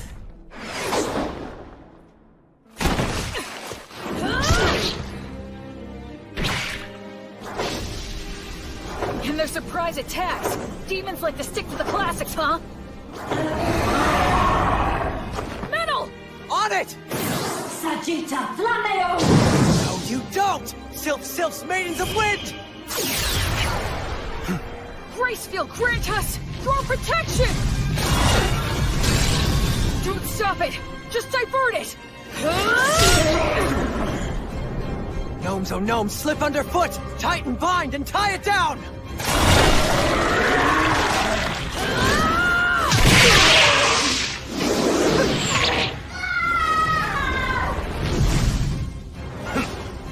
It has 3 separate heads. If each one reacts differently, they're bound to end up becoming confused. This demon beast is unnatural. It shouldn't exist! I don't need to score a clean victory in one strike. I just need to fight it the right way and win by being better. I don't need to use a flashy secret technique. I'll just use all 3 of their teachings and do what it takes to win! That's the fighting style that works best for me! Maidens of Wind!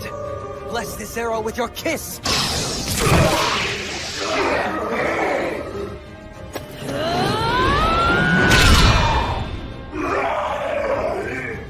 That's one down!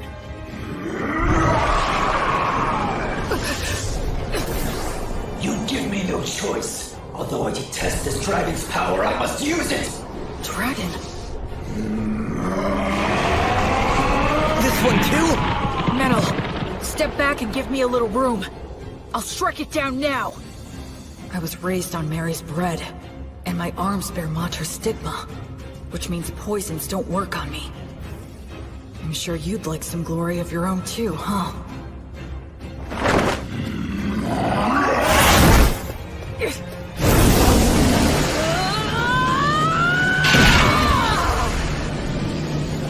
Gnomes, oh gnomes, clench your fists! Use them to strike the enemy!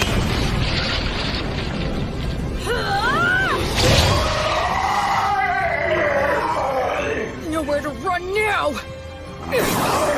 Acceleratio!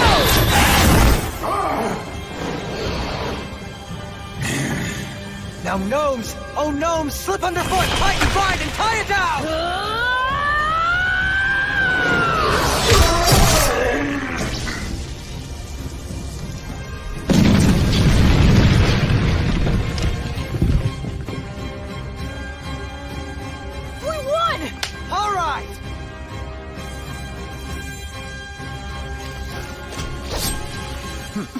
On to the next one.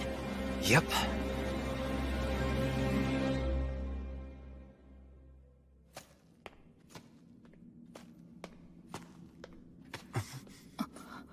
Took you long enough. Raistov? I'll be taking those 10 gold coins you promised. What? No way! He beat us to it? You're kidding! How'd you do it? Came from the side. Since you 2 guys were busy taking care of the Chimera for me, it was actually pretty easy. Well, that's Raistov the Penetrator for you. He's too good at getting ahead of people. You have to be if you want to get to the strongest opponents. Careful, there could be traps here. Haha! I guess we're the first ones here. Those 10 gold coins are ours. Huh?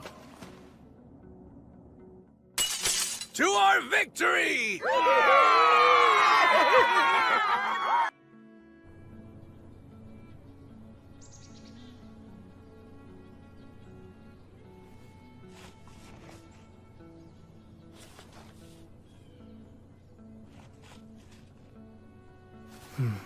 You're awfully cheery about a little stack of papers, Will. You could tell, huh? Yeah. You're grinning and caressing that paper the same way that someone might touch a woman's body. Is that the stuff those craftsmen gave you? They said they were the best of the trial sheets they made. You really are happy, huh? Well, the way I see it, these are the future of this town.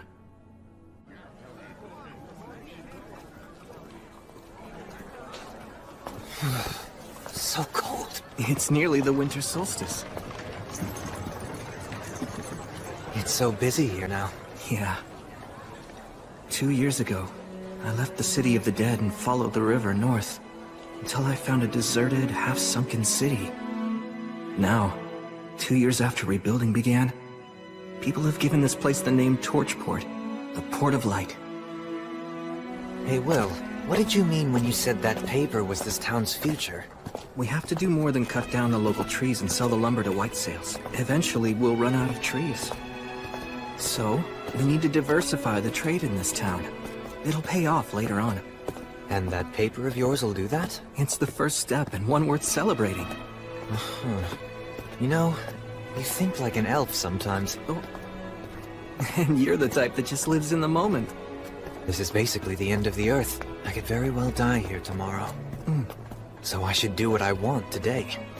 And I'm pretty confident that most of the people who are living here feel exactly the same way as I do. I know. I want to change that. Well, maybe that's the exact reason why the Goddess of Light chose you. Here you are on the front lines, where you could die at any time.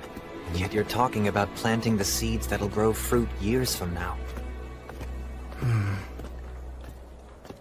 By the way, we heard from the Crown Prince of Whitesail's brother. We're invited to the New Year's ceremony. You gonna go? Oh, that's right.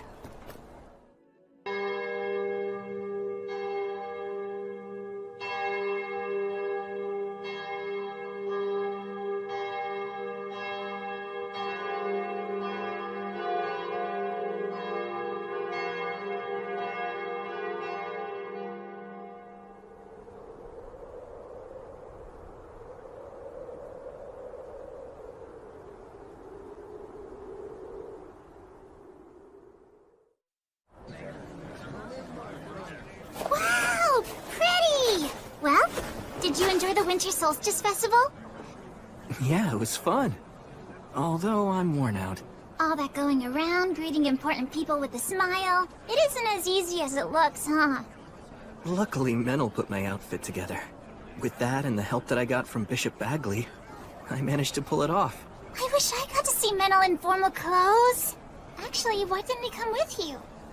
No, I invited him. But he said, shut up, at least let me sleep in today. What about you? Make a little money? Of course! This is the Troubadour's most profitable time of the year!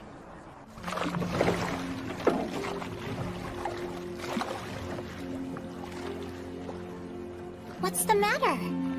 I was just thinking how beautiful this town is.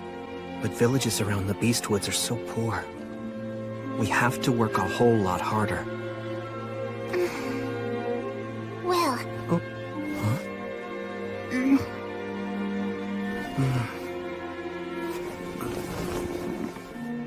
Huh? You worry too much. B. You know it's true. You can't help yourself. Well, I made a promise. I swore that I'd act as the goddess's sword to banish evil, and act as her hand to save those who are suffering.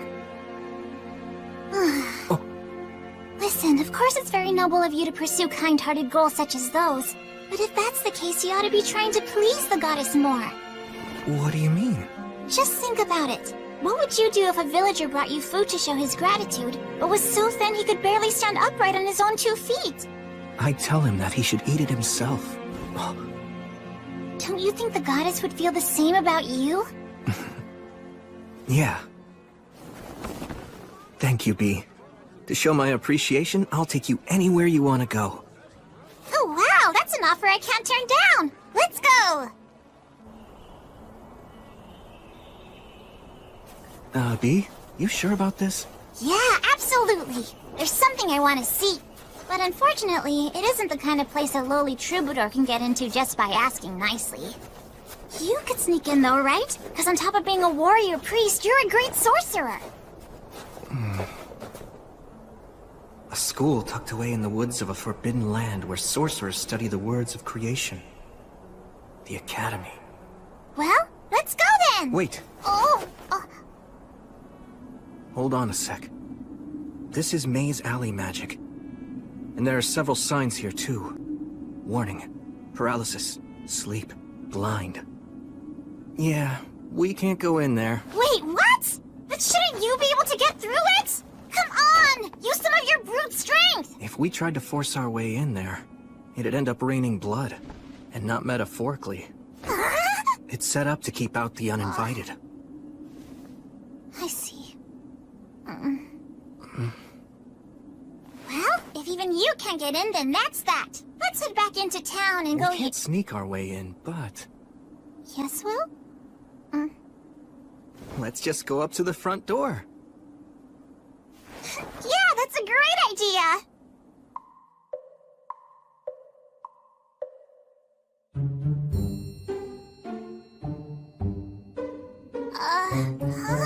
Do you remember how we got to this spot in the first place? I mean, I know in my head where it came from, but... It's okay. Just keep holding my hand.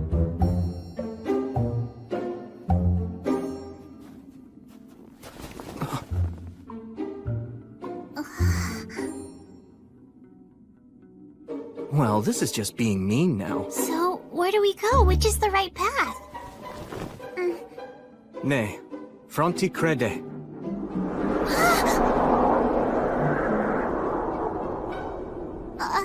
This is the right one. Either learn or leave. So, does that mean if you won't learn, you have to leave? Will. Huh? Don't push it, okay? Even the wandering sage in his youth couldn't pass through this route. Or at least he wasn't able to make it all on his own. What? Gus couldn't? He was a child prodigy. But even so, he wasn't able to visit the academy without getting his master's help. That's how he found out how much he still had to learn. I see. So even Gus couldn't get through here when he was young.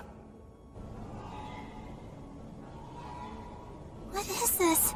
A curse? Looking at it makes me feel really uneasy. I can't sense any mana at work here. But doesn't that make it even more suspicious? Setting a trap in something that's obviously questionable is a classic move! You're right. There's a sign carved in it that makes you feel uneasy. Man, talk about super twisted. I could write a song about this alone!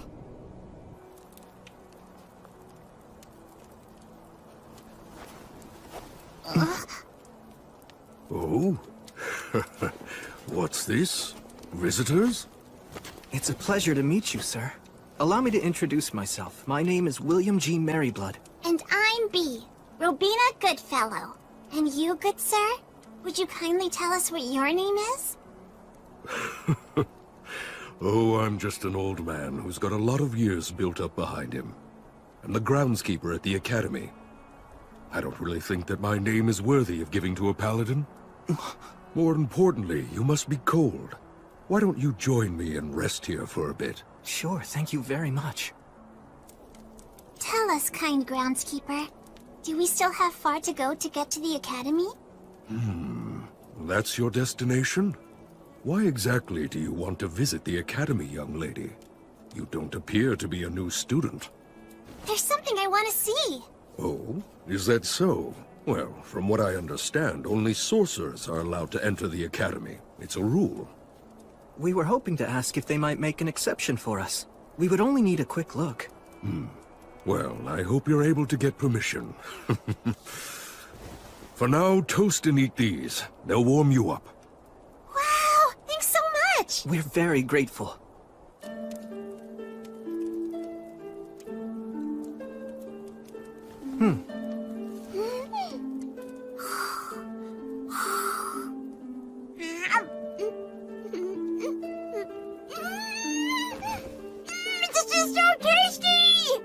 It's goat milk cheese, right? That's right.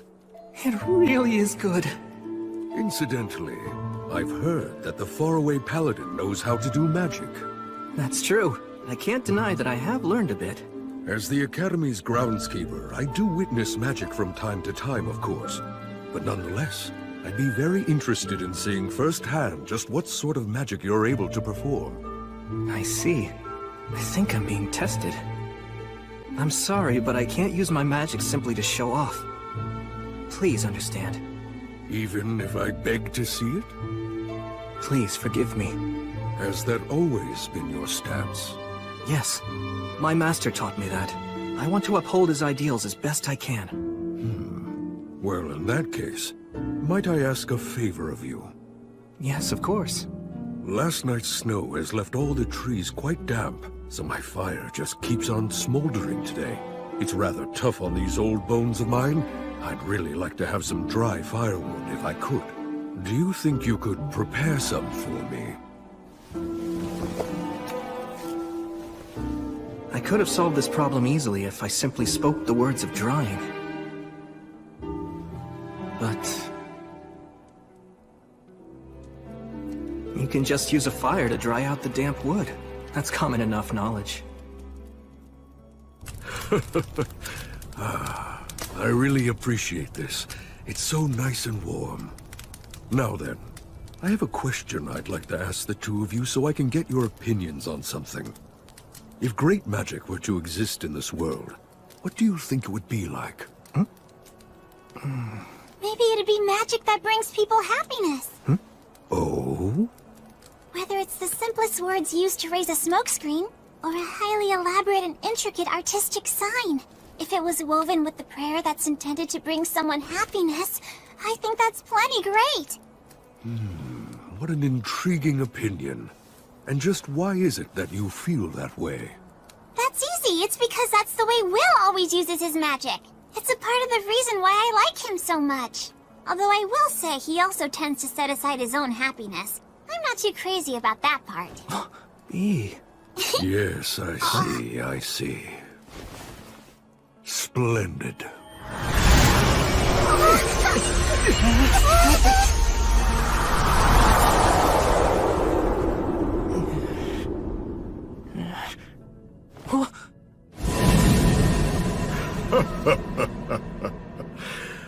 Allow me to properly introduce myself. My name is Hiram. I am a professor at the Academy, and I'm also the Master of the Woods. And I serve as groundskeeper as well. Groundskeeper? I'll have to make a bit of a special exception, but I'll assume the responsibility and allow you to tour the Academy. Now then, young lady, what part of the Academy was it you wished to see exactly?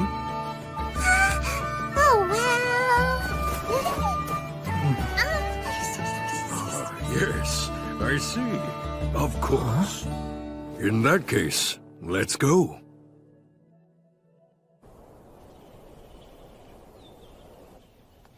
Wait, hold on! What is that? There's a doll out there cleaning! That is a golem created by a previous master of forms. It's quite a handy thing to have. Incredible. It moves so gracefully. Even if the mana here is very stable, I can't imagine the amount of work that must have gone into it.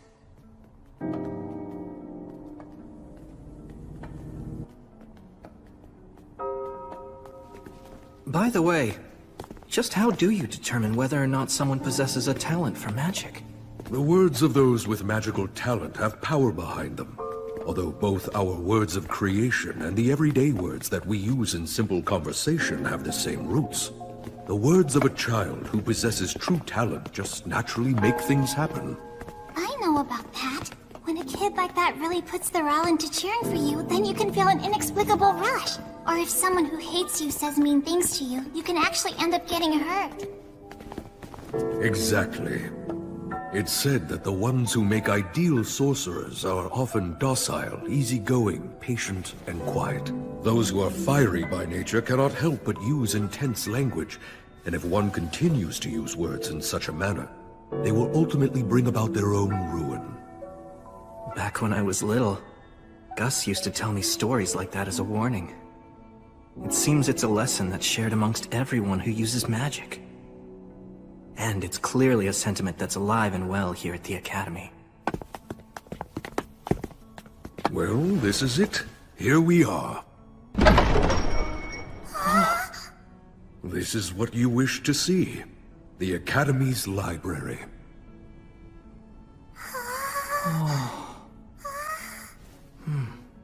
I personally authorize you to browse anywhere you might wish, except for the forbidden shelves downstairs.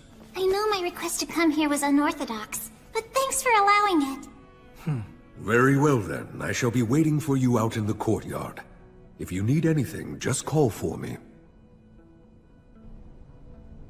So, you wanted to see these books? Yep. Are you surprised? A bit. I thought you wanted to see the Sorcerer's School so that you could use it as a reference in your songs. There's a book I'm hoping to find. You want some help? I think I'll just search on my own for a while. I asked you to bring me here and now you're just gonna be bored. Sorry about that. An introduction to the history of magic. I learned a lot from Gus, but I wonder what's changed over the past 200 years that he wasn't even aware of. Huh? B? I'll carry those. Thank you. Huh?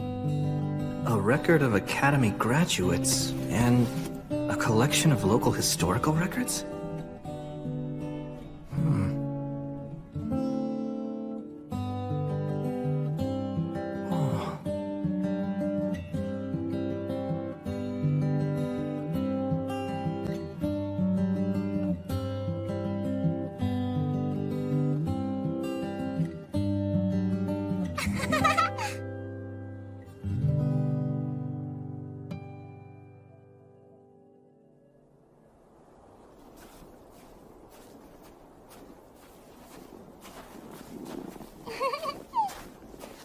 Hey, B.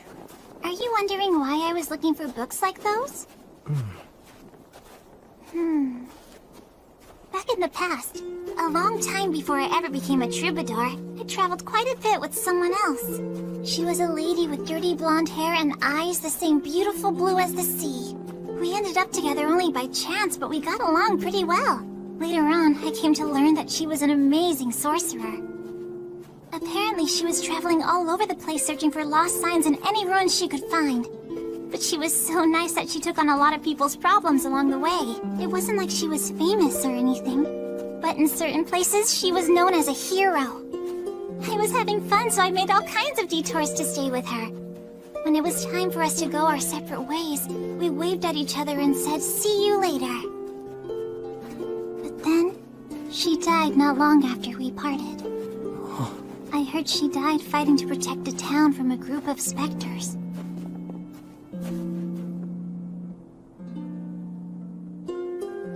I'm sorry. Oh, don't get the wrong idea. It isn't that I'm feeling upset because she died or anything. I mean, yeah, of course I'm sad, but she'd made up her mind, right? I'm not really big on regretting the choices other people make. But even so, I can't just sit around and let that kind of resolve be forgotten, can I? She was a hero. So many people mourned her death. But even that grief was washed away by the passage of time. And she was forgotten. Eventually, nobody spoke her name again. This world is full of dangers. Every hero who is born is one day quickly forgotten. I guess that's just how it works. But still, they praised her and thanked her, and when she died, that was it.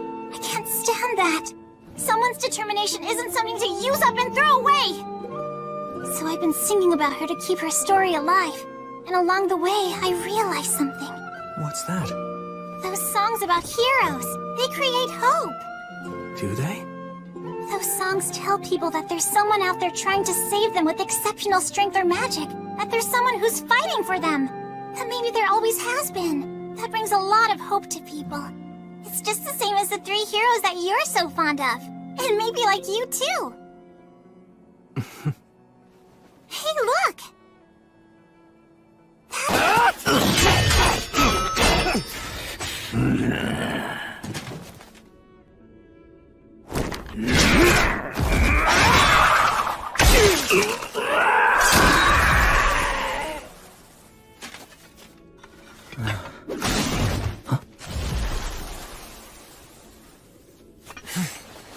Got a new sword out of it. If the demon commanders were the gatekeepers, then that means... Yeah, it means the Lord of the Forest must be ahead.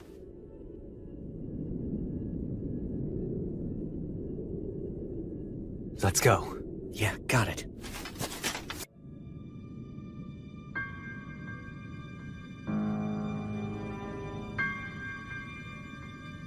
So is that big tree? Yeah. He's the ruler over this forest's winters. The Lord of Holly.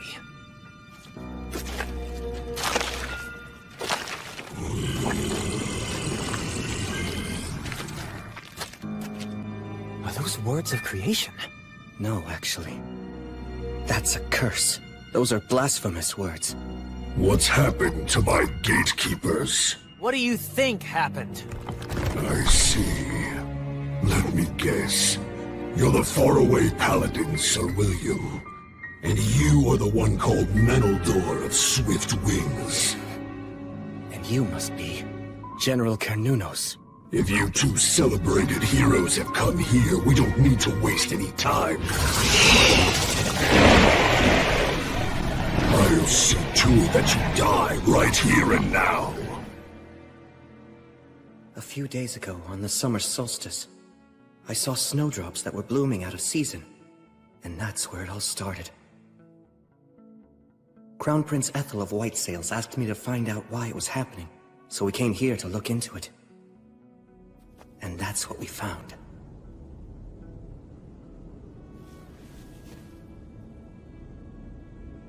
What in the world happened here?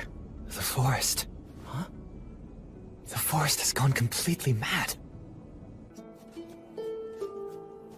This whole forest region is ruled over by two ancient trees. They're called the Lord of Oak and the Lord of Holly. They're trees. Actually, they're twin brothers. The Lord of Oak rules from the winter solstice to the summer solstice. Each solstice, they yield royal authority to each other, thus maintaining the cycle of the seasons. Then... It seems this time, the transfer of royal authority may not have occurred for some reason. It was disrupted on the summer solstice, so... It must have been the Lord of Oak. Great Lord of Oak, ruler of the forest. Why won't you give the Lord of Holly the royal authority? Nay, children of man, you have it the wrong way around. It is the Lord of Holly who will not accept the transfer of power. Why not? That I do not know. My communication with the Lord of Holly was severed, so the transfer of power cannot be performed. The royal authority is powerful and far-reaching. If it does not lie with the correct owner, it will only foster the spread of evil. It may only be a short time now before this forest suffers a fatal collapse. All right then, will you give it to me? What, Menel? Hear me, Lord of Oak. Please entrust your royal authority to me. I cannot. It may have been possible for the true Fae from the days of old, but because you carry human blood in your veins, you would not last even a month. Your very soul would be destroyed. If I'd have a month, then that's no problem. I can resolve the whole matter with him in that time. But why would you go to such lengths? I swore that I'd live my life looking forward, to atone for my sins. Through a friend who saved the soul of the one who saved me, I made a vow to the great goddess. There's no greater reason than that.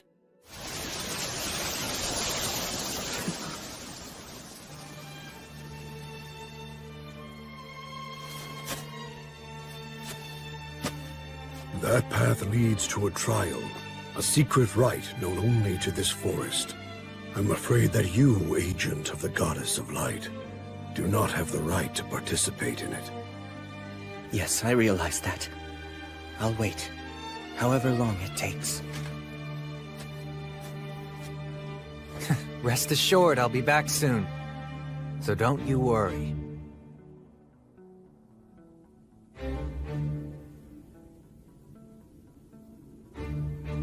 I don't know exactly what happened in there, or what trials awaited him. I'm not sure what hardships Menel experienced or what he overcame. But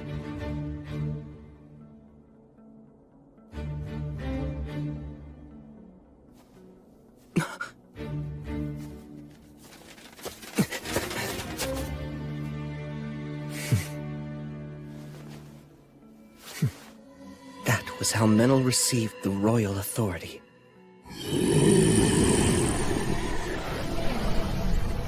Menel, you ready? You bet. You take him. Hear me, O Lord of Holly, twin brother who rules from the summer solstice to the winter solstice. I bestow to thee the power from your brother, the Lord of Oak, the power that makes a king!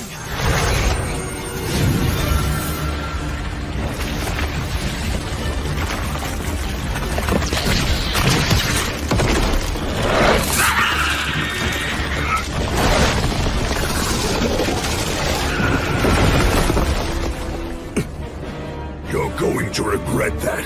I can't believe that you have already won over the Lord of Oak! You're done.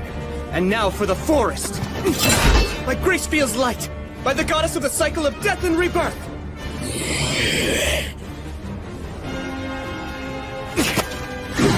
Defumo Adbla! Tessere Oath! It still went off? Nicely done.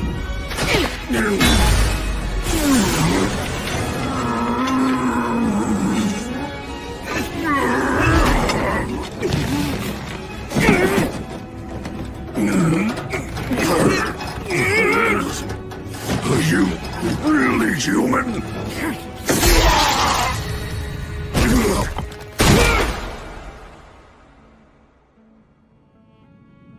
I am the Lord of Holly. For your bravery and valor in eliminating those insolent invaders, and for performing the transfer of the royal authority, I commend you and thank you.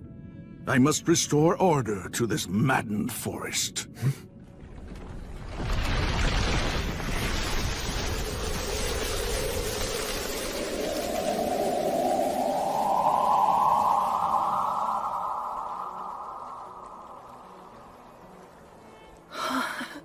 He wields that insane amount of power as if he's just casually waving a hand.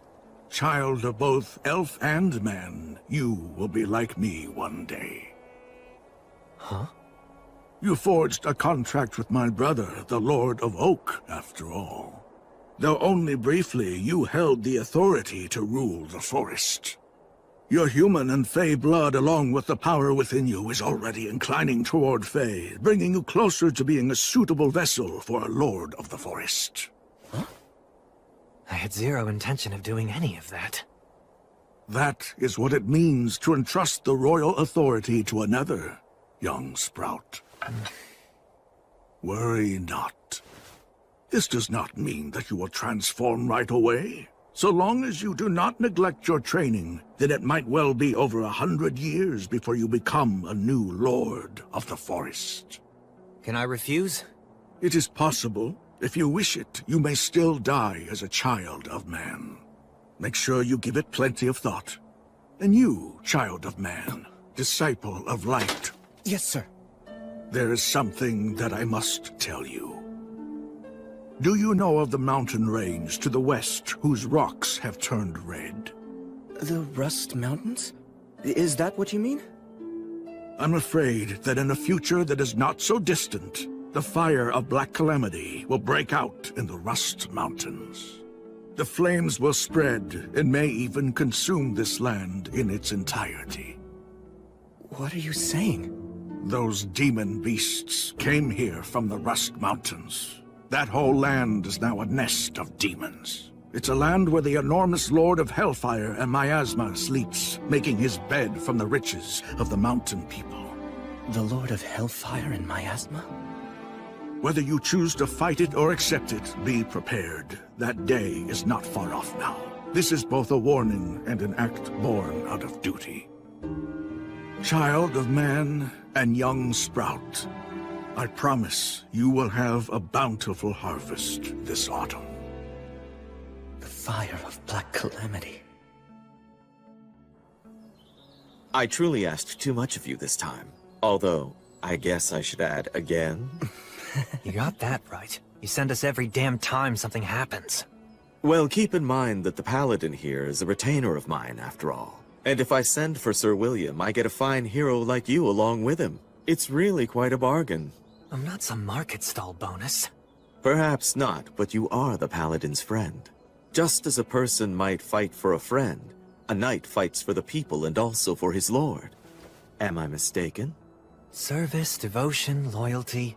That all sounds nice on the surface, but what's the reality? Overburdening someone breeds discontent. What if the next time you need them, they don't want to help? Yes, that is true. I wouldn't want the paladin to run away from me.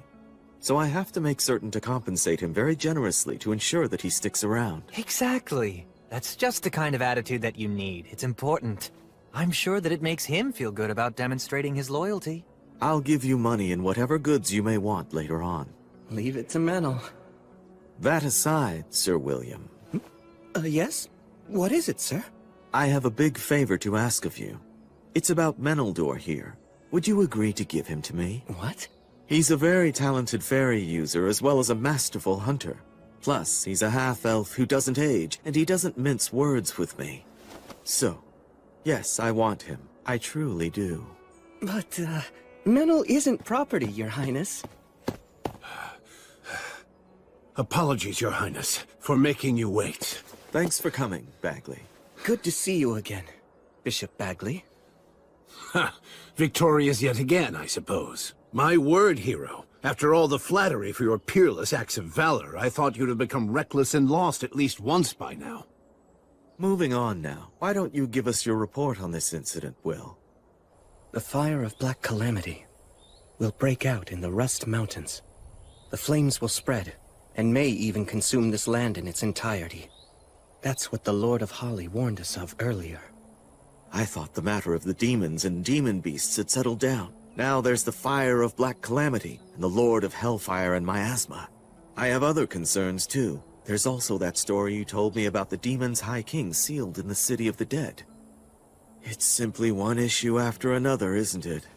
Honestly, never a dull moment here. Tell me, Hunter, this Lord of the Forest, exactly what sort of power does he possess? Can we actually put our trust in this prophecy of his? Call me by my name, old man. You're in no position to talk! Could you two please try to get along? With this insolent brat? Oh, please, spare me your jokes. Give me a break. I hate pompous oafs like him. But even so, he does make a fine business partner, doesn't he? Well, I do admit that he is quite talented. I wouldn't be sitting here with you otherwise.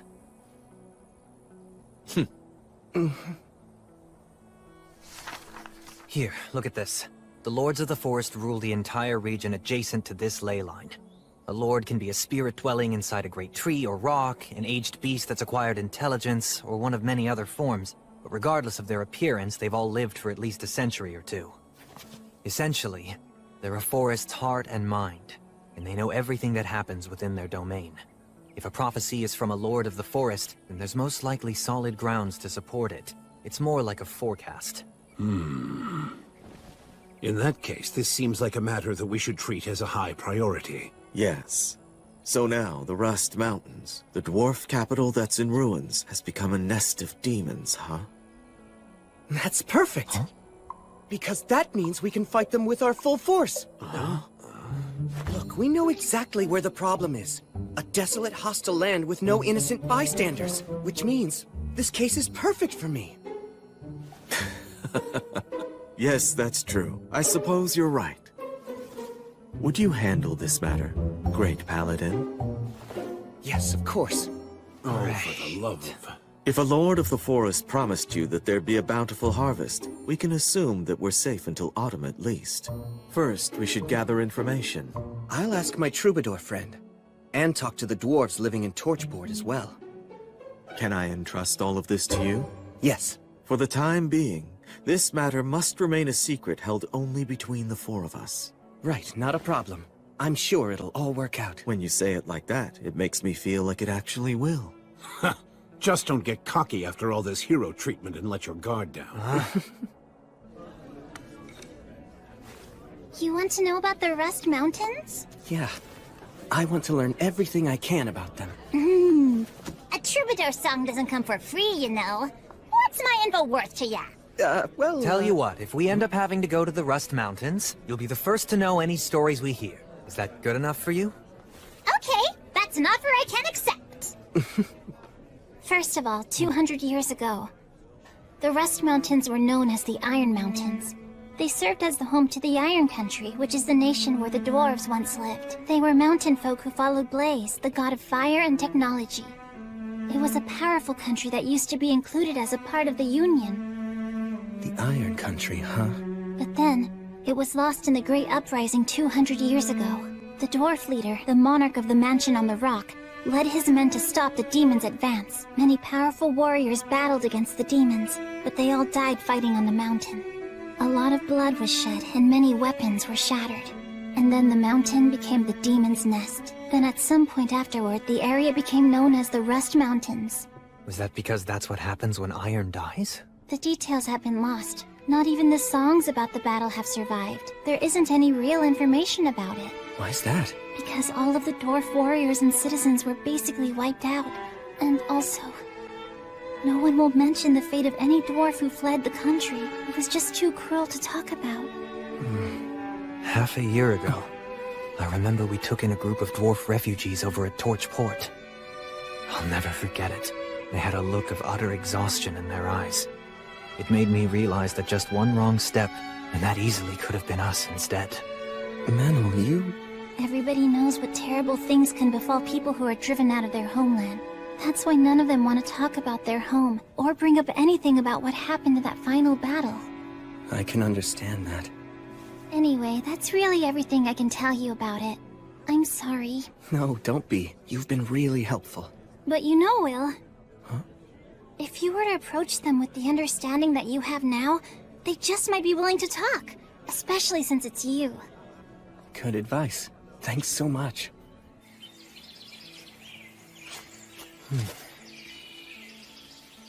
This way.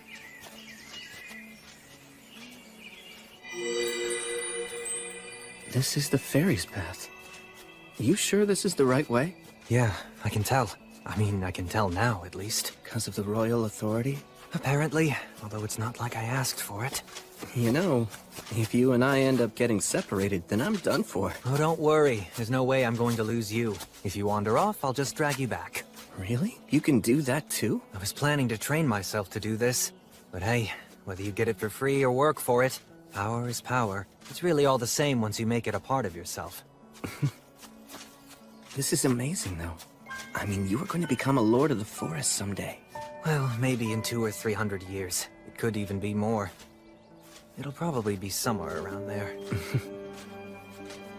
I'll be long dead by then. That's true. Maybe I'll be the one who maintains your grave. And I'll be able to see how your kids and grandkids end up too. Huh. I hope everything will have settled down by then.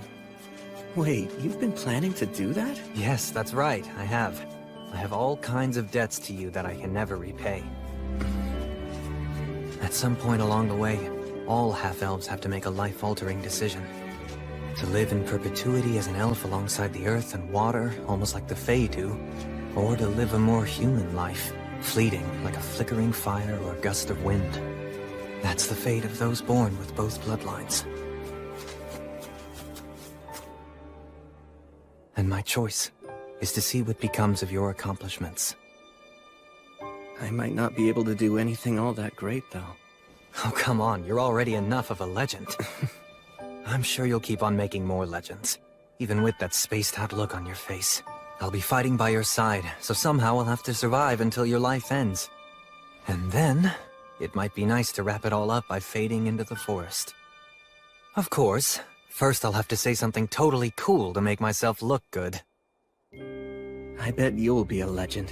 Yep, the both of us. Doesn't sound too bad, right? Yeah.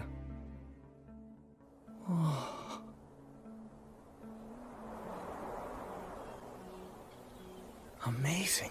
It should have taken days to get this far. Pretty handy, huh? It's kind of scary how easily you use that power, though.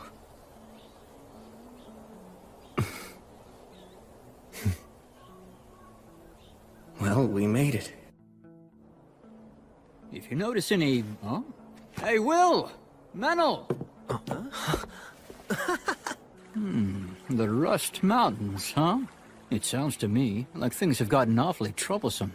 We were hoping the dwarves might know something useful that could help us out. So, I know that some new immigrants have arrived recently. How are they doing?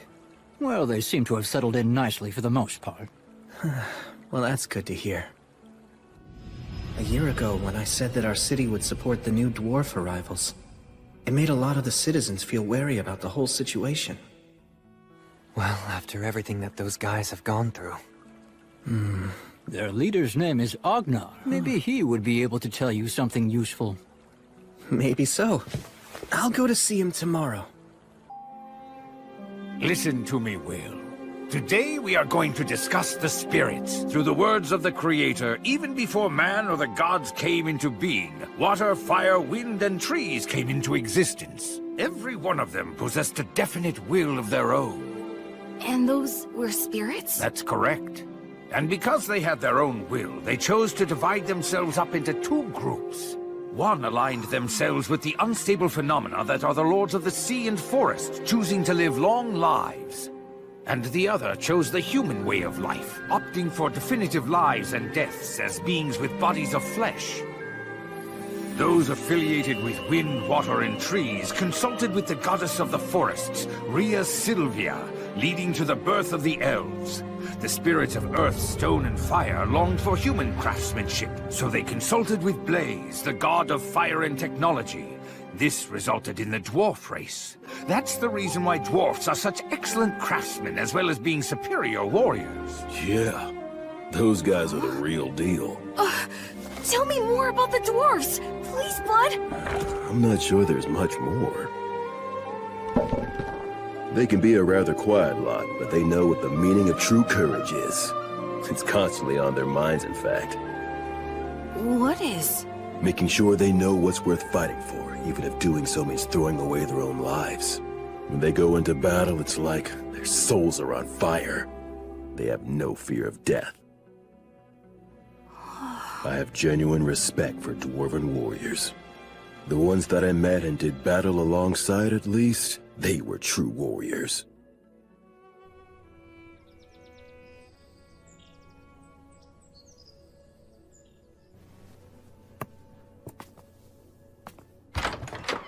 Hello there, good morning. Young master, good morning. I'm heading out soon to do some training. That's quite some bedhead you've got there.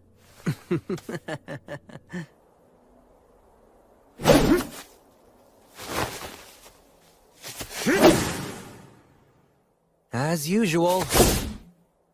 Your look really doesn't fit with your superhuman strength. Yeah, I guess it would have been nice to have the looks to match. It makes you approachable, though. Maybe it's for the best. And they say people seek in others what they don't have themselves. Menel, stay here a second. Sure.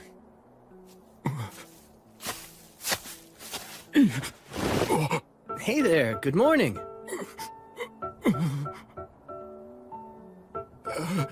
Yeah, good morning. So, would you like to watch? Hey, what are you doing?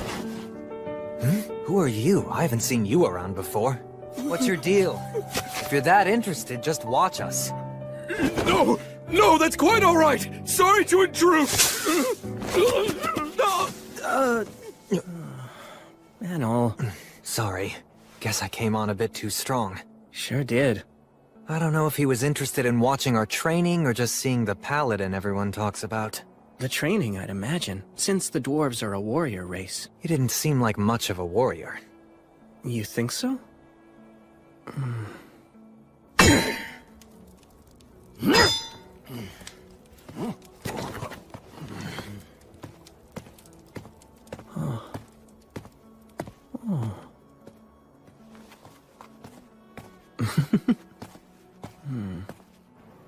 Welcome!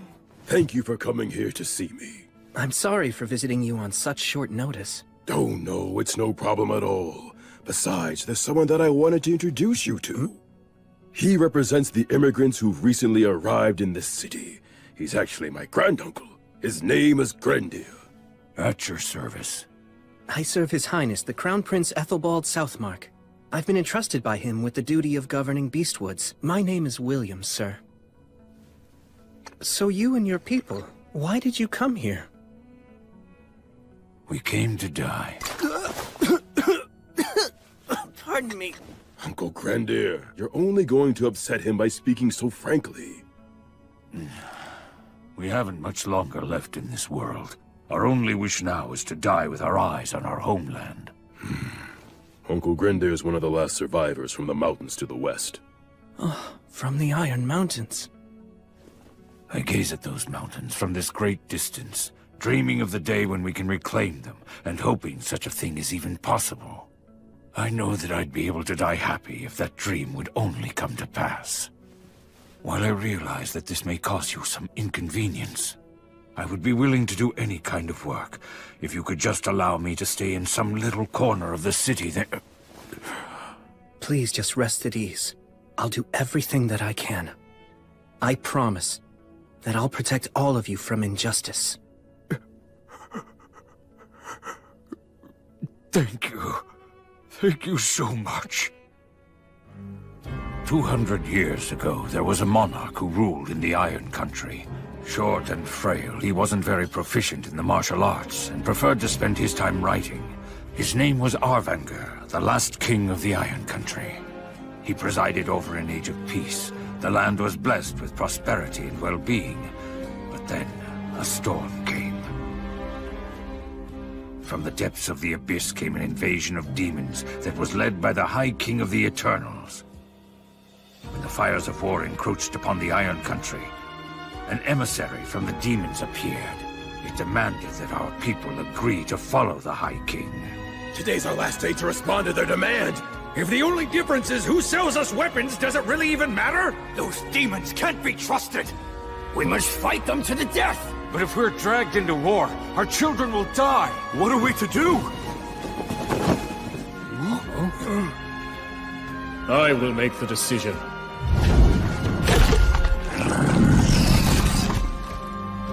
What is your answer? This. This is the iron you and your brethren wanted. Come and take it! The dragon is coming! Alakirka will destroy everything!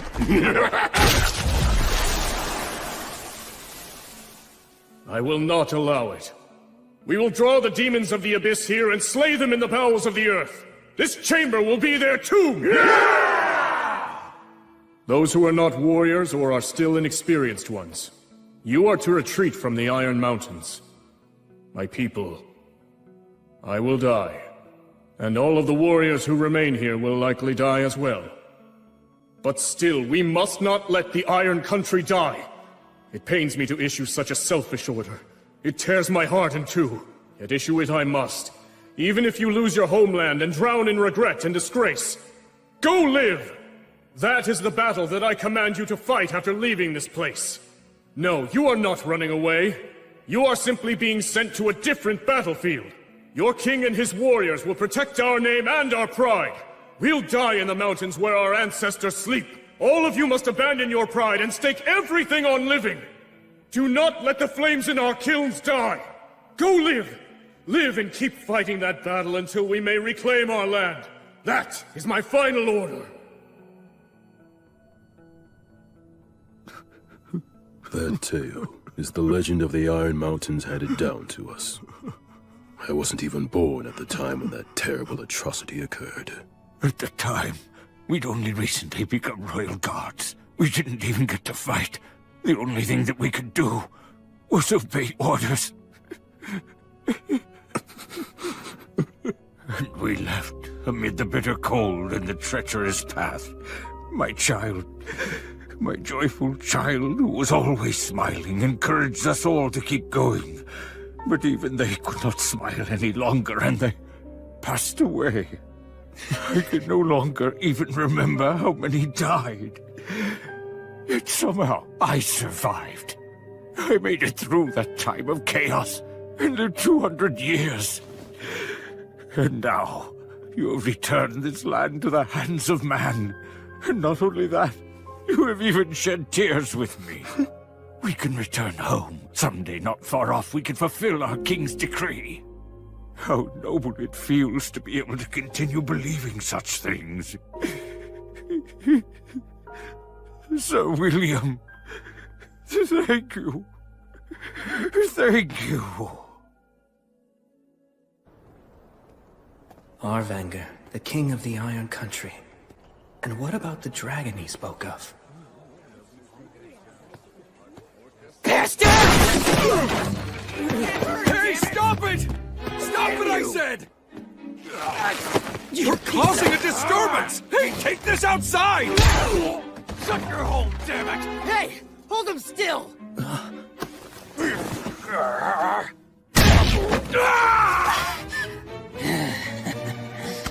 That's enough. Huh? Shut up! What the hell? I won't let you take this any further.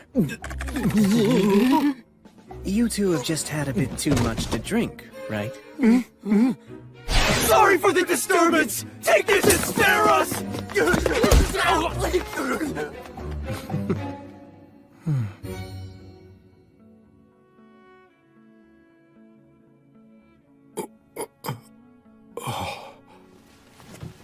Oh, you awake? What's your name? Rue.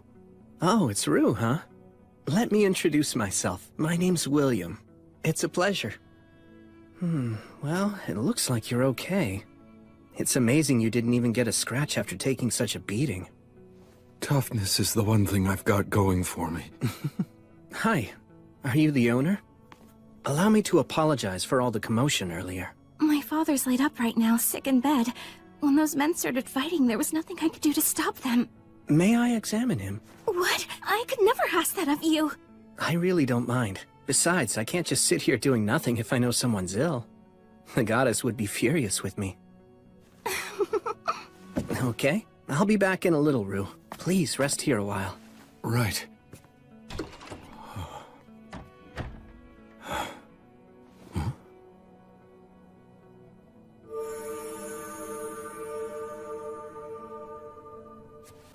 Okay, you ought to be just fine now. Oh. Thank you so much. I received this healing power from the Goddess of Light. So you should thank her. Yes, of course! Oh, wait. I have an idea. Please let us provide a nice meal for you. Yes, please. That would be great. To tell you the truth, I actually forgot to have dinner tonight. Huh? What are you doing? Oh, wow, amazing. It's really nothing. Not compared to what you can do. You're so strong and courageous. Don't do that. Don't say things like that. You really shouldn't imply that you're weak and cowardly. It's like cursing yourself. Be your own biggest supporter. You should try that approach instead.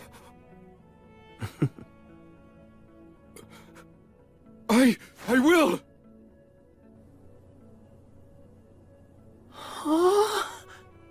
Enjoy it before it gets cold. Thank you very much. Earth Mother Mater, and all of the virtuous gods, as we now partake of this meal, we give thanks for your grace. Please bless the food before us. Now then, cheers. Yes, cheers.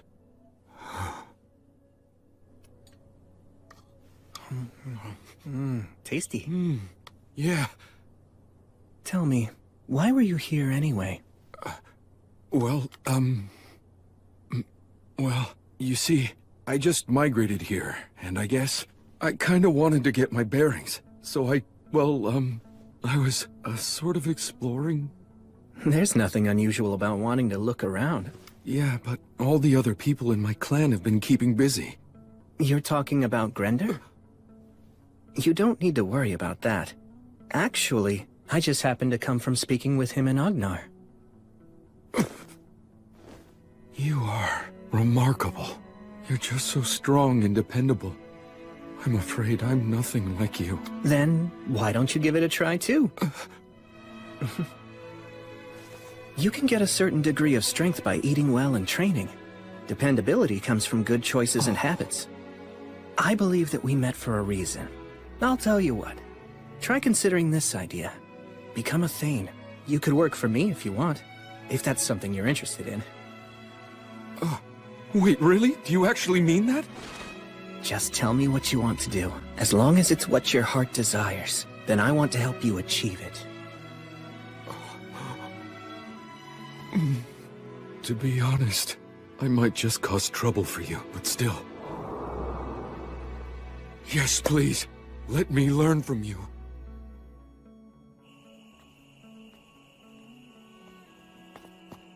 Huh?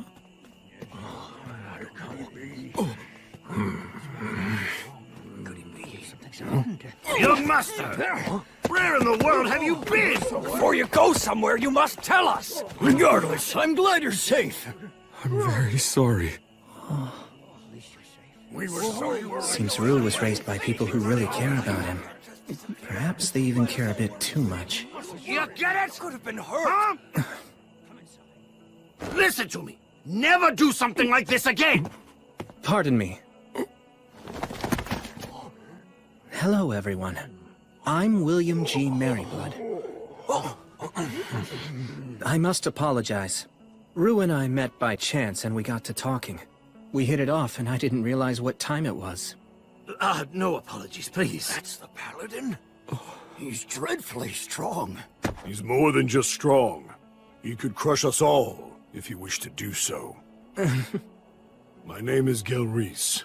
I appreciate your apology, and I will gladly accept it. You have my humble thanks.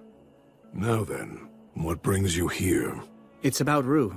I would like him to become my Thane. You want to make the young master a Thane? That means that he'd have to accompany you on beast hunts. Being the paladin's Thane is too dangerous. You have to give this more thought. What do you want to do?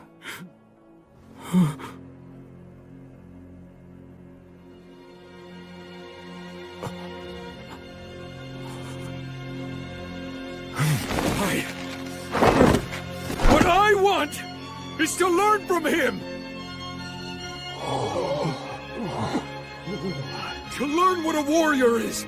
To find out what courage is! To discover it with my own two hands! If I never confront danger, or never even take a single step on my own, what can I ever know about being a warrior? What can I really know about having true courage? It's simple. I want to be someone I'm not ashamed of.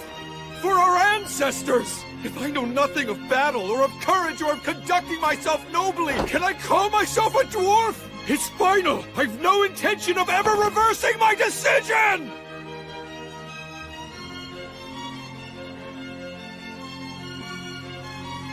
Wow. Sir Will! I beg of you, accept me as your Thane right here and now!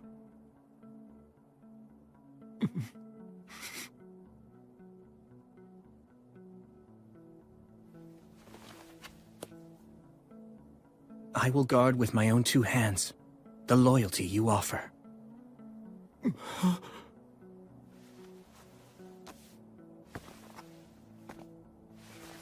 As you just heard, Rue's given me his oath as a Thane.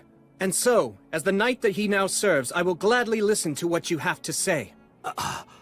Our young master will be the faraway paladin's Thane. So be it. You're agreeing to this? He's never asked for selfish favors. He's always respected the predicament we have lived in. And as he just said, this is what he wants. All right. I will explain the situation to Grendir, young master. Oh, thanks so much. But still, know this. From this day on, you can consider yourself to be like a dead man to me. But why? Since you've entrusted your loyalty to a great warrior, you must never value your life above his. Serve him faithfully, prepared to die for him without hesitation if it ever becomes necessary. You understand? Yes, I understand. Grendir and I will check in later to see how things are going. Take good care of our young master. Of course, I most certainly will.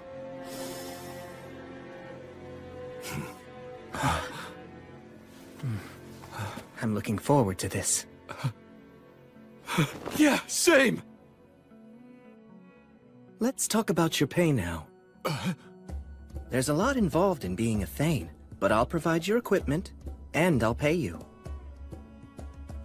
Oh, I'm just happy merely to be serving you. That's not enough. I had someone tell me many, many times about how important money was. Right. If I don't compensate you fairly, it'll look bad. Some may say I don't value your work or loyalty. Granted, it may be in bad taste to put a price on everything, but money is almost always the clearest indicator of value. You're so mature for your age. Well, that's the goal at least. I'm trying my hardest.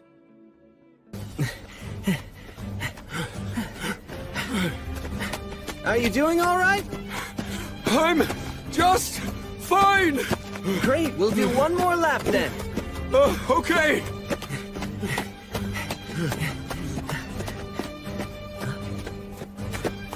Blood, Mary, and Gus must have worked so hard to figure out how to teach me everything I needed to know. How'd they train me so efficiently? Last lap, full speed! All right! Well, all I can do is keep trying my best, and maybe I'll reach their level someday.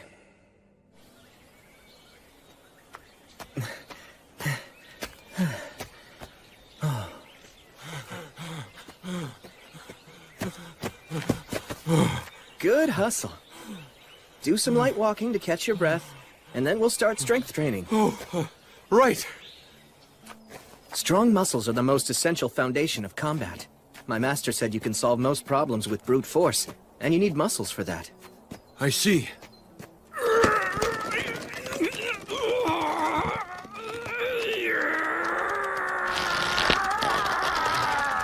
Okay, that's good. That's enough strength training for now. Will we do this every day? Yep, we worked on your arms this morning, but we'll alternate our training. We'll focus on different muscles on different days. Yeah, I guess that makes sense. Actually, later on, I'd like to do some practice swings with you to check your footwork and how you move your body. Uh-huh. But first... I think you guys met before, but let me introduce my friend, Menel. Hey. Oh, yes, hello. So, I guess I should say I'm sorry for scaring you the other day. Oh, that's okay. So from this point forward, Menel will join your training sessions. Also, I'll be asking him to work with you whenever I'm away or unavailable. Right! I appreciate your guidance. Sure thing. I need to go and attend an assembly. After that, I'm going to go check on the people who we treated earlier. I'll let you take over now. Fine. Okay, let's start with practice swings. Right! Okay, I'm counting on you then. No problem. I'll take care of it. Oh, hey! It's our lord! Ah, well, good to see you.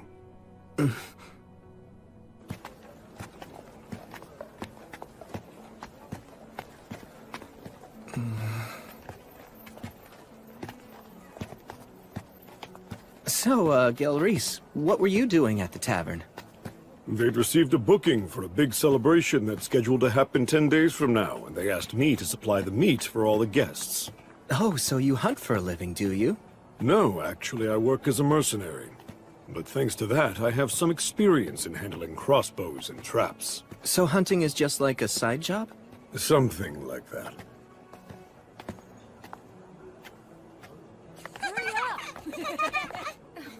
That's right. Not so fast, kids. Okay. It's truly a fine city. Yes. People from many walks of life work to make it that way. You know, Paladin. Yes? There was a time when I was a warrior in the service to the Iron Country. I was inexperienced as a fighter, so I wasn't granted the honor of dying in battle beside our king. To fulfill our king's final command, we took up weapons and worked for many different employers to get by. Contentment was not easy to find. We traveled across many lands before finally arriving here in this city. Please, I beg of you, guide our young master and teach him as best you can. Yes. I swear on her light.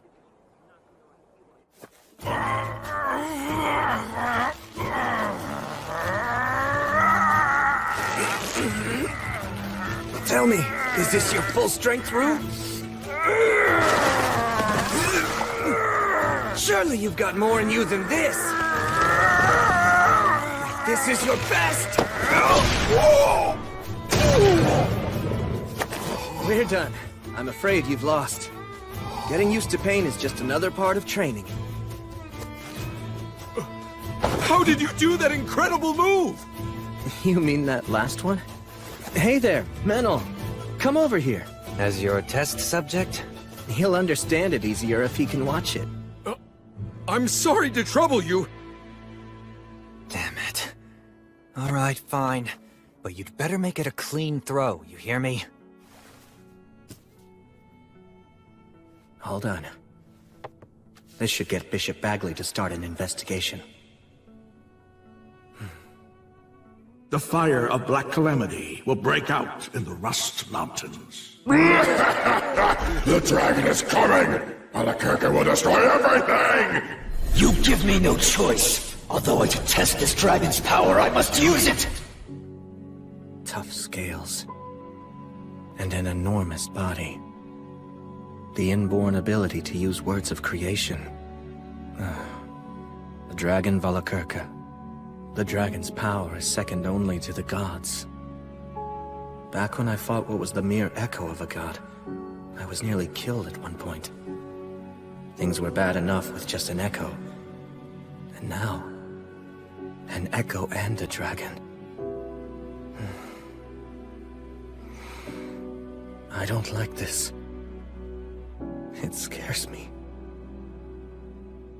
Don't lose your nerve! Huh? Come on! Again! I'm wearing armor, so why would you hesitate to attack? Good grief, I think you might even be more naive than Will. So what's the matter? You giving up already? You gonna run home with your tail between your legs? No, I'm not done!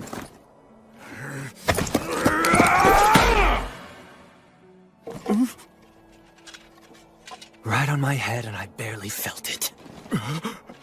Are those bulky arms just for show? Huh?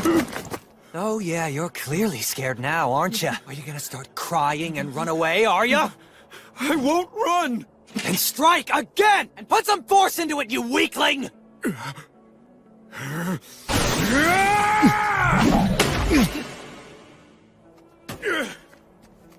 Always reliable, that Menel.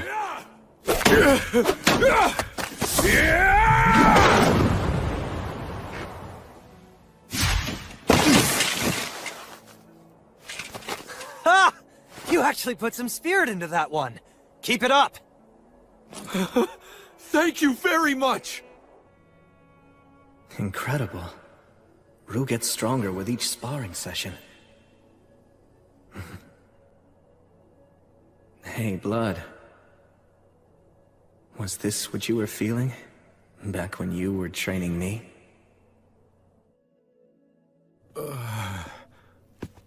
Here you go. I don't know. I don't think I can eat all this. Then your training will go to waste. Force it down if you must. You need to replenish all the energy you burned up when you exercised. You can eat it slowly, but please, eat it all. Okay.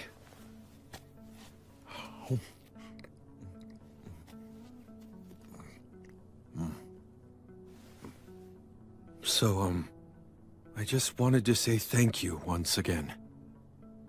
For what? Well, first of all, for allowing me to become your Thane, and second, for the training you're giving me. You even pay me and provide me with food, and for all of that, I'm extremely grateful. Are you aware of my background? Well, I have some idea, I guess. You see, I was actually born of noble blood within my clan. My parents died of an illness while I was young, so the other people in my clan shielded me from hardship. Well, that much is apparent. But I started wondering if that was the right way for me to live. I bear responsibility for my clan. Should I be so weak and so cowardly? Then one day, I heard a song that was about you. I couldn't stop thinking about it. I couldn't stop wishing I could be like you. Getting to serve you now is like a dream come true. I'm so glad to learn from you. To be able to understand what it means to be a warrior and what courage truly is. Thank you. I'll do everything in my power to be a worthy master to you. I swear it. But I'm not so sure I can teach you what courage is. What? I mean, the truth is, I don't actually have much courage. What? Even though you faced a wyvern and a chimera? Rue, if you face opponents you know you can defeat, is that really courageous? You knew that you could defeat them? To be frank about my combat strength, I'm far more powerful than a wyvern or a chimera. I can kill them by just using my fighting techniques. Wyverns and chimeras, none of them frighten me. Beating opponents you're not afraid of, that isn't courage. Well then, what do you think courage is exactly? You know, I'd really like to know the answer to that myself. What would I do? How would I face an opponent who I don't really think I could ever defeat?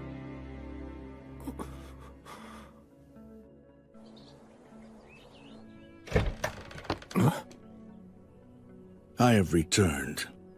Oh, Raistov! I'm glad that you're back. How'd it go? Nothing seemed especially out of place. Should I go see Anna and report my findings to her as usual? Yes, please. Thanks, Raistov. I'd heard you'd taken on a new thing.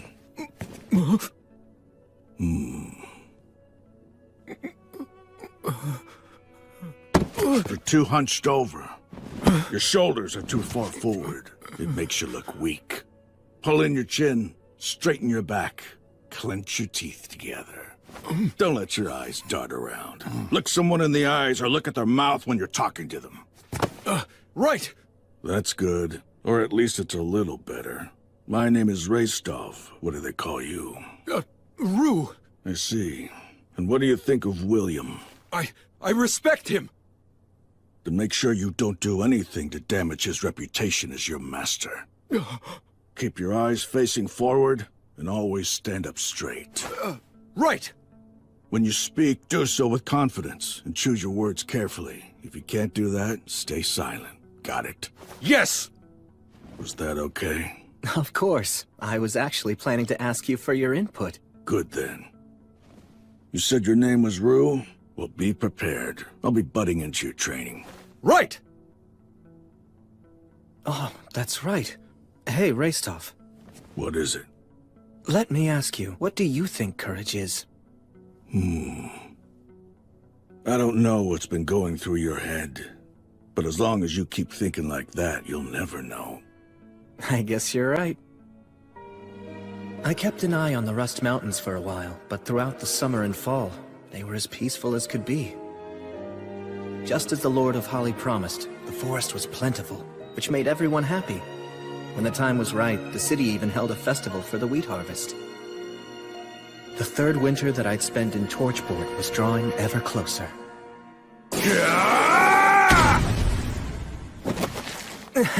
Well done! That was quite a good throw. Wow, thank you very much! My lord! My lord! Sightings of undead were reported. Sorry it happened again. It's fine. If undead are involved, then I need to make it a top priority. So what should we do this time? Good question. Oh, Rue, I need to go handle this matter. It's very important. Will you come too? Really? Of course! It would be an honor to go with you!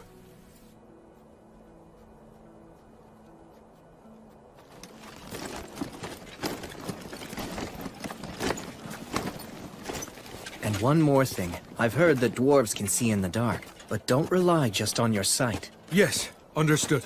Quick quiz. Where are we headed to? To the west, towards Pillar Mound. Is that right? That's where the most recent sighting was reported. But it's deep in the forest, so it hasn't been fully explored yet. Right. The main reason is the fog, although no one knows why it's so thick. Whether it's the geography or a magical barrier. Let's remain cautious.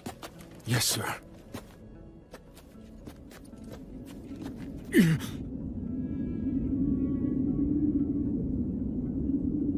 It's, quite eerie, isn't it? But still, magnificent.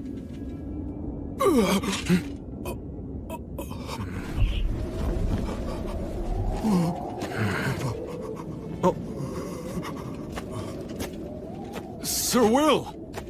It's all right. Look closely. What is that thing? A gravekeeper, I think. A gravekeeper? This place is a burial site. Really? It is? This figure is probably here to scare off any potential grave robbers, and the fog is likely either a magical barrier or the result of a contract with the land spirits. I imagine the reason this place was created was to be a resting place for loved ones who'd passed on. And so... may everyone here please rest in peace.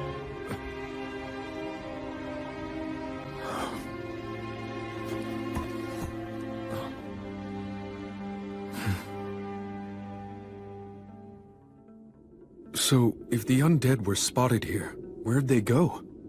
Considering this is a burial site, I'm beginning to think chances are that someone was merely seeing things. But I'd imagine that the undead are more likely to show up at burial sites. Why's that?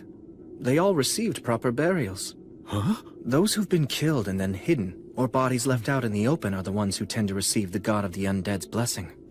I guess in a way, even the god of the undead is kind. The god of the undead can be kind? Yes, that's right. In a terrible way. But, sir, what exactly do you mean by that? Stagnate, the god of the undead, simply cannot bear to see people die miserable, hopeless deaths. Thanks to that, when facing a tragic death, all dying creatures are granted the right to overturn it. But, that's a... While it might be a blessing for them, it's a curse for others. But still, this remains a core belief of Stagnate's. That no one should ever have to die in misery. And if they do, they can overturn their death with the radiance of their soul. Sir Will, you, seem to know quite a lot about all this, don't you? To meet a real echo of Stagnate, surely you've never really encountered one of those before, right? Perhaps what you encountered was a herald instead. Sir, why won't you look at me? Well, I mean, how do I put this? Please don't laugh right now! It seems like someone was just seeing things. So then our search was all in vain? Is that? Rue, over here. Does this lead to the interior of the mound? Let's go look. Right. I don't see anything. Lumen. Flammo Ignis.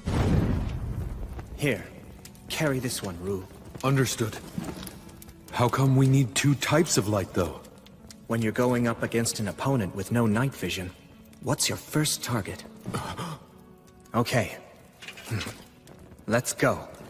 All right.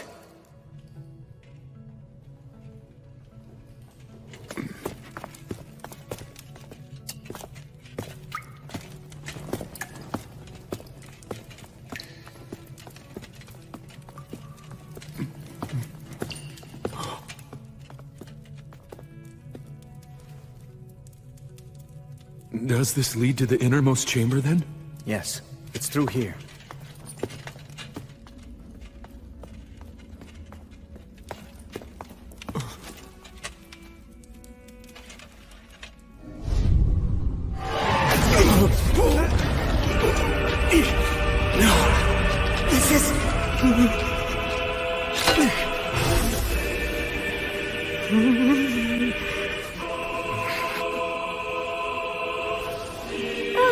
Welcome.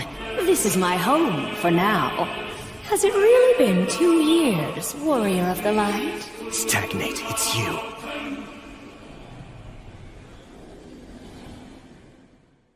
Warrior of the Light. Has it really been 2 years? It's you, Stagnate. The god of the undead? Defense isn't an option here.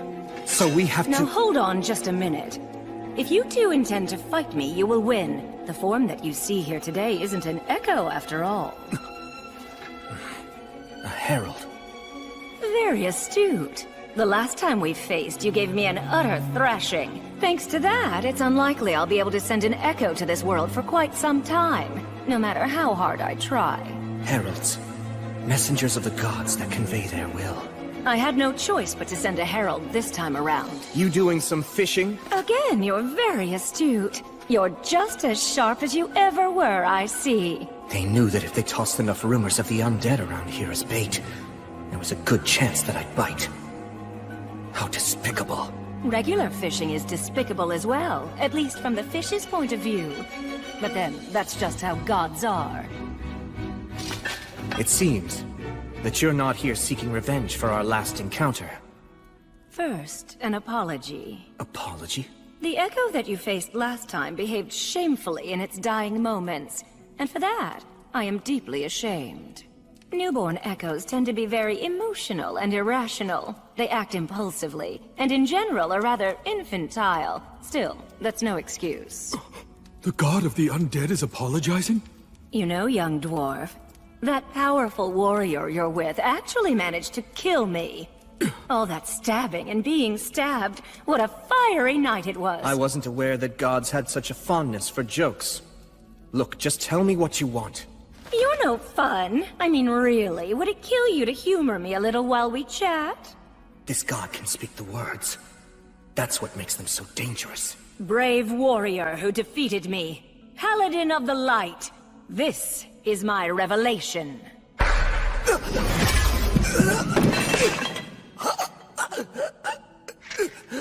Sir Will! William, armed with the blessing of light, you will face the dragon, and you will die in defeat. If you don't wish to die in vain, don't fight the god's sickle. Don't face the evil dragon Valakirka. If you don't believe that what I'm saying is true, then feel free to ask the goddess Gracefield. But why? Why tell me all this? Because you've already proven that you have what it takes to be a true hero. I have a sincere love for humans, but I'm especially partial to heroes. I find that the radiance of their souls possesses a rare and true beauty. That's why I wish undeath and eternity for them. I simply cannot bear to see their souls dragged down by the fools of this world and lose their radiance to bitterness and regret. And I'd hate to see you killed by the likes of a vulgar beast such as Valakirka. Vulgar beast? During the Age of Myth, back when I was still on the side of good, I met him once. The evil dragon Valakirka, known as the God's Sickle. He fought not for any particular beliefs, but merely for the sake of victory and plunder. I'm surprised that the virtuous gods would be willing to employ him. If a mercenary isn't on your side, then he will end up on the side of your enemy. Soon after that, I betrayed the virtuous gods for the sake of my own beliefs. Many remarkable battles were fought, and several of the old gods ended up leaving this world. It's the same myth that Gus told me. But he was different. You mean... the dragon is actually a remnant from back in the Age of the Gods? Correct. And he's remained a mercenary ever since then. And that includes during the Great Uprising led by the demons from the Abyss. The Great Cataclysm 200 years ago, and the end of the Union Age. He was hired by the demon army, brought about the fall of the Rust Mountains, and then fell asleep. See, his wounds from the battle were too severe. Wait, hold on just a moment! His wounds from the battle, you say? My ancestors. Ah, of course. You are a descendant of the mountain people? I am! Well, perhaps there really is such a thing as fate after all. All right, then for you, descendant of the Iron Country, I, Stagnate, the god of the undead, shall reveal the truth. I'm sure you've heard of Arvinger, the king of the Iron Mountains. He was also a true hero. Be proud. Kaldon, the famed sword handed down through generations, took an eye from the evil dragon who survived from the Age of the Gods. Wait, is that true? It was exhilarating. He was truly a great hero. I'm so glad. So glad. I wouldn't have expected such kindness from an evil god. But this is a god who distorts the rules of life and death, and brings about disaster because their emotions drive them. William, in time, you may very well surpass even Arvinger's great achievements and succeed in slaying Valakirka. But now is not that time, I'm afraid.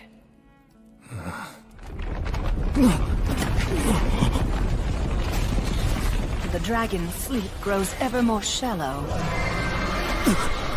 The dragon's giving us a show of his power. Return home at once. Chaos is imminent.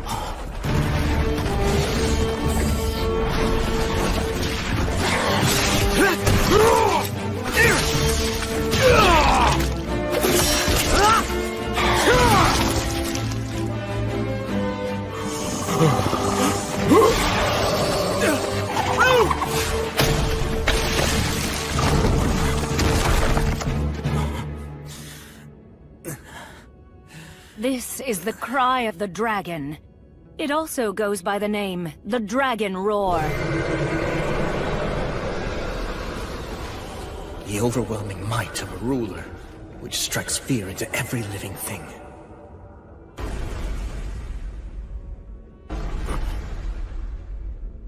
Something troublesome's coming this way. Even you will likely struggle some with this foe.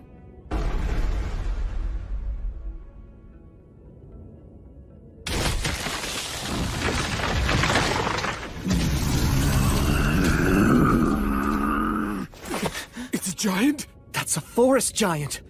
They're normally a mild-mannered race. He's been hit by the dragon roar. He's not in his right mind. What now? Will you kill him?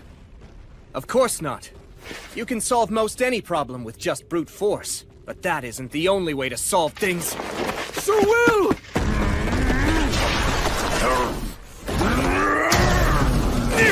This is nothing!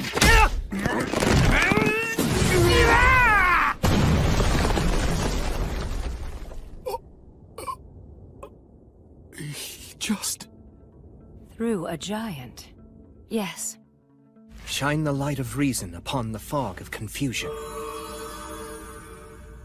I'm awfully sorry about my behavior just now. Can you make it home? I think so.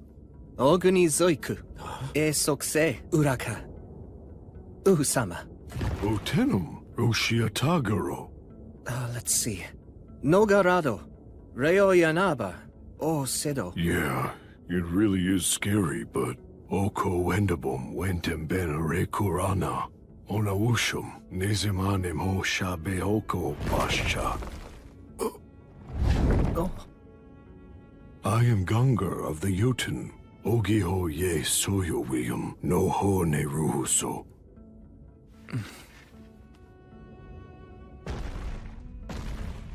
Wow, I've never even seen a giant before. Yeah, me neither. Yet you speak their tongue? My magic teacher had immense knowledge and an amazing memory. You saw it. That is the power of the ancient dragon that even the demons fear. If he awakens and tries to bring about another uprising, then you will have no choice but to defeat him. But you won't be enough. I should have people sacrifice themselves? Even as a foe. That doesn't seem like something that you would say. 1,000 lives is worth it to save 10,000. As infuriating as it is, so long as you live, more people can be saved, so there's no choice. As bringer of the light, the faraway paladin should think long and hard on it. Farewell. Soon enough, we will meet again. They appear to be rather partial to you. They have their eye on me, that's all. I've heard it said that the gods wish for heroes. They send proxies to the living world to make their divine will known. You are the hero who symbolizes the goddess of light. Is that why? The god of the undead wants me to feel indebted to them. Well, knowing that, what are you planning to do now, Sir Will? Good question. I wonder what I should do. The effects of the dragon roar caused a great amount of damage throughout Beastwoods. In order to take in people who lost their homes, to treat the injured, and to subjugate the demons now running rampant, I sent adventurers out across the land. If the dragon were to awaken and happen to fly this way, it would most likely destroy not only Torchport, but Whitesails as well. There's no doubt about it. The evil dragon is accompanied by high-ranking demons.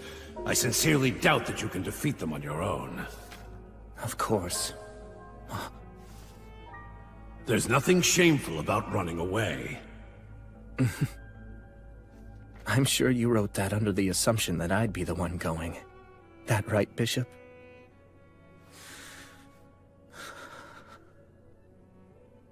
Goddess. If you would only tell me that there's a way for me to win. Or if you told me to fight even if I couldn't win. If you ordered me to prove my righteousness. I'm sure that back when I couldn't move forward. When I was mired in frustration. When time was just passing me by as I sat idle. I was reborn. Raised with love. Respected and acknowledged. And regarded as the central figure among my peers. I'm coming in.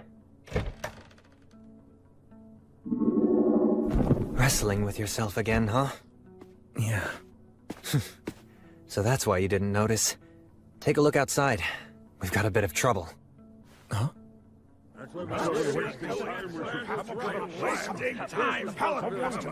Tell us what you plan to do, Paladin! Are you going to attempt to slay the dragon? What's the point of this? Why are you asking that? We dwarfs bear the blame for not slaying the dragon! If you intend to try to slay it, then allow us to come along with you! That's enough! Please, just stop it! The dragon's a dangerous foe! The paladin's trying to come up with a plan! Listen, I don't know what orders he's given you, but don't butt in. Stop trying to buy him more time. He hasn't ordered me to do anything! I'm just telling all of you not to panic! You dare accuse us? Look, even if all of us banded together, we couldn't even make a mark on the dragon! I'm going in there. I'm telling you to stop! Face it. At this point, all of you are even too old to defeat me! I just don't want to see any of you die in vain! Young master. Grendir. You have truly grown into a fine young man. Although, that very achievement is also the exact reason why all of us wish to die. We had wanted to fight by our king's side, and were ready to die with him. But we were denied that. We forsook our pride. Since then, we've wandered miserable for a terrible 200 years. It seemed that we had done more than enough suffering. That is what we believed. And yet now, after all that time, we've learned that that loathsome dragon still lives! What's wrong with our wish? Why shouldn't we long to continue that fight and die as we should? Just let me through! I'll ask the Paladin what he intends! No, you won't! You hear me, Grendir?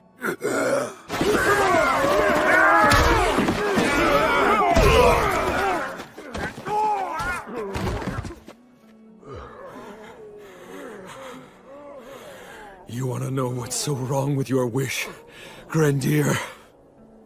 A lot of you are already so fixated on dying that you aren't even thinking of how to win. That simply won't do. And you know that it won't. The proud warriors of the mountain should be willing to lay down their lives, but only for victory. All of you were the very ones who taught me that! Young master, young master, young master. I promise you, very soon the Paladin will reach his decision.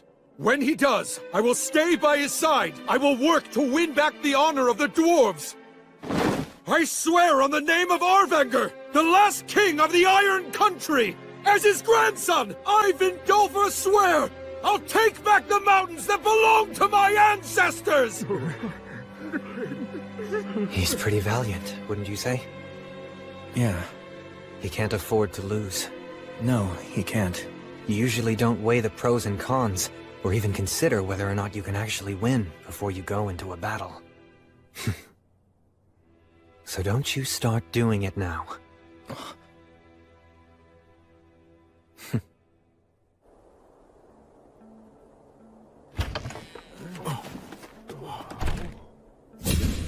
I will slay the dragon! I've made up my mind, that's what I'll do. Rue Vindalfer, I commend your vow to reclaim your ancestors' mountains. Will you come with me? I had hoped you'd ask me that. I had faith that you would. With pleasure. Are you sure you want to say yes so quickly? There you go asking that, when I know you have every intention of following him yourself. Hey, guess you've grown a spine. But we're up against a dragon. Numbers aren't going to help. And we can't spare many of the city's defenses, so it's only you and me, and Will.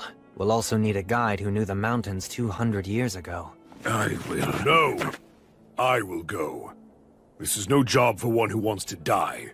Besides, you have a standing commitment to keep our people united. I shall act as your guide. Thank you, Gelreese. I appreciate it. Count me in too. Raistov!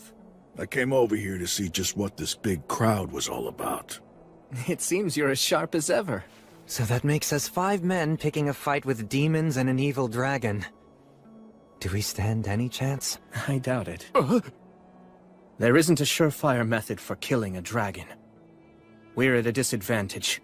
Are you still willing to come along with me? Yes!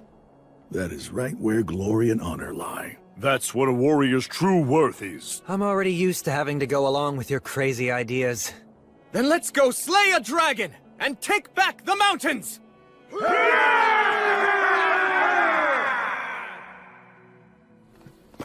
So you're going? Yeah. Then please, try to stay safe.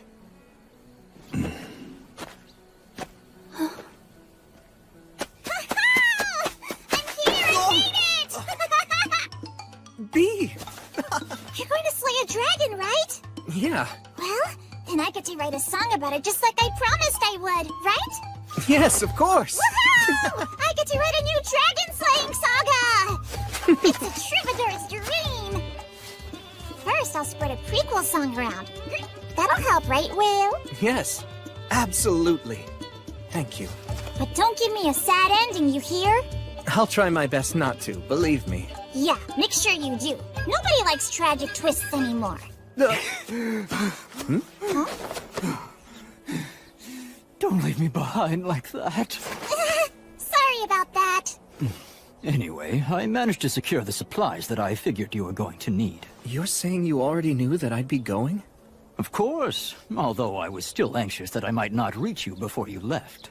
I was just procrastinating a bit.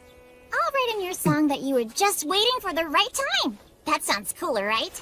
You're always exaggerating. That's why people seem to think Sir William is some kind of incredible strategist. I hesitate and have doubts, like everyone. I don't want to die, and I don't like pain. But you're still going, right? Yes. The vow I made to the goddess is far too important. Just so you know, I'll be using that line in my song. Pious warrior, the hero of light, ever devoted to his goddess. May the winds of fortune forevermore be at your back! Listen, Will, I won't tell you not to go or to be cautious. I know that this has to be done now. If you need any other supplies, please just let me know. You know, now that you mention it, there's one big thing I'd like to ask for.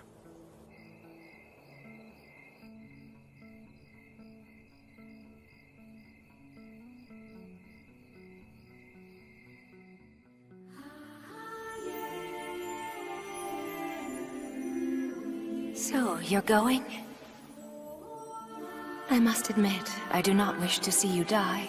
I'm very honored. Thank you so much. You still plan to go? You insist on keeping your promise to me? Yes. Well then, I cannot say your decision defies my will. After all, that promise is shared between the two of us. Now, kneel before me.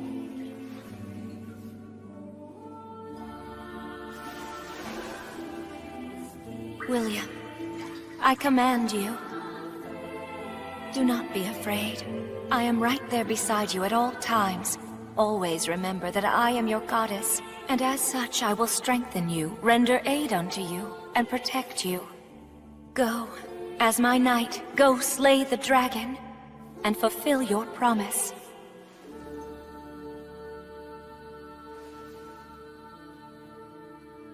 On your light.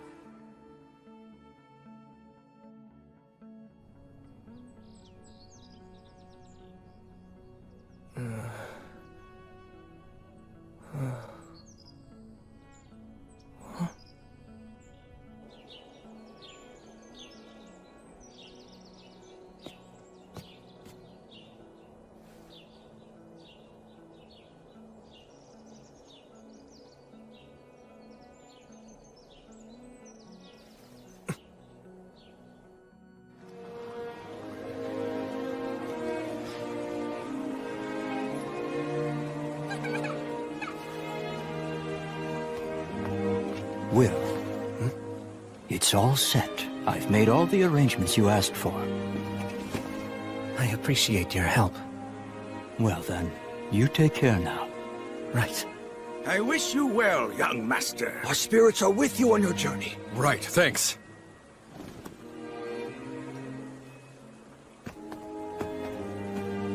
Come back soon. I'll be waiting here.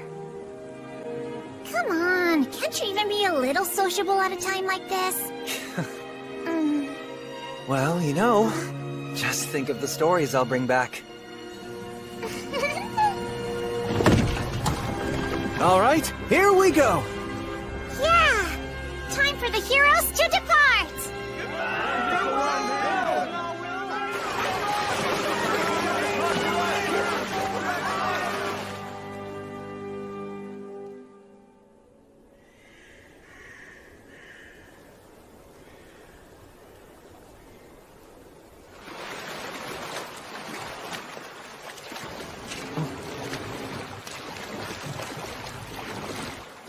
We'll disembark here.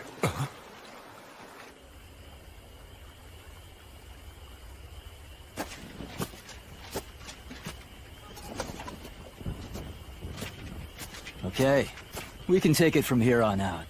Right. Please carry out the plan as we discussed. You bet. We'll be counting on your continued favor after this, too. Of course. You stay safe out there. Yeah.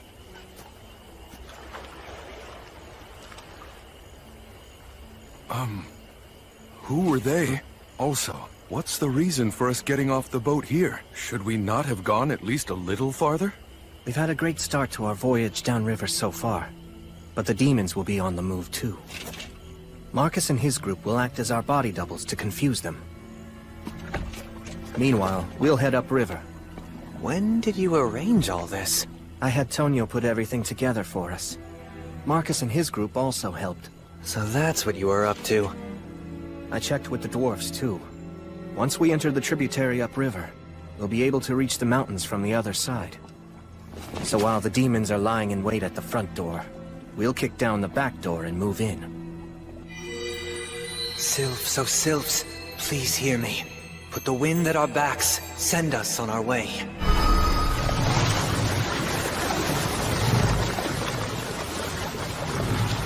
I put conceal and silence on us to make sure that we won't be easy to find.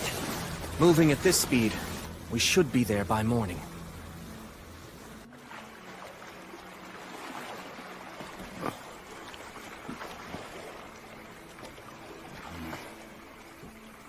Hey, just relax. I mean, he always does this kind of stuff as if it's totally normal. Oh, no, it's just that if you go south of Torchport, there's a lakeside town that the High King took over, and it can be very dangerous there. I've heard that even veteran adventurers are helpless amid the swirling mists of magic. The suggestion that we casually break through that is incredible. It's remarkably courageous. Actually, that's where I grew up.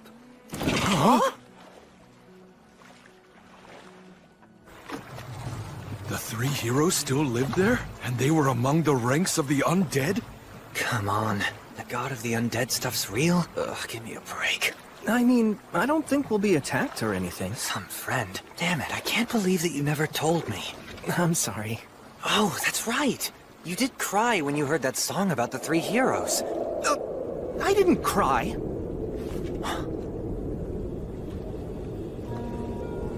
The maze fog. That's what this is, right? Yes. It's grandfather's magic. Like the maze alley magic? This is the higher version of what protects the Academy? I heard rumors, but never seen it. That makes it top-ranked magic, then. A human who'll only live a few decades can actually learn and use this? Really? Yes, really. And he'll even whip out the words of obliteration in battle. What? Hang on, I'll create a path through this for us. That's so like Gus.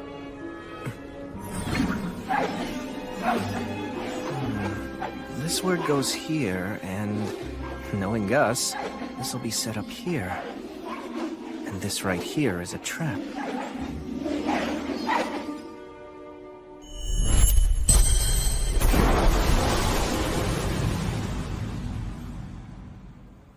All right, let's go.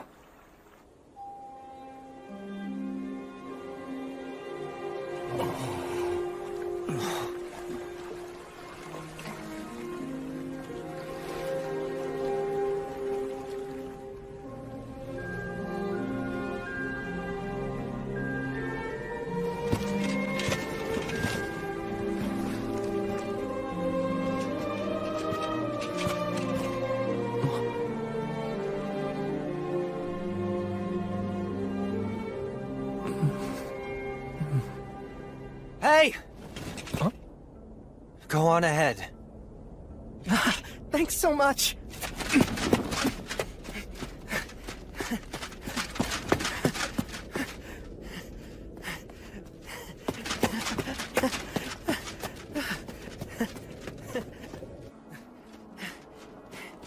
Blood! Mary!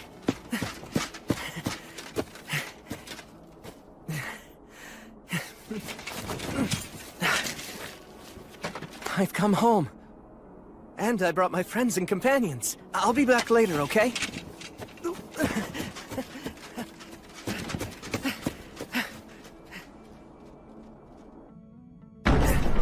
Gus, I'm home!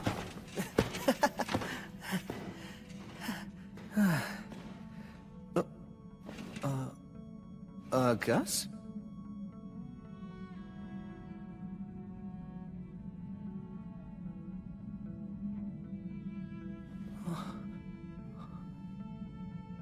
No way. It couldn't be.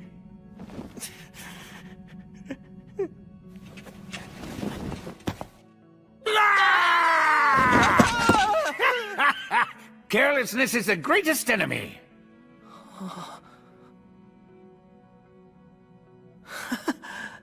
Well, did you make a ton of money? That's the first thing you thought of?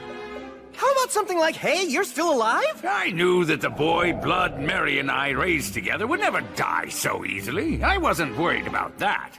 All right, fine then. Yes, I'm getting good, meaningful use out of my money. I'm the lord of the entire downstream region now. A lord, you say? Oh, I see. What? You were probably taken in by some nobleman's widow. Oh, you poor thing. Why would you assume that? I earned that role using my own strength. I'm a famous paladin now, in fact. I'm impressed you got so far in so little time at such a young age with no connections. And? What of your love life? Oh, well, Wussing out, are you? Oh, how sad. And I so wanted to meet my great-grandchild before I moved on in the cycle. Why'd my grandson have to be a wuss who can't get a single woman?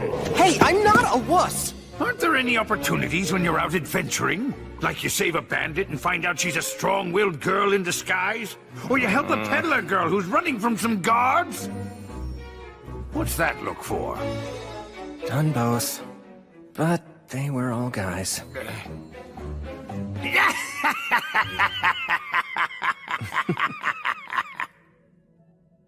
You know, I'm so glad you've come back, Will.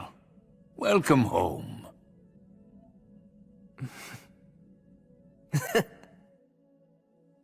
What? The dragon? You intend to fight Calamity's sickle? It's the only way. Are you at least going to try to finagle him? Finagle him? The gods hired Valakirka to work for them, didn't they? Which means there's a chance you'll simply be able to resolve everything with money in the exchange of goods. Yeah, I recall someone else talking like that before. My, what a coincidence, Sir Menno. I remember that too. I'm only saying that there's no need to limit yourself to just one possible solution. You always have to be flexible with your ideas. Don't let your focus get too narrow. Okay. Now then, friends of my grandson, allow me to extend my warmest welcome. So please, I hope that you'll make yourselves at home while you're staying here. I never thought I would see you again. Indeed? And where exactly have we met before? 200 years ago, I was the soldier that the three of you saved after I fled from the mountains. I had no idea back then that you were the renowned wandering sage. Oh, you're that inexperienced injured soldier? Oh, my word. You have really aged. Yes, indeed. I've grown old. Thanks to your help, I survived. I came to serve a new ruler. Now I'm able to walk the same path as your grandson, Sir William. How serendipitous.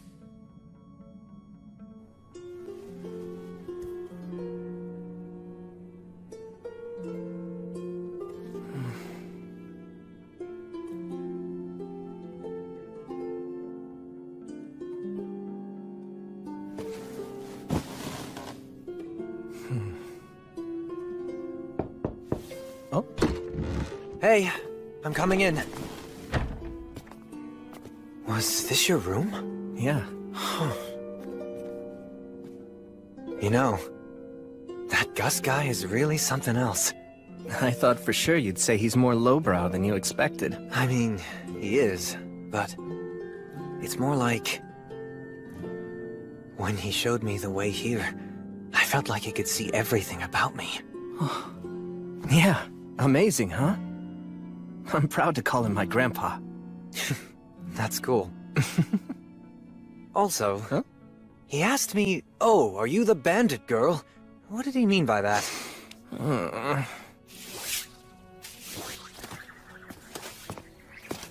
Gus, got a minute? Huh? You want to know about Valakirka? Yeah. The evil dragon Valakirka. I've never seen him with my own two eyes either. I would have liked to have tried bargaining with him if I'd ever had the chance. If the demons hadn't been the ones to employ him as a mercenary, then all those heroic lives would never have been lost. If you really do intend to fight him, you're going to want to aim for his old wounds. Dragon scales are very tough. I doubt that even blood would be able to cut through them and reach the dragon's flesh. What about the words of obliteration? Only if they land right. I thought so.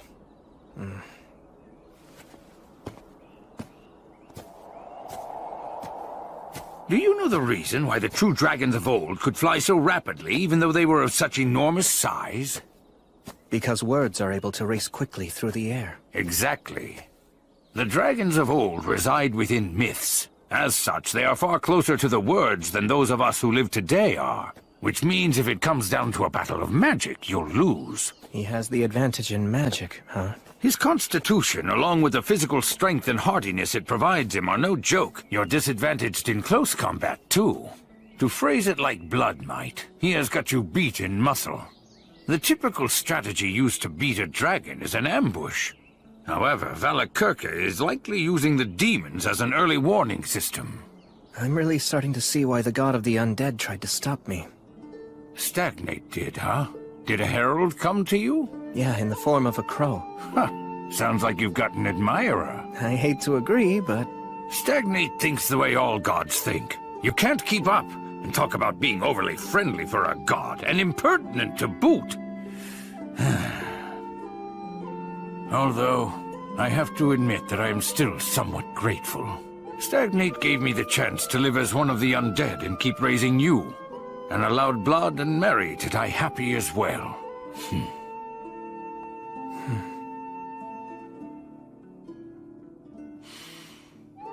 So, tell me, do you know? That's why I wanted to talk to you alone. I've no way to bargain with the dragon, do I? Well, you're going to die. I made up my mind to fight anyway. If the dragon is left unchecked, there'll be chaos. Couldn't you just run away? Gus. You know, being alive and not being dead aren't the same thing.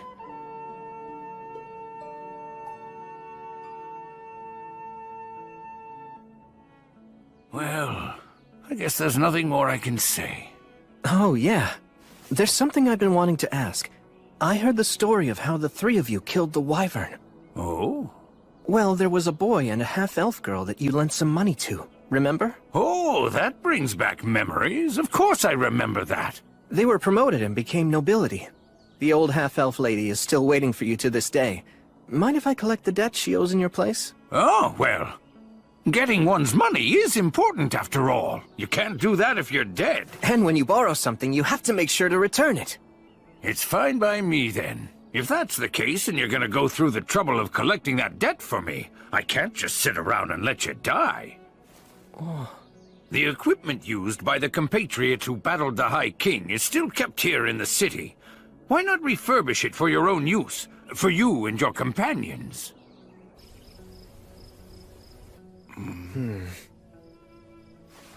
In here? Erosis. Delusion magic? I never knew that there was a door here. We couldn't very well let a child like you find out about this place. After all, you took matters to the extreme with Mary as it was. No way! This place was built to store alcohol. That's why it has a basement. Look around and take whichever pieces you like. I'm sure the previous owners would permit it. A great shield? Yeah, to protect against the dragon's breath. This armory's well kept. Was Blood responsible for that? Yes. And everything contained within it belonged to the warriors who battled the High King with us. Are you done already? Yeah, I don't need anything. It's certainly a fine sight to see, but no matter how well a weapon performs, I can't put my trust in one I'm not used to. That said, Gus the Sage, I'd like to borrow your talent for signs. Oh? Please engrave some words onto this that won't detract from its usability. I should be able to master a change that small within a few days. Ah, I understand. Very well, give it here. Although nameless, this is a fine sword. It's clearly long been used with care. I'm sure one day, it'll be honored in song as the Sword of Restov. Yes, maybe. Or so I hope. Hey! Gus the Sage. You can just call me Gus. Okay, old Gus. Whose bow was this? That belonged to Telperion the Silver String. I see. Are you perchance from the great forest of Heron too? Yeah, same as him. That silver hair of yours. Are you related to Telperion? Distantly, but yeah. Okay, I'll take this. Are you certain that you'll be able to use it? They say that if one who is unworthy uses a mithril bowstring, he'll lose his fingers. Not a problem.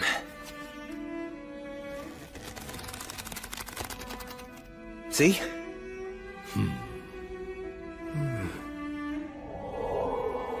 What about these?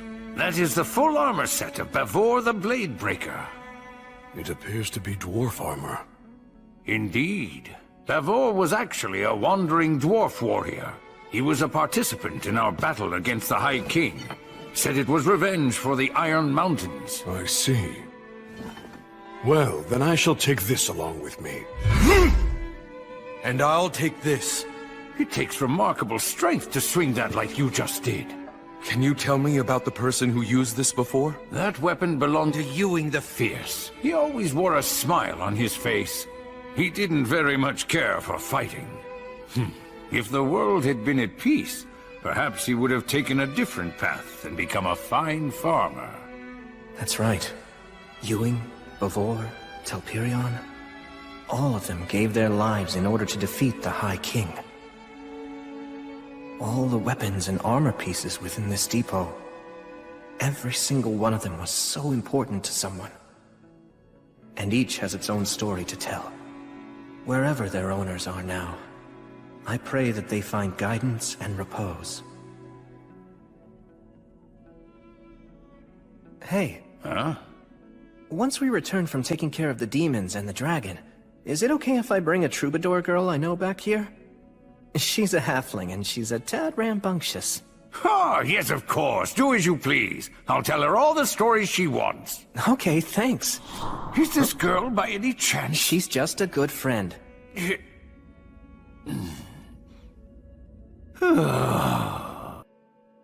Al, take this. Huh? What's up with that dagger? Is the hook on the wrong side?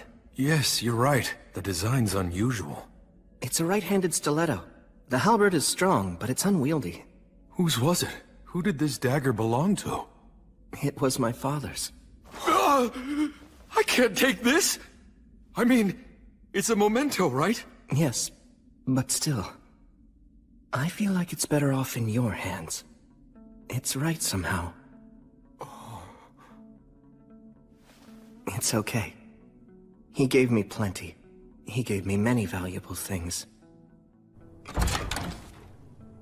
All right.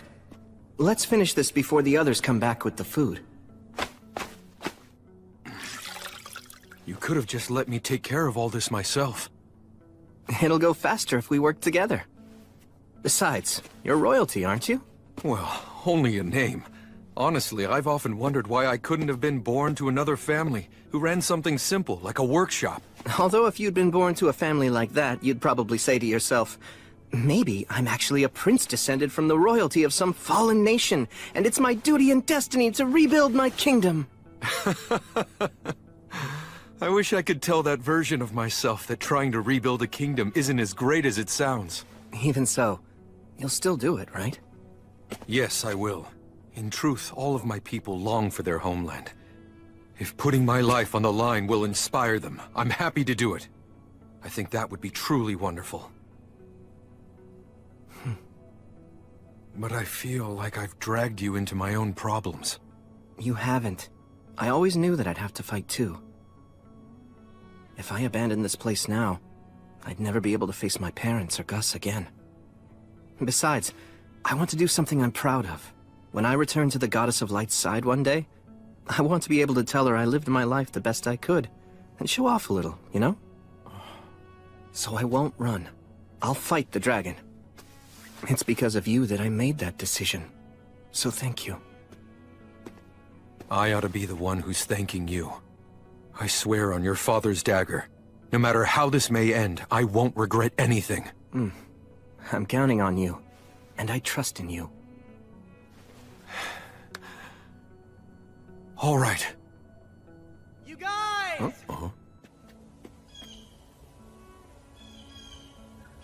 I brought food back.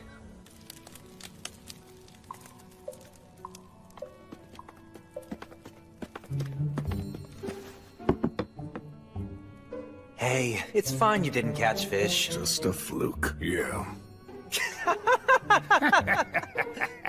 Well, great warriors aren't always great fishermen. It was a fluke. Got it. Right. Actually, how'd you take down this deer? Oh, I concealed my presence and just kind of walked into it. Then, I fired by pure reflex, and it was almost as if its heart just drew the arrow right toward it.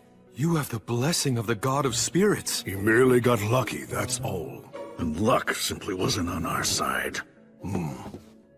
You know, you'll feel a lot better if you just admit that you suck at fishing. It was a fluke. That's right. You two just don't know when to give up. No, that's enough. Leave them be. Restov never changes.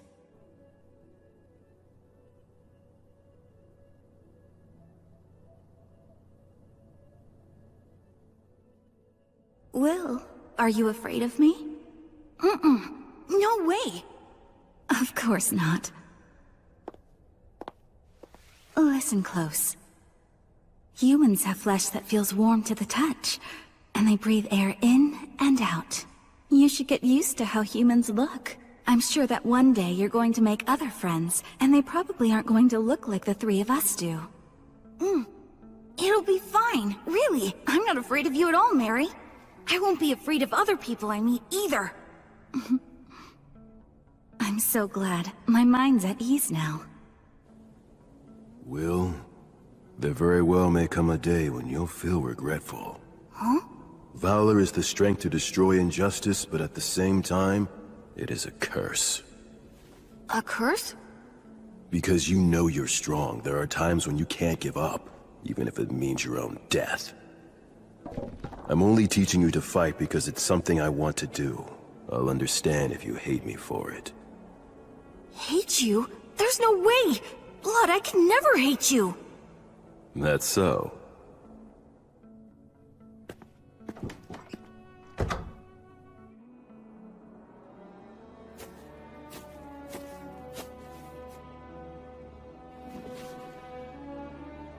I've come home.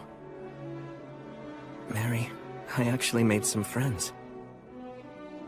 And it's all thanks to you, Blood, that I made it this far. It's tough not having you two around, but I'm managing. Because I remember the last things you both said to me. And that's what helps me see these things through. I have to leave now. Oh, Gus. So you're leaving then? In the morning. Valakirka is an absolute warmonger through and through. He can only survive amid the chaos of war. It's unlikely that you can avoid a fight. And besides, the only one who's even capable of posing a threat to him right now is you. Not true. The fact is, I'm not strong enough. At this point, a dragon could easily defeat me without using its full power. Chances are that you're going to die. Both you and your friends. And even if you somehow manage to survive, that doesn't mean someone else won't die. It seems this place is your last stop. You could run away. If I threw it all away to survive, it'd just mean I wasn't dead. In this life and my past one, I learned that that's simply not good enough. I'm pretty sure that all the others feel the same way. Al, Menel, Rastov, and Gelreese, they've all come prepared. Maybe even more so than me. Besides, in spite of the odds, we don't intend to die. Honestly, it's mystifying. Just who do you take after? Good question. Then you should attack the dragon as soon as possible, before his body has had a chance to fully heal. The wound to the eye that King Arvanger gave him. You have no idea of just how deeply I wish that I could go along with you and help you out. But yet, when it matters the most, I'm of no use to you at all. Honestly, just hearing you say that is enough. It's okay. You can stay here. Please watch over Blood and Mary. I'll be waiting.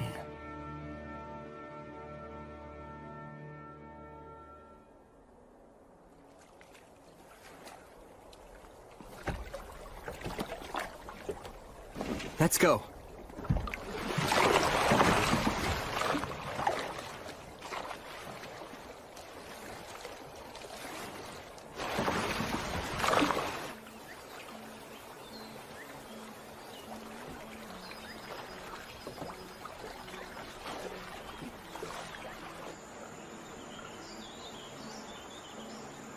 We need to take this tributary, don't we? So the map says. Any changes in the terrain and we turn back. All right. Sylphs, oh Sylphs, please hear me. Put the wind at our backs and send us on our way.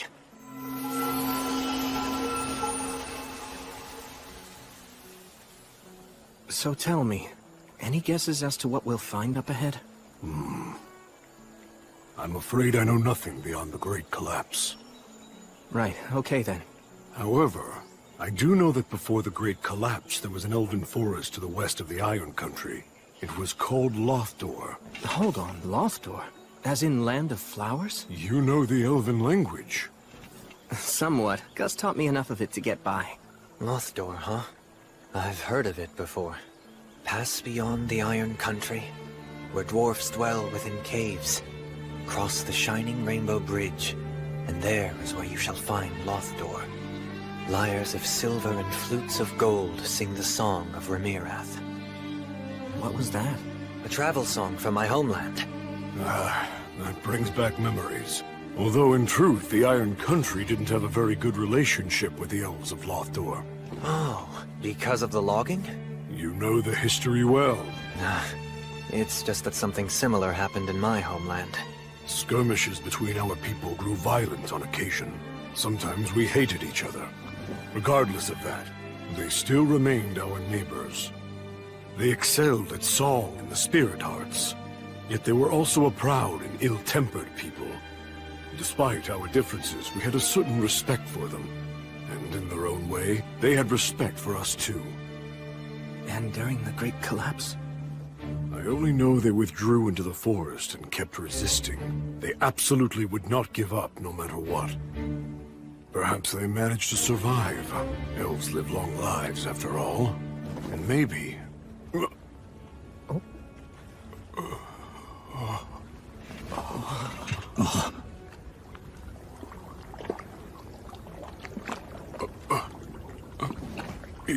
Is there no one here at all? I don't see a soul.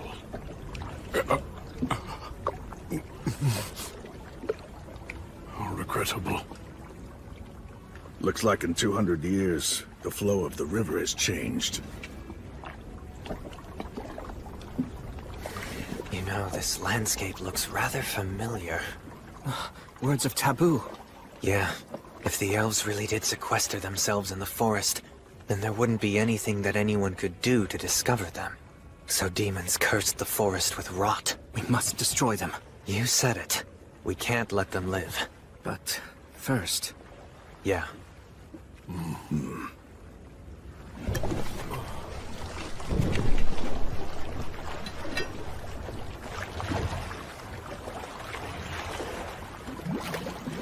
There!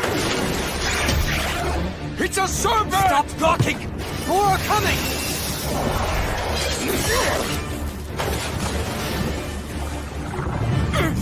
Metal, full speed! Yeah, I know! Sylphs, oh Sylphs, please hear me! Put the wind at our backs and send us on our way! Damn it!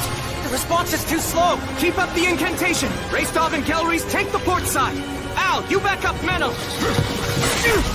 We're in a real pinch here. It's risky, but...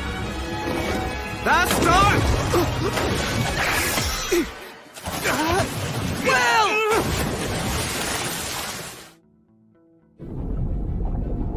I can't see a thing. In which case...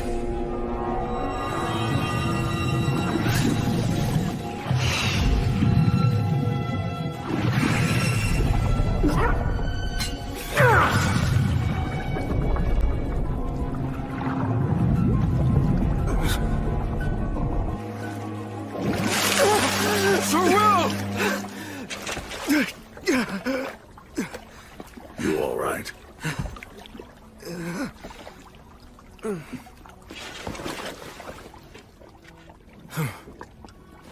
Now, Bastare!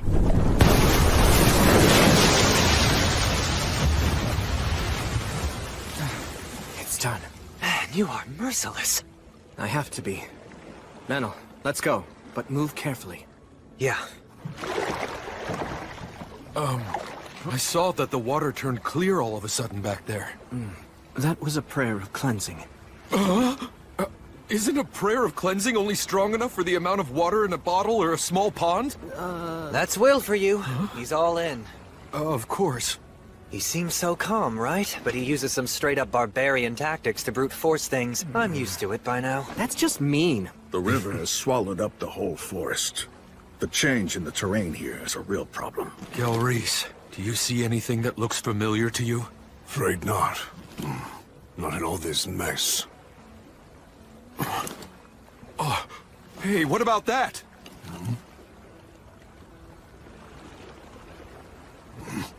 Going by that style of architecture, It's definitely elven workmanship. Where are we on the map now? I'd say right about here. If that's the case, we need to go that way. Unfortunately, the Fae around here are weakened. I can't call on them. Although maybe if I could use my Lord of the Forest powers. No. We probably shouldn't try to clean this up anymore. If we do, we might catch the demon's attention. Well? Then let's row.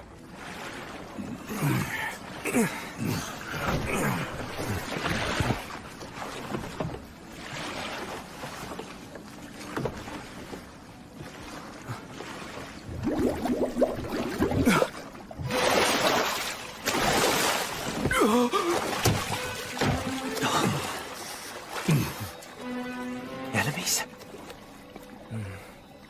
They're simply in great pain, that's all.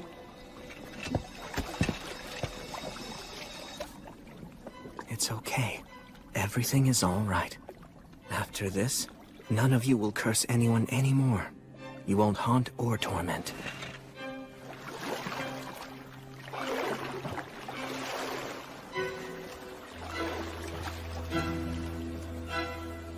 I'll take care of things from here on.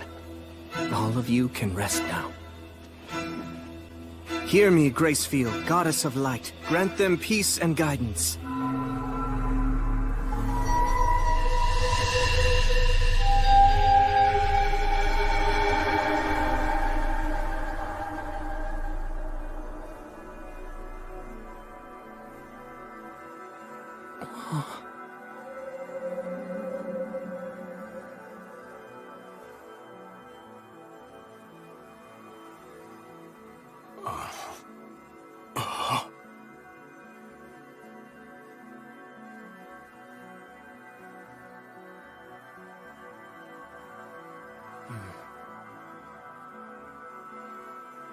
You're saying that we should go that way, as quickly as possible?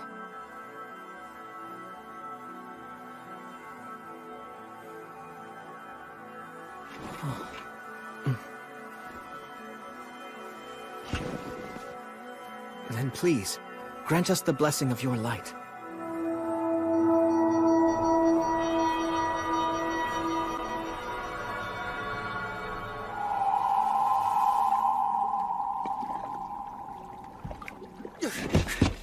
Let's go! Come on, full speed that way! Right now! Move it! Huh?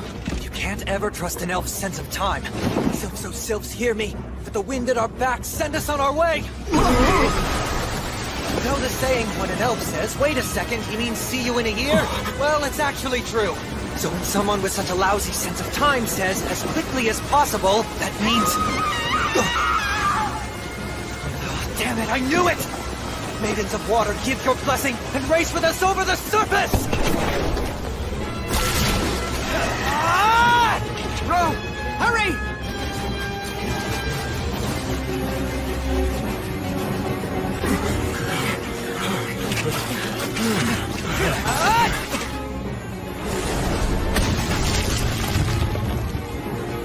Metal! Is she okay? She's not dead!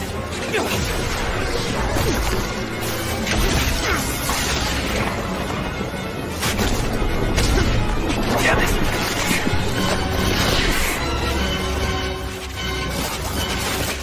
Brace yourselves, it's coming!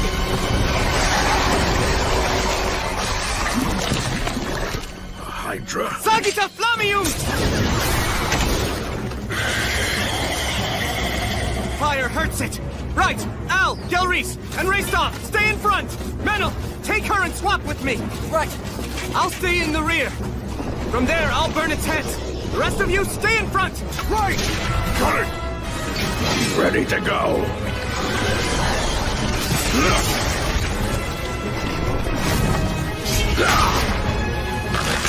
Sagita Flamium!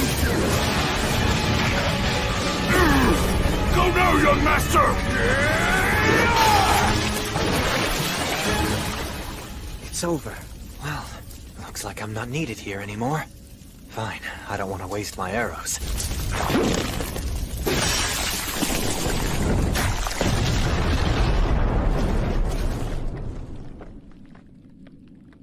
get it? Stay sharp. A Hydra's poison can't be neutralized by everyday means. It'd take a miracle. A monster like this can still do damage even after all its heads have been cut off. You don't want to suddenly find yourself hurt fighting its death throes. Will! Help her out. She's been bitten. Hang in there. I'll heal you right away. You can't. Hydra. Poison deadly. This is bad. The prayer of healing won't work if she refuses it. Just stop talking. No. Up north. My people's village. Enough, my brethren. Come on, let him help you. Just stop. Run. He's no ordinary priest. You can be saved, fellow forest dweller. So please, accept his miracle. Now pray.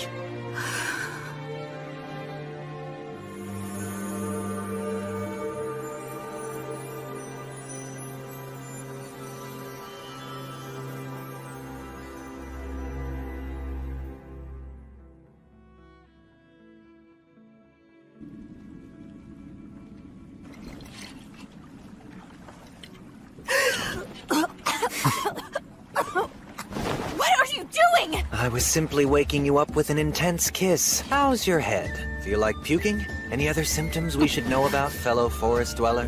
Why you? Such impertinence! Sounds like you're feeling fine. Wait, when you said kiss, don't you dare tell me you... Just relax. It was a wine bottle.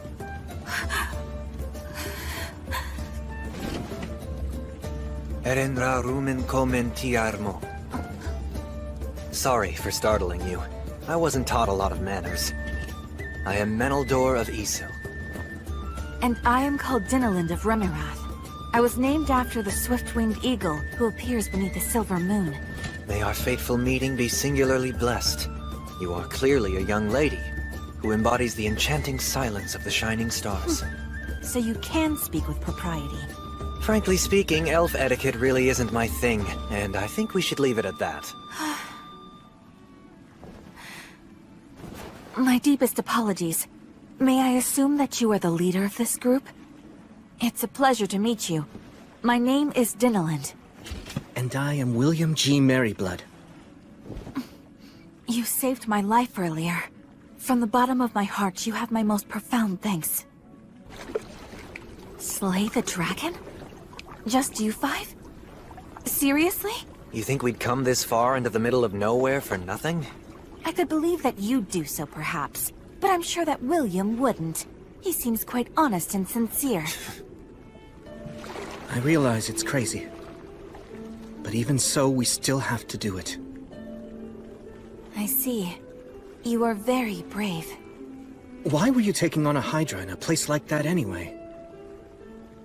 It's somewhat of a long story, I'm afraid. We should eat first before hearing it then. You can't trust what an elf really means by somewhat.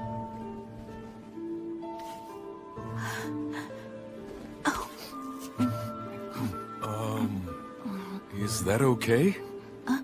I just mean, I thought that elves didn't eat meat. Only some elves don't eat meat. The ones who don't have undergone a great deal of training to enhance their spirit qualities. This is delicious. You look like you haven't eaten in ages. Do you really not know what I was doing in that place? Don't you have even some small inkling? It's a proud elf's duty. They cannot abandon the weak. Isn't that right?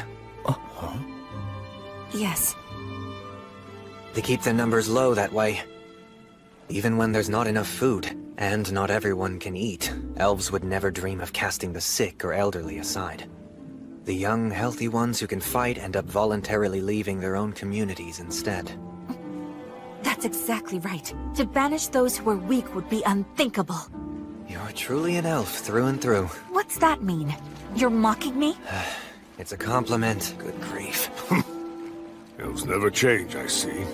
So, Dinalind, do you think you could please help guide us to your village? If you're able to show us the way to get to the mountains, we'll help you in any way we can. You can call me Dine.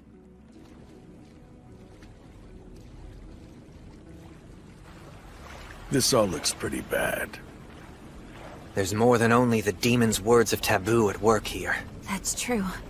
It's the evil dragon's miasma. The evil dragon? It defiles the forest, degrading it year after year, killing it bit by bit. And there are more and more strange beasts. All of this fog and mire. It blocks contact between our clans. The mountains, our only true landmark, are now the dragon and demon's den.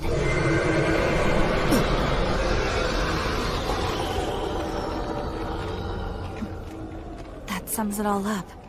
But the dragon is supposed to be living in the mountains, right? How has the miasma come this far? Through underground tunnels, built by the dwarfs. By using the tunnels, the dragon's miasma pours into every corner of the forest. So then we're... Don't be worried. Your people aren't to blame.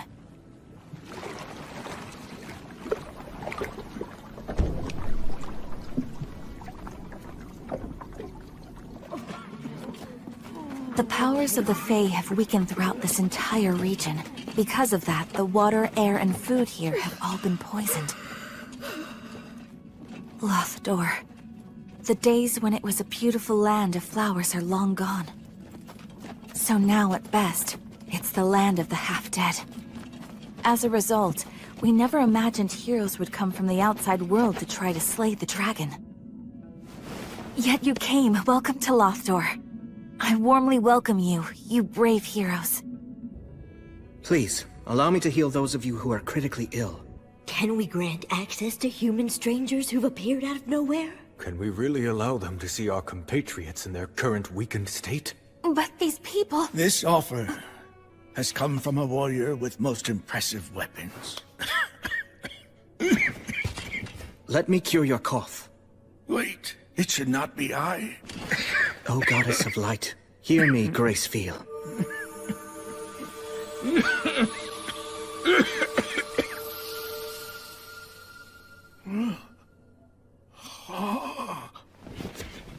My cough. It's gone. Gather all those with the most severe symptoms. If there's anyone too critical to move, then I'll go to them. Oh, but healing through blessings takes a great toll on one's vitality and on their ability to concentrate. If you heal so many... If it's just 100 or 2, it won't be a problem. I can heal them all.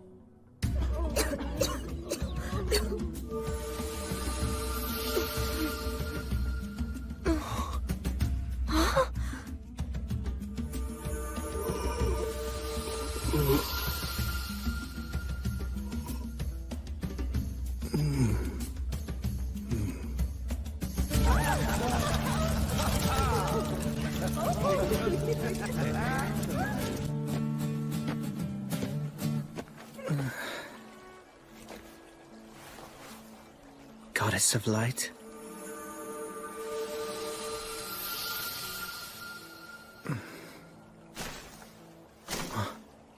You're using a poison-neutralizing blessing to sober yourself up? How tasteless. This is enemy territory. I can't relax.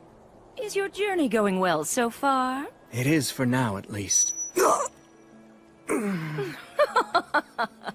little warning from Gracefeel, huh? I hope you're aware that Gracefeel truly does love you. Wouldn't you like me to love you as well? What do you say? Please spare me your jokes. Well, go on. What do you want? Only to deliver a warning. This will likely be the last chance for you to abandon your mission. If you continue, you'll die. Flee for now. Amass more strength. If I do that, Al and his people will die. Yes, the dwarfs will die. But when the dragon eventually fully heals, many thousands will die. Both humans and elves alike will fall. But although the evil dragon will inflict much damage, that harm will also bring more followers to you and your goddess, Gracefeel. Many brave and skilled warriors from all across the land will rise up in order to slay the dragon. Among them will surely be disciples of the virtuous gods, and you will lead them. Gracefeel will have regained her power, and you'll earn her blessing. And after that, you'll be able to reach the evil dragon's throat with your blade. Of course, while I loathe to even suggest such a thing, it would be best to permit some sacrifices. It wouldn't be cowardly. It would be an act of bravery. I can't do that. Oh? Why? Are you really so desperate to save everyone? If you die now, tens of thousands of beings will die in the future. But if you flee, only several thousand will be sacrificed now. By staying, you will endanger 10 or even 100 times as many lives. And it might be quite a long time before another warrior comparable to you shows up. I understand what you're saying. So then? I know that the moment I accept your proposal, my promise and my faith will both be broken. I'm sure you know that, which is why you've made such a sound argument. You're hoping to break my spirit, and in doing so, bring me over to your side. Am I wrong? I'm simply a weak person. I'll follow the easiest path, lose heart and quit. I know I'm only human, and just like all humans, I have a fickle heart. But the goddess taught me something important, that I can still start over. I've met family and friends that I cherish. I found things that I need to do, and things that I want to do. And that's why I'm going to see them through. Until the moment I meet my death, I'll continue to serve as her hand and her sword. I swear it on the light of Gracefield. Rats. Seems I've failed to persuade you yet again. You're correct, you know. I realize that your soul isn't very strong. If you give up, you'll lose heart and fall. That's all your soul is worth. But despite that, you've turned my expectations on their head. You took me on and managed to defeat me. It may sound absurd, but that is why I consider you a hero. Quite a paradox. I never set out with the intention of being a hero. You acknowledge your own weakness, make it your reason not to quit. And so, even death can't deter you from what you believe in. And that's precisely what heroes do. I'm going to say it yet another time. Come over to my side and become mine, Paladin. Serve as my right hand. Together, the two of us will slay the dragon. We'll take down all heroes everywhere, destroy all the gods, and conquer this entire world. The both of us, you and I. Respectfully, I must decline. Besides, I'm aware that you don't like to see heroes fall from grace. I won't be swayed by your invitation, Stagnate. I'll continue to be your enemy. Because I respect you. Still, what a shame. You're going to die. The dragon will rip you apart. Very well then, my foolish, clever enemy. Farewell.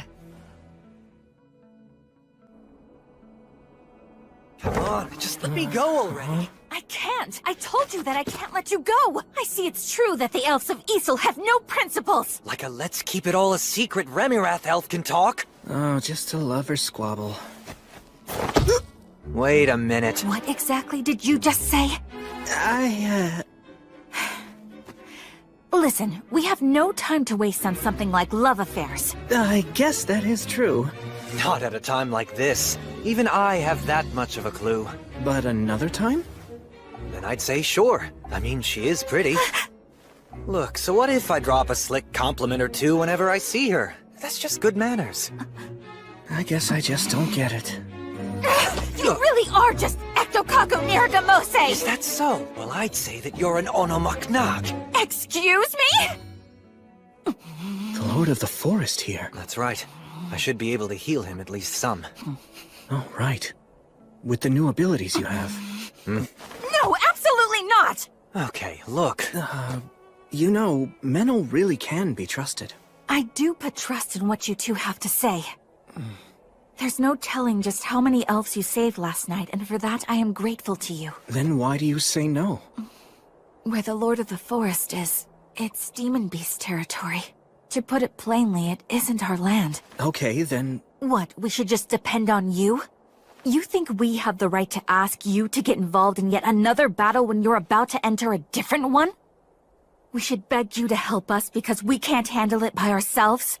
And have you put off what you came here to do? No, I refuse to! I simply won't make such a shameless request of you! You see? That's an elf. Seems the elves truly haven't changed even a bit. So what do you think we should do? Do whatever you want to. All right then. Let's get started. Do you even know where the Lord is? He's pretty weak, but I can sense him. Please, Gelreese. Go round up Al and Raystov for us. And come armed. Right. Hold on a minute, what are you talking about? A demon beast extermination. But I just told you we aren't— But there's no reason to complain if we do it, right? And just so you know, a few magic beasts aren't anywhere near enough to defeat either me or him. All right, fine then! I'll go call for some of our best talents, and don't you dare leave on your own! The demon beasts who've taken over the Lord of the Forest's throne are insect types. The earwig's defensive abilities are especially troublesome. Oh. That must be one of them! This'll make for good training. It's a purple moth! They attack from the sky! Right. Careful! That dust is poison! Understood. Okay, let's go.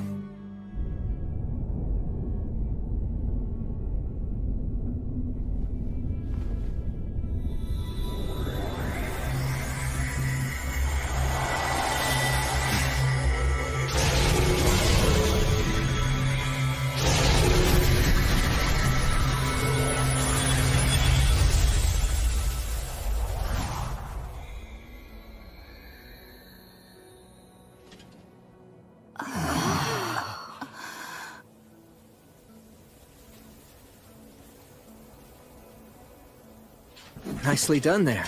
Of course. William? Are you quite sure about this? Why do you ask? Well, it's just that if the dragon or the demons notice what you're doing...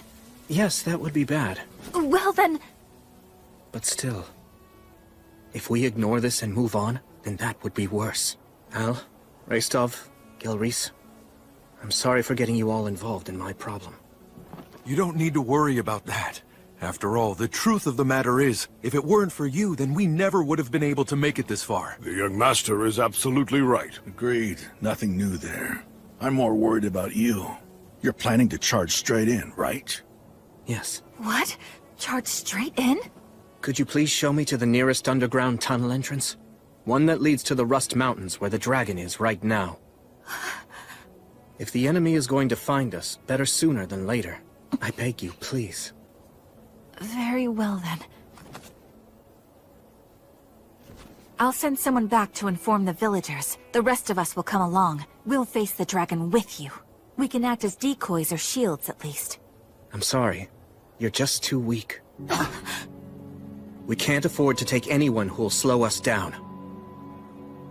After everything that you've done for us, you'll simply march to your death? Yes. How humiliating. Very well. We shall do as you say. But Dinalin, we must go! Yeah, all of this is just too... Would you add another layer to our shame by refusing to acknowledge our weakness? No matter how hard we may fight, right now we're simply too sick and frail. We are weaklings. This way. Follow me. You should have let me handle that. I couldn't. It needed to come from me. The West Gate. Never in my life did I dream that I'd ever come here again. This is it. This is the entrance to the Iron Country. So you're really going to continue on then? Yes. Pulsate et aperiatur vobis. Al, knock on the door. That is the signal. Sir Will. Are you sure I should be the one? You're the only one who has the right to open this door. You're the natural choice. Right.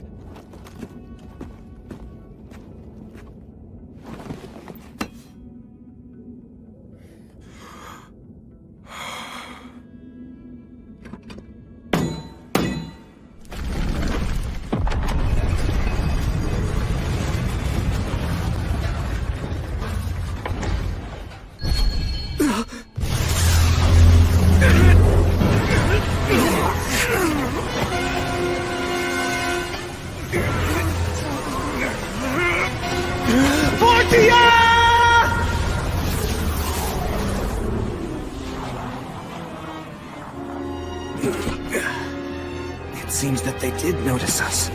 Calamity Sickle. The evil dragon, Valakirka. Damn it.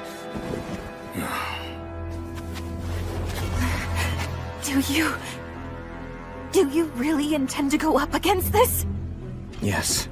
This is the reason we came. Lumen.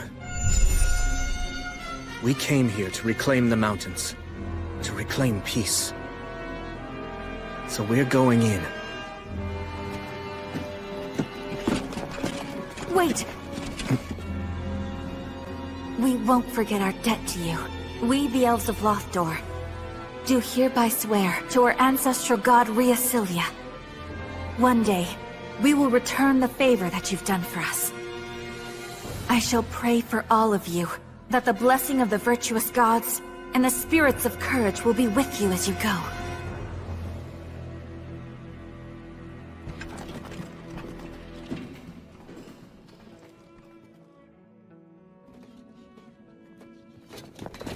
Wait!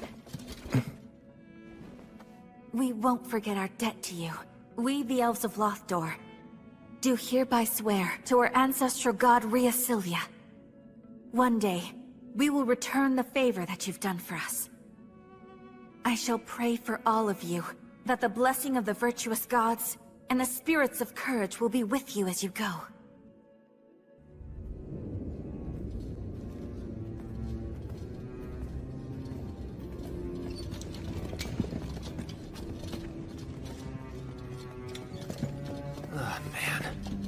Let's not stay here too long. We made the right choice not to use fire. The air down here is stagnant. Sir William cast a spell of poison resistance on all of us, but it feels foul here nonetheless. And the visibility is poor as well. It's terrifying to think we could run into enemies or traps. We shouldn't underestimate demons. Some crawl on walls and ceilings. Some even have wings. You should keep that in the back of your mind, but stay focused to the front and side. We'll post a guard on rotation, and take short breaks. Got it.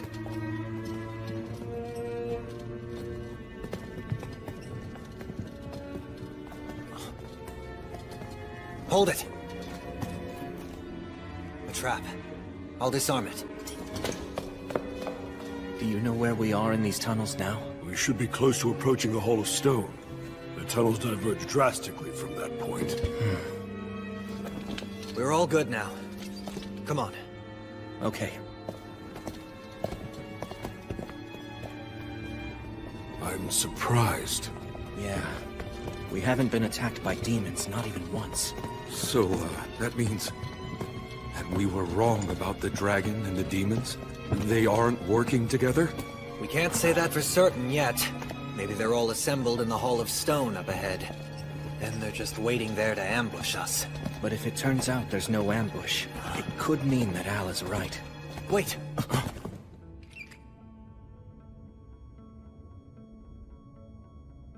What is it? I heard something. Like the sound of clanking metal. And footsteps as well. Do you think it's an ambush? Don't know. All that I can really say for sure is that something's out there. So, then does that mean this is, Yeah. Gelreese and I will go in first with our shields up to protect everyone. Menel, back us up from the hallway. Al and Raistov, stand by. Watch for a chance to charge.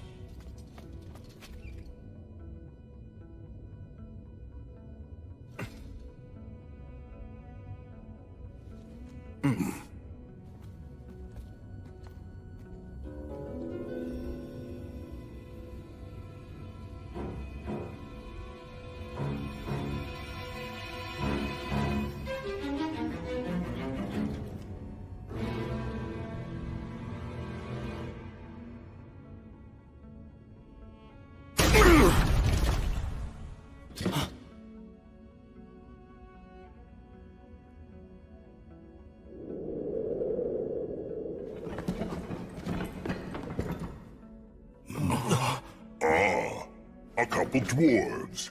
Humans and an elf, too. But I thought that Lothdor had fallen. Did this one escape? Don't worry, brethren. You're safe here.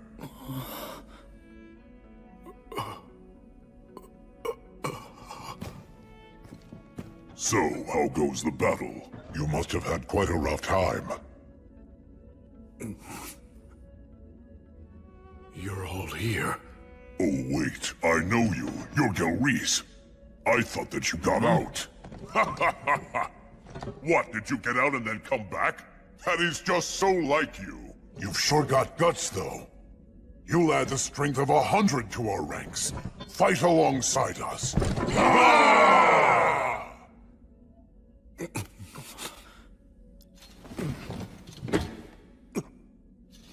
Al, you... I think that I ought to be the one to tell them.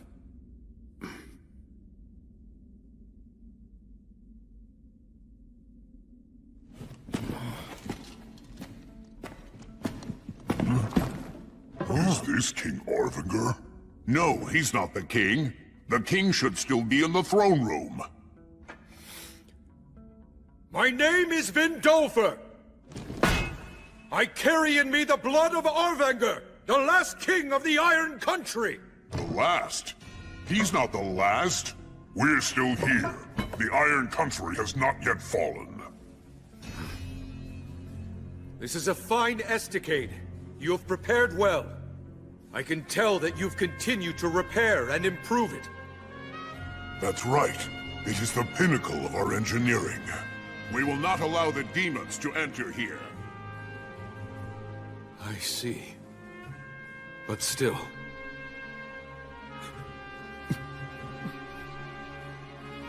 Despite all of this, the Iron Country has fallen! All of the warriors have died, and the great King Arvinger is dead! Lothdor tragically withered away, and the Iron Country is now the Rust Mountains. Demons and a dragon lurk here! No, that simply cannot be. The Iron Country. It cannot fall. You know it's true! Do not avert your eyes from the truth, brave dwarf warriors! It was my grandfather, Arvinger, who struck back at the evil dragon and took one of his eyes! A heroic act celebrated by the gods themselves! And now, I, Vindolfer, have committed to carrying on his heroism! I'm here with the heroes of the present day! It's true that the Iron Country has fallen, but I pray that all who are lost may now sit at the side of our ancestral god Blaze, as well as that of Gracefield, goddess of light. So I hereby take an oath, on the names of all the virtuous gods and our ancestral spirits, that no matter what, I will restore the Iron Country's glory. The kiln fires yet burn, and their flames will spread, burning away all the rust. Soon the Rust Mountains will be the Iron Mountains once again!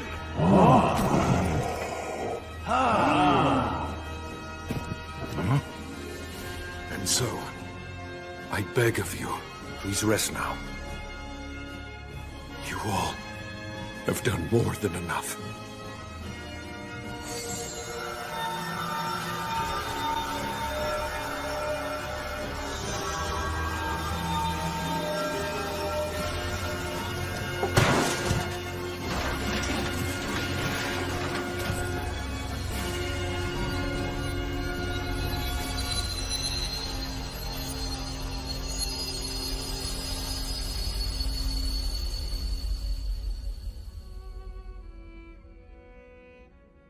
Good job. That was well said, young master. Now let's drive away the demons, and see to it you fulfill your vow. I'll make sure that I protect you even if it costs me my ancient life. I wouldn't exchange your life for anything. There's still so much that I need to learn from you. Such as about these mountains. And about how to fight. Who in their right mind makes pain-in-the-ass promises to rebuild an entire nation? Talk about dumb. Well, unlike the vows that you and Sir Will made, at least mine has an end in sight, so you know, yours is even dumber. But first we have to win, and then we have to survive. Yes. Sir Will, I'm sorry for the delay. Let's proceed. Your orders? You don't need to call me sir any longer. Huh? I can't very well make a king be my thane. But... No! You are still Sir Will!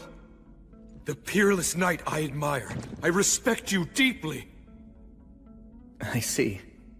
Guess I can't stop you then. What you did back there was commendable. I'm sure that they all felt blessed as well. Right. But should I also feel somewhat grateful to the god of the undead, or shouldn't I? Well, just a little bit couldn't really hurt, I suppose. Yeah.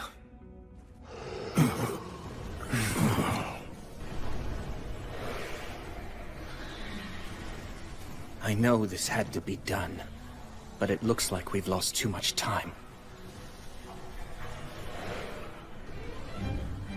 Right, let's go. We must take back the Iron Country, the nation of the dwarfs. I swear we shall, on the light of Gracefield!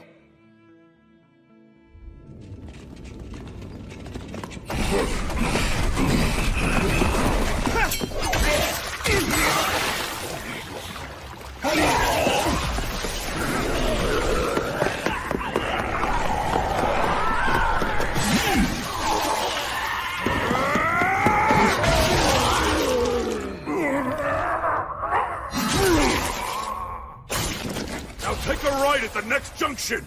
Right! Well, glad to see none of our guys on the front line are holding back.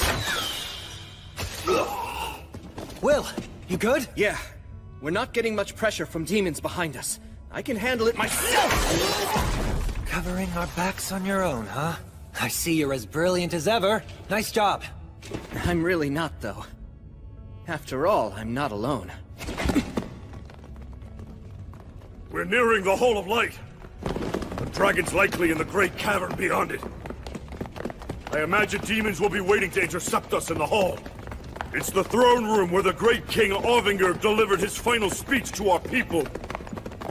We must reclaim it. Yes. And we shall! If you say so, sure. I'll back you up. Yeah. Everything that was stolen should be taken back by its rightful owners.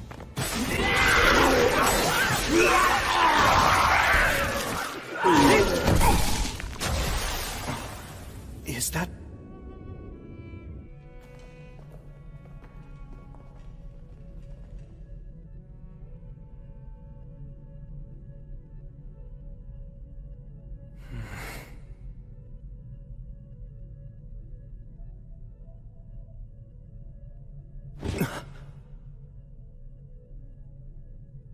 I think that's...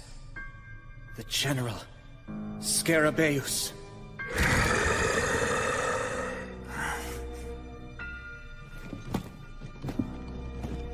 Sir Will, please let me handle him. Al. No, wait. Vindolfer. I wish you good luck. You have my thanks. Hey, wait! It's fine, Menel. Let him do this. Hang on a minute. That's a general. It's way out of his league. Still, this is Al's battle now. It's a king's battle to reclaim his throne.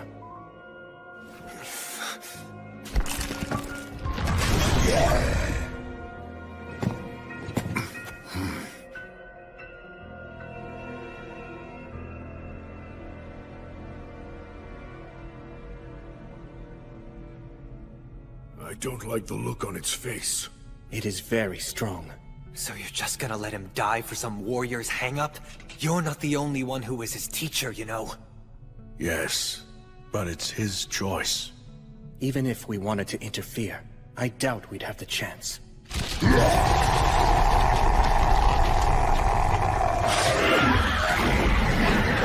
see what you mean.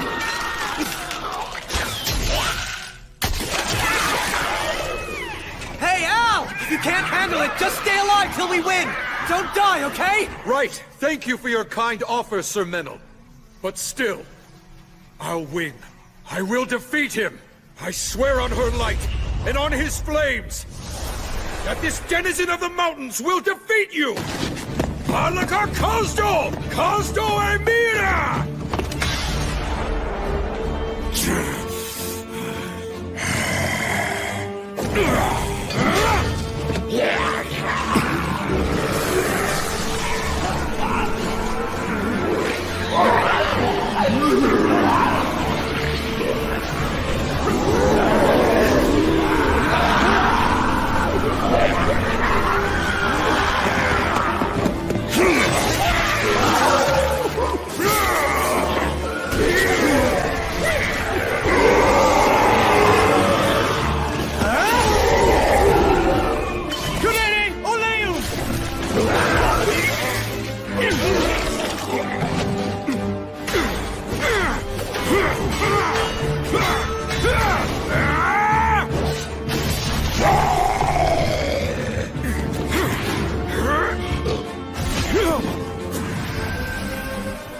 Is that a blessing?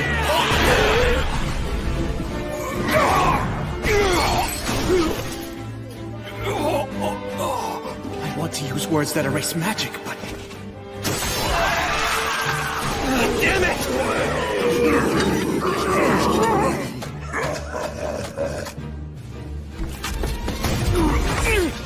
Ow! It's all right, because I will not lose this on my solemn vow and on the hopes of all of my brethren. I swear that I will take back our homeland!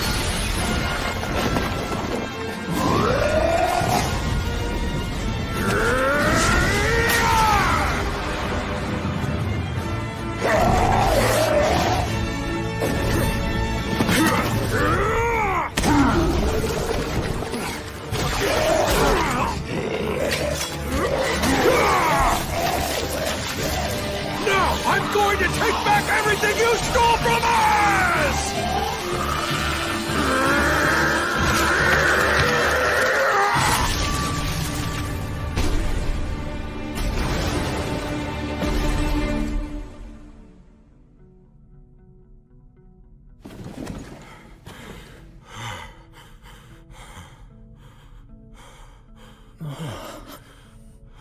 When they go into battle, it's like their souls are on fire. They have no fear of death. I've won! The enemy general...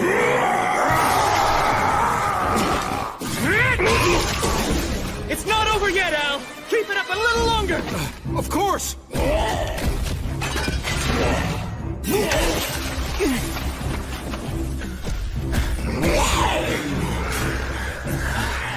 We're nearing our limit.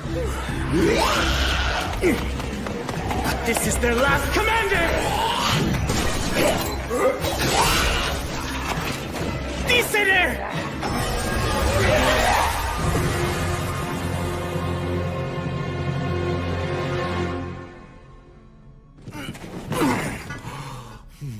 Now, Gilreese, you go stand guard first. Right. Let's heal you.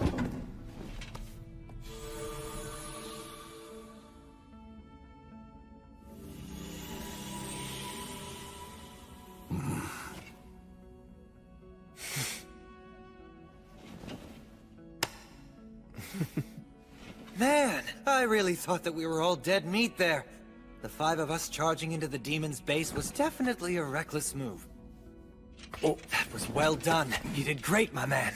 Oh, no. I didn't really...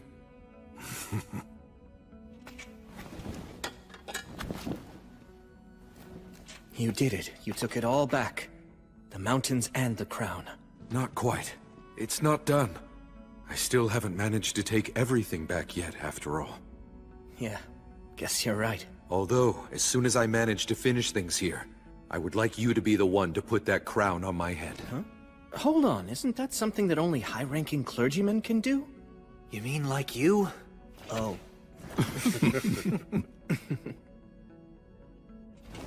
Let's go.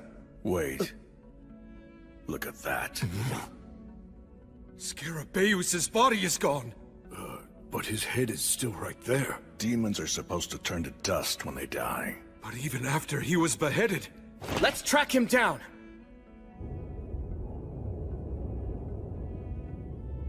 He's heading straight toward the Great Cavern. To get help from the dragon. He could just be wandering around blindly, his body moving reflexively. The miasma is getting thicker and thicker. Be careful, everyone.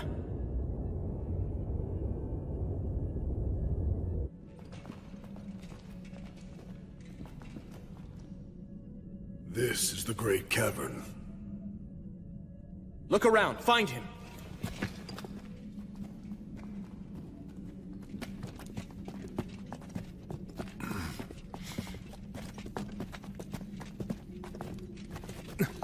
That's him. What is he doing?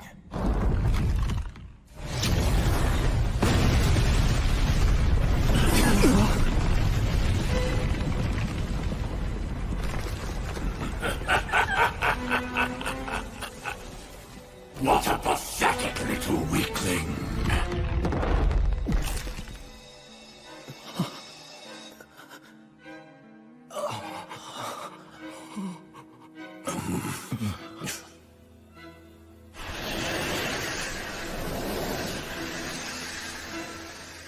Greetings, all of you. I welcome you to my bedchamber.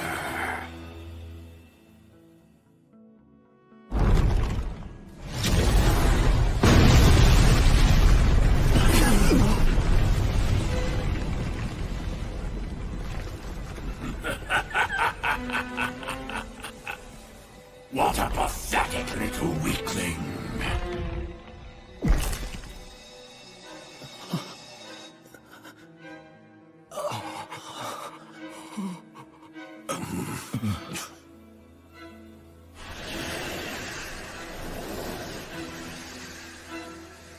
Greetings, all of you.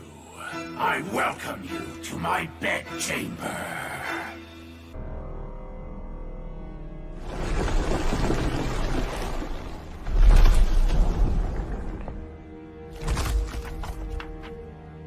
You there, weak one.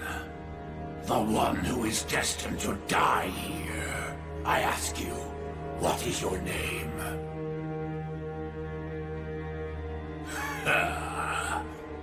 What's the matter? Won't you give your name? Can't you even speak? This is... an overwhelming predator.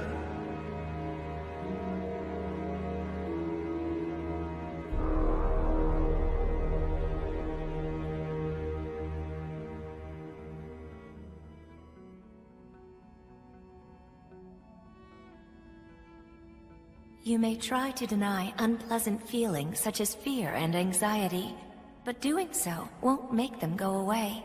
If you wish to be confident, pride is not what you need, just as false bravado is not what you need to be courageous. The actual truth is that everything begins with acceptance.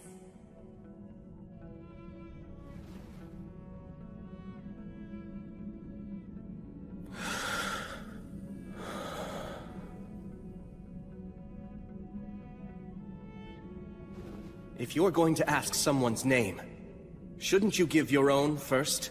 Oh? It seems that you are not merely another one of the lowly rabble who are only seeking to plunder. Fine, I shall give you my name. I am the Sickle of the Gods, also called Calamity's Sickle. I was born with the last flicker of a star. My life is eternal and everlasting. I am the Lord of Miasma and Sulfur, the brother of the lava. I am Valakirka!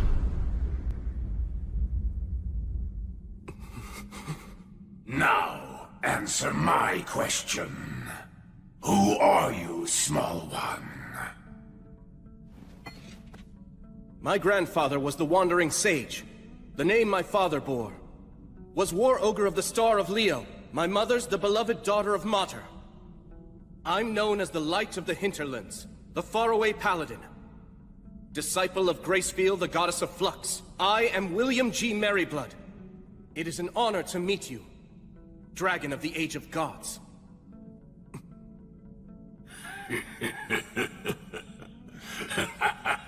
What serendipity!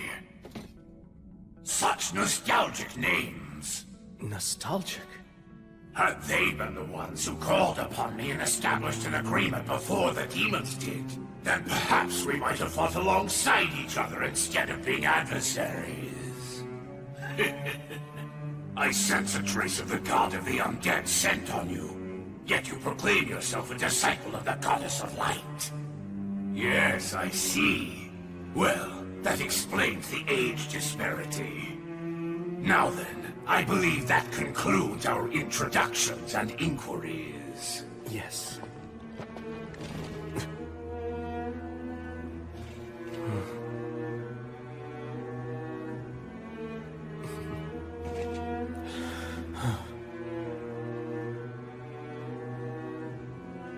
Faraway Paladin.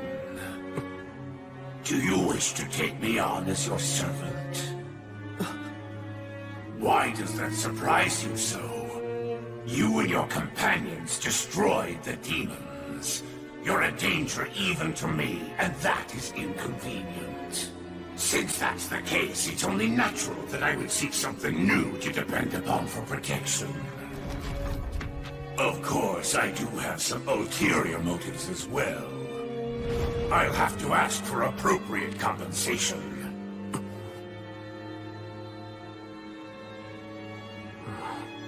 Have no fear. I have no wish to do battle against a brave warrior such as yourself. Yet, in a few decades, you'll kill me and destroy everything. You'll simply change your loyalties once again. That's how you always operate!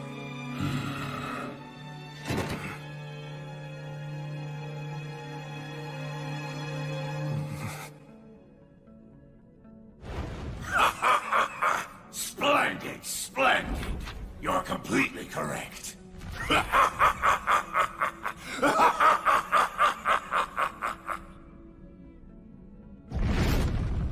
But then, it's really not such a bad deal, is it? He's right. If I accept the deal, I won't have to fight a losing battle today. After all, what reason do you really have to fight me? Did you not come to me armed with spear and determination because you perceive me as a threat to innocent people?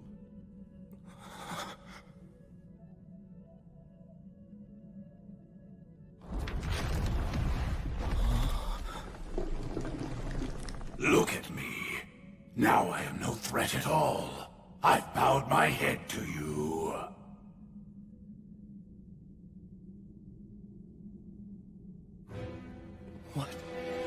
What is going on? All right, make your choice. Show me you have what it takes. Prove you can wield authority over me. Now what will it be? Are you going to choose peace? Or will you choose battle, even if it means your demise? You should be aware that I'm not a patient creature. Act now, choose quickly.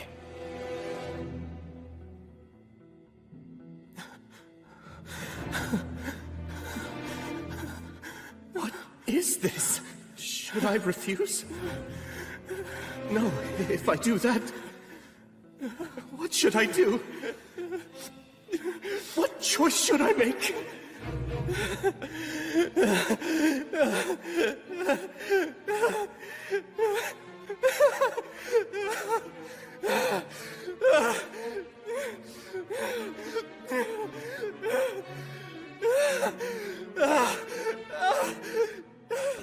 Someone...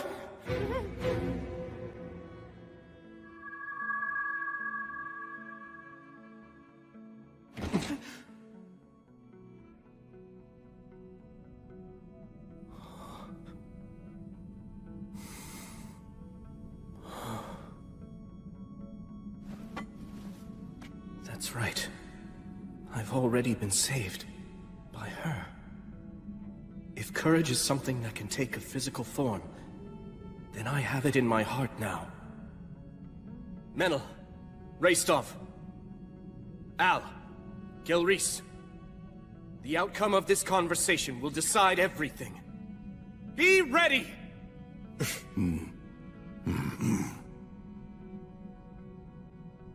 So then, have you decided?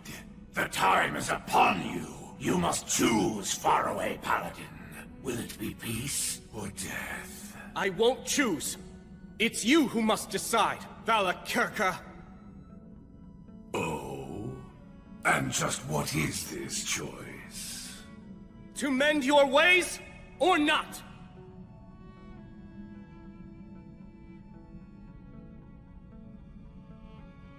Let's be clear. The peace that you're speaking about, it's merely a limited peace between you and me. It's not specifically peace for me, or for the innocent people you mentioned before. Am I wrong? No, indeed, you're correct about that. In that case, I can only offer you one way out. Mend your ways! And just what am I supposed to improve? The extreme eagerness you show for constantly scheming and seeking conflict. If you swear to mend your ways and truly seek my patronage, I'll also take a vow. I'll swear to the Goddess of Light that I will protect you. And for as long as I live, I'll defend you from all who are hostile to you. That is how I operate. Well, decide now! Will you choose to improve or fight? Give me your answer, dragon!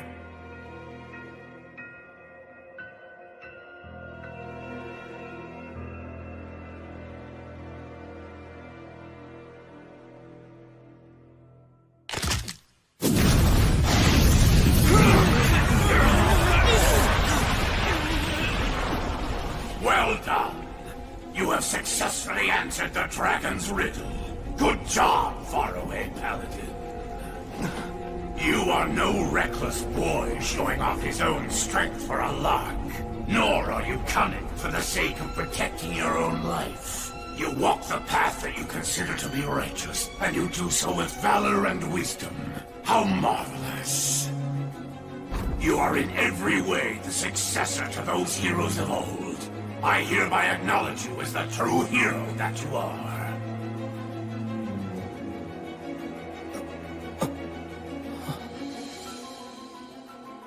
However, I refuse to meet your conditions. I won't change my ways.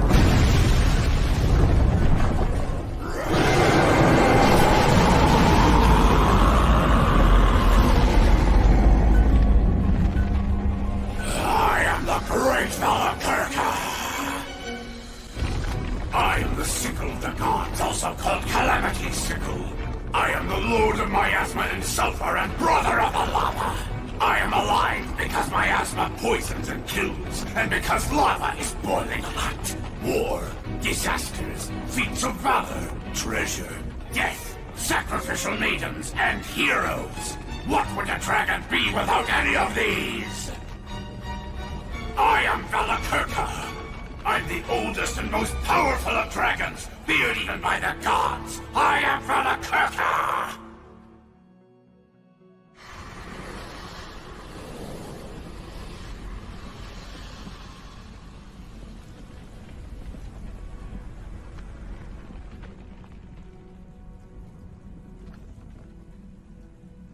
To the hero, and the warriors who follow this hero.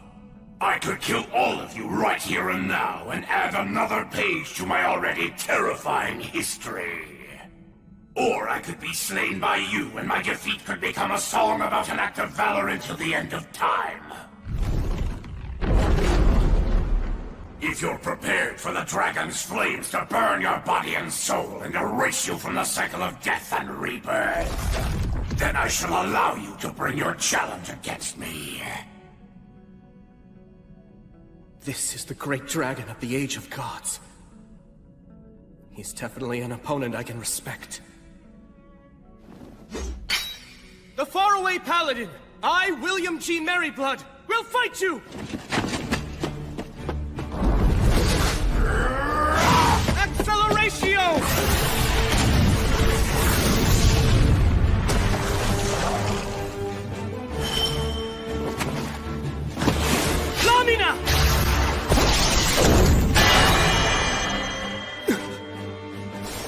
dragon scales. If you really do intend to fight him, you're going to want to aim for his old wounds. Dragon scales are very tough. I doubt that even blood would be able to cut through them and reach the dragon's flesh. I can't keep chasing after blood forever.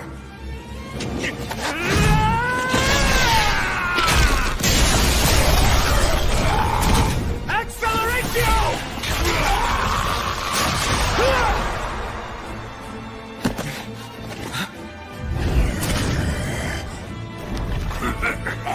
You can break through a dragon's scales, huh? What perfect light exercise! This should help keep me away! Hey! Will's not the only one you're fighting!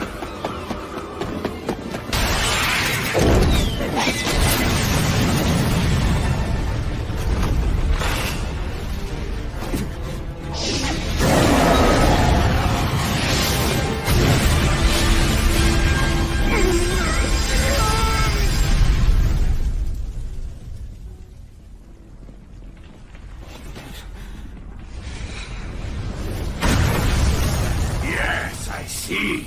Very impressive teamwork!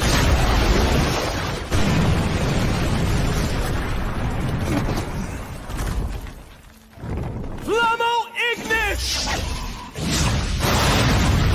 Sylphs, oh sylphs! You maidens of the wind!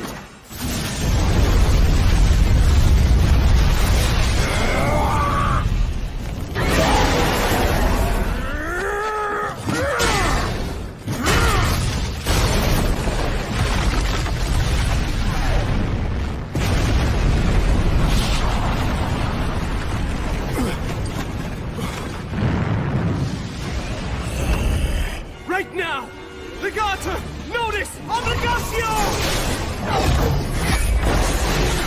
Conciliat Sequitur!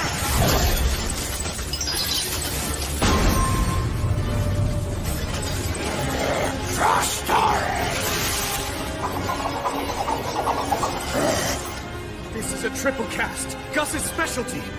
The trump card of trump cards that I burned into my eyes that day. Halida Mor! Equo! Ulsat Fede! You'd use that in a real battle! Haberum Tavernas! Regum Centures! Damnatio Memoriae!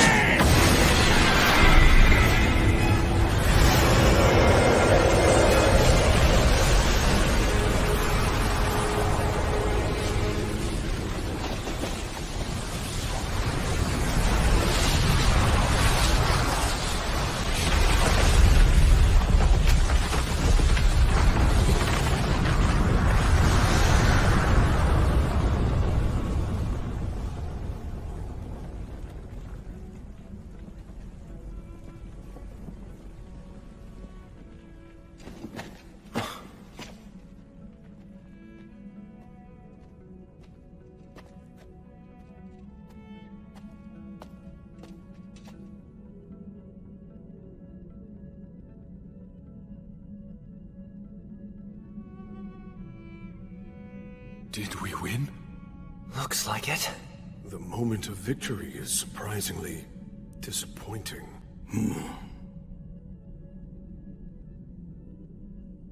Huh? Hey, Will?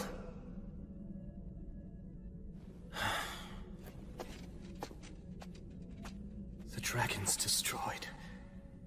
Isn't it? Yet, I don't feel certain of our victory. Not everything is resolved by a battle to the death. Sometimes you win by pure chance. And yet...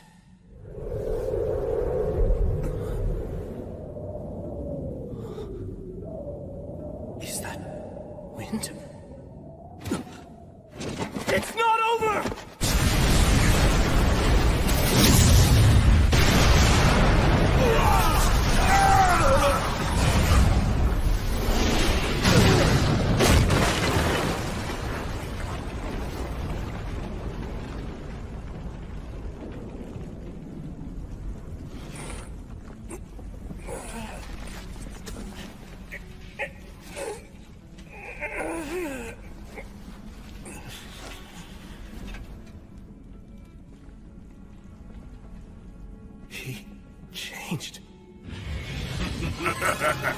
Precisely.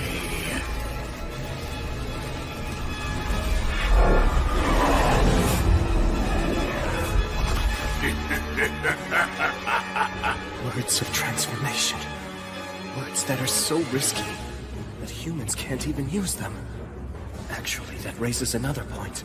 How was a huge beast like Valakirka able to get into this underground country in the first place? So, have you caught on now? That's right! The words are all extremely well known to us dragons. Oh, I see. You'd hope that with the words of obliteration, you'd be able to erase even someone like me. That all you needed was for your aim to be true.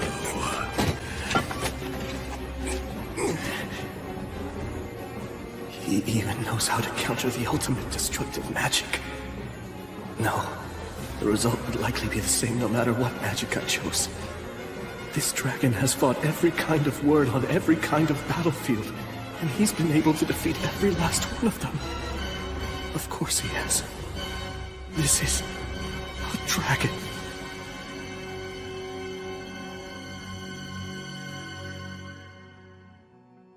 This dragon has fought every kind of word on every kind of battlefield, and he's been able to defeat every last one of them.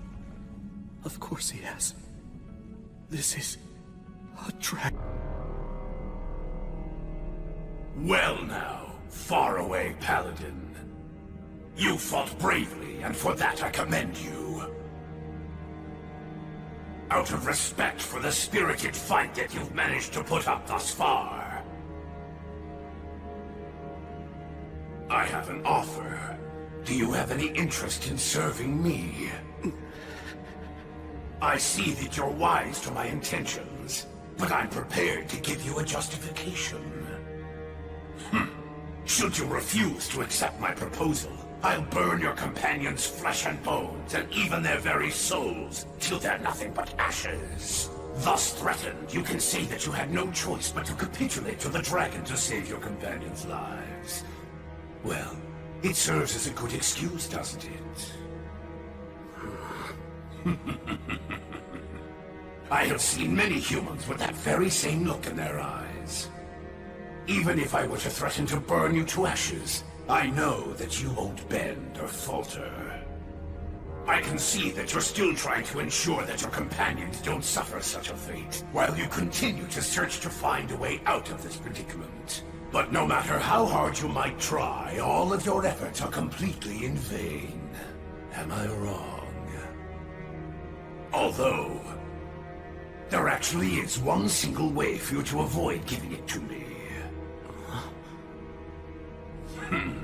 You need only kill yourself. You're loved by the goddess of flux, aren't you? So, all you have to do is simply cut off your own head. After all, the next world awaits you, right? And the next one after that as well. And the one after that, too. And even the one after that. You have an infinite number of chances, don't you? If you wish to prevent a tragedy for your friends, simply end your life. Like tossing a game board if you can't win. You can just tell yourself, not here, not now, next time. This isn't the right moment for me to fight. No way. I won't choose that. Very well, then. To be frank, if you don't place a higher value upon your own life than that, I don't want you in my service. All right, now choose. Will you side with me? Or will you fight me and in doing so, die? I can well imagine what would happen if I were to take your side. I simply cannot bow to you. Then your companions will die. We all came here prepared for that possibility. If any of us are lost, so long as just a single one of us survives to put a blade to your throat, that will be enough. But surely you see that you have no chance at all of winning this fight. Yes, I do. If I persist, use this blade, and strike you, thousands or millions of times, I'll win this battle. Am I wrong? Maybe you could, but only after thousands or millions of miracles come to pass. It It doesn't matter how many thousands, millions, or even billions it takes. If I have a chance at winning, if there's even a possibility of keeping my promise, then I'll take it. So now, you'll see how stubborn I can be. Dragon Valakirka! Speak your peace, faraway paladin. I'll slay you. Right now! I'll strike you down long before you can. Fortis Vita. Acceleratio! Cadere Uranium!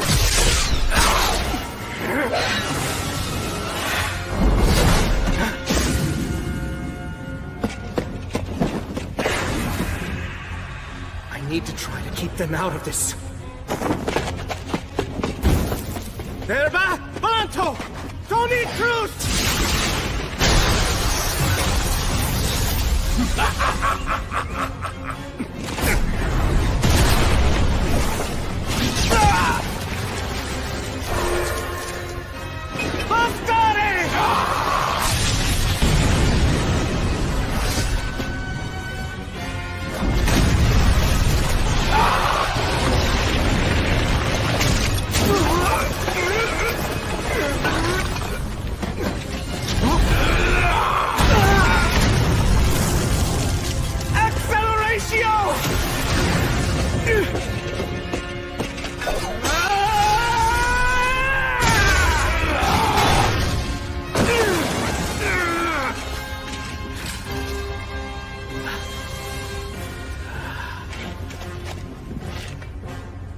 Pale moon.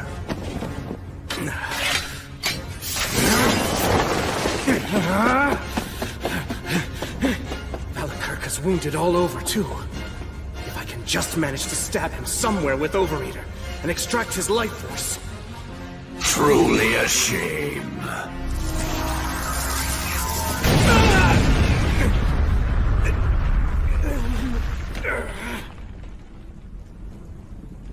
I am quite familiar with that particular demon blade. I know that it's indeed a legitimate threat to me. It's said to have been forged by the hand of a demon king in times gone by. It was created in order to confront and kill the High King, who was obsessed with swords. But despite its power, if one knows how it works, it can be defeated. Much like this.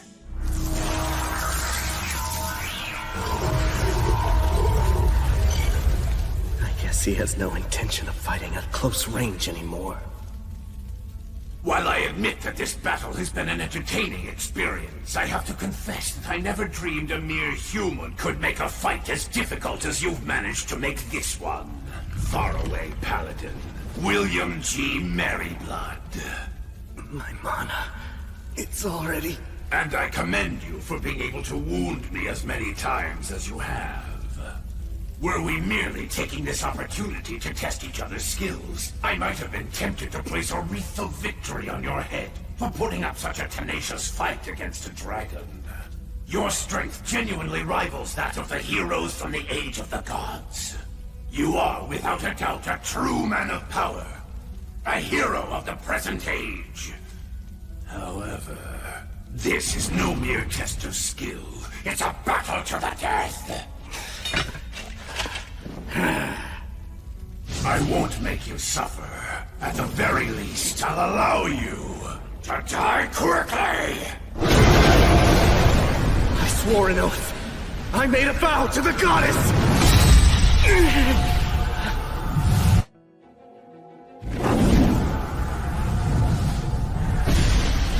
A herald, eh? So you're too weak to send an echo, are you? This is nothing but a pointless, wasted effort, goddess of light!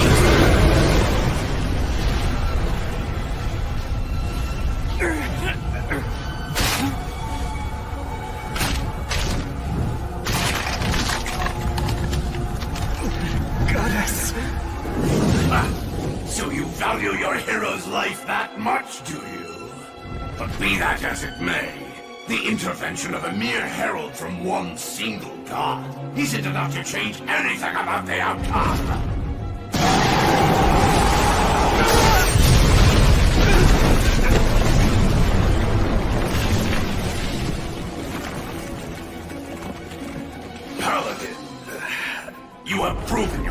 be worthy, so I'll allow you to die by my breath. You will always remain in my memory, but as for your body and soul, I will burn it all to ash, down to the very last fiber of your being! No, I can't have that. Who goes there?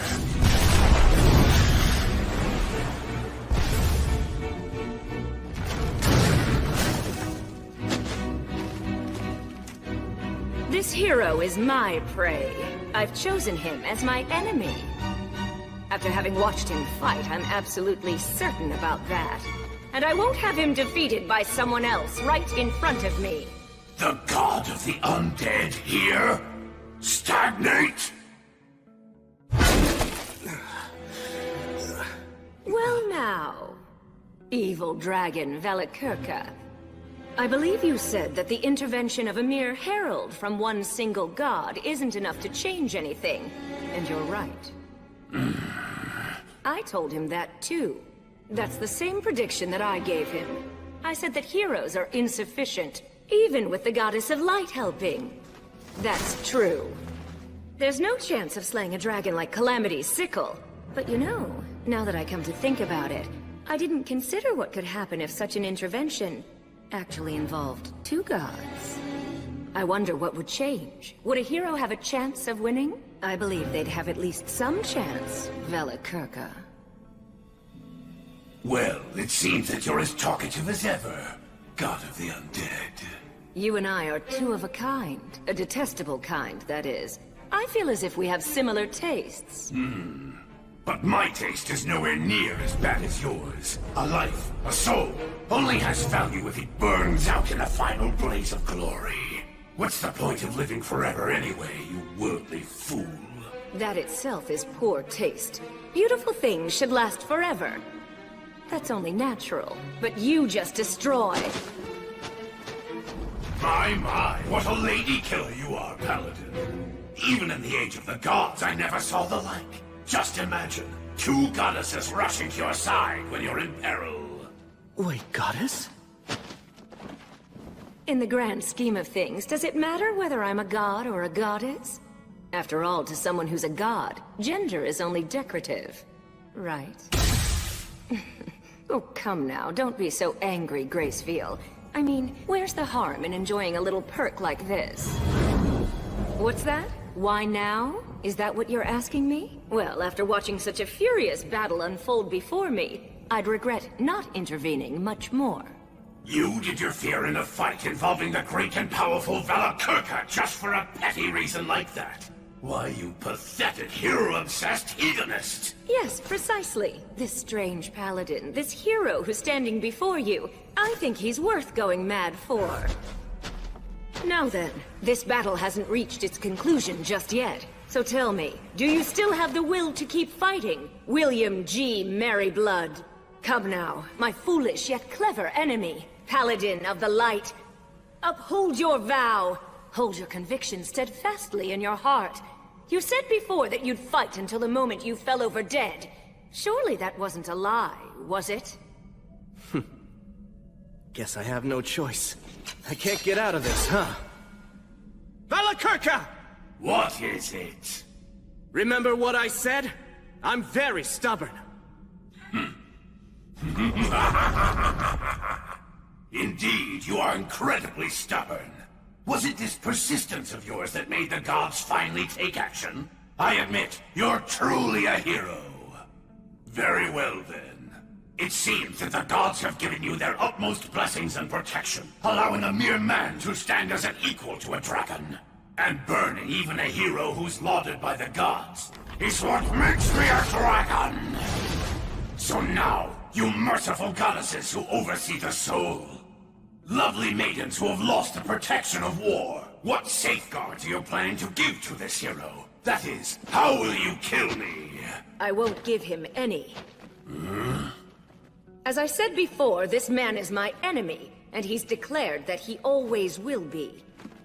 So I have no reason to grant him any kind of protection. Oh? But surely you haven't forgotten, have you, Velikirka? You do know where you are right now. That's right. This is the Iron Country. the mountains where the regretful souls of the warriors of flame reside. Now is the time to return. Your compatriots, your descendants, have come back. They've brought one who is undeniably a hero, so that he may defeat the demons, challenge the dragon, and take back the mountains that were once called home. A warrior shouldn't wander asleep merely observing such an event. So now, come and take up the sword of vengeance! Set the fierce flames of your courage ablaze once again. Your time has come, Dwarven warriors!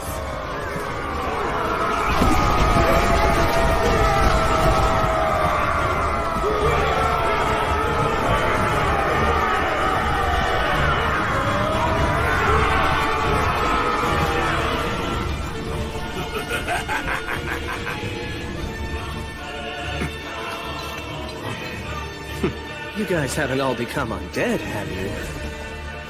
Relax. We're all still alive. That's right. As you see. We did cut it pretty close, though. That solo battle of yours kept the dragon distracted for a while. Then, with the protection of our ancestral god. Well, it took a while since I'm not used to it, but I healed us all. I see. Al, remember when you were fighting against that demon?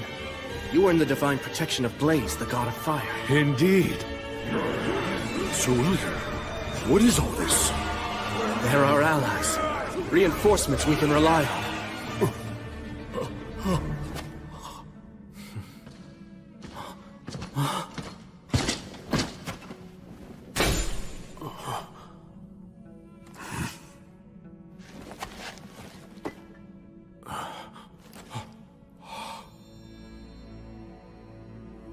Your grandfather.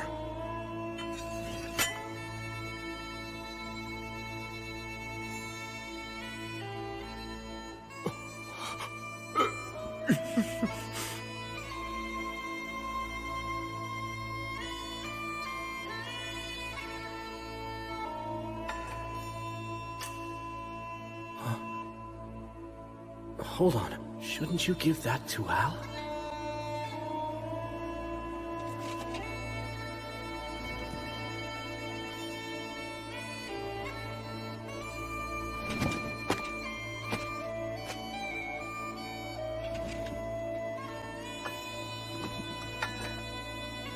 Called on.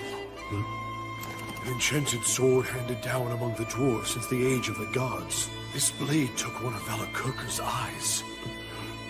Hero of the light. Care for my grandson, and for these mountains. Please. Grandfather! Valakirka's flames burn everything, even souls. No way. Not yet. It's not over yet.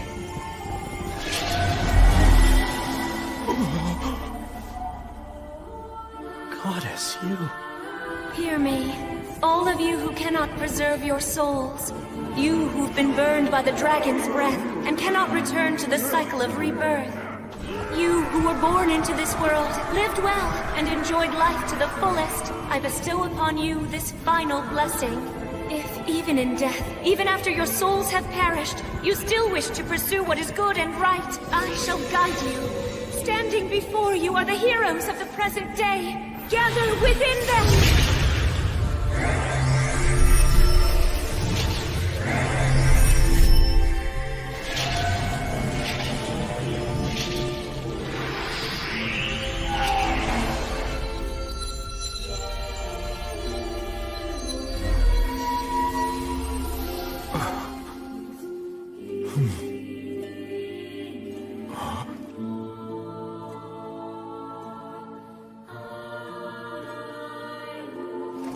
Grandfather.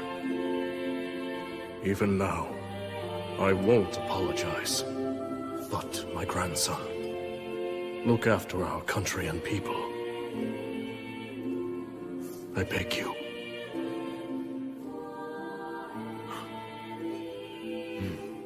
I will. You can count on me.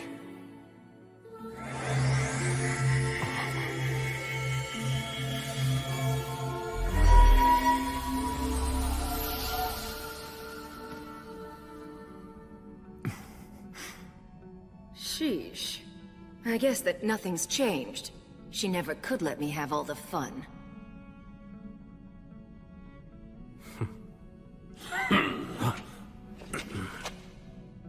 It seems that you're finally ready, faraway paladin. You weren't just being nice, were you? Certainly not. I merely like to let my wine age a little. Now that you've prepared and gathered all you need, you, the heroes, will come for me filled with hope, and I will crush you. And when I do, right when your faces contort in despair, that moment, that glorious second, is when I feel the greatest joy! Now come on, challenge me once more, faraway paladin! Which will it be? Will I kill all of you and add a new entry to my long history of terror? Or will you slay me instead and go on to be celebrated forevermore for achieving such a tremendous feat? The time has come. Let us finish this battle! Here goes. Yes, I order you once again. Go. Slay the dragon, and keep your promise to me, my knight. On my sword, and on the light, on the souls of the warriors that now dwell within my chest, the evil dragon will die! I will slay him! Slay the dragon, and keep your promise to me, my knight. On my sword, and on the light, on the souls of the warriors that now dwell within my chest, the evil dragon will die! I will slay him!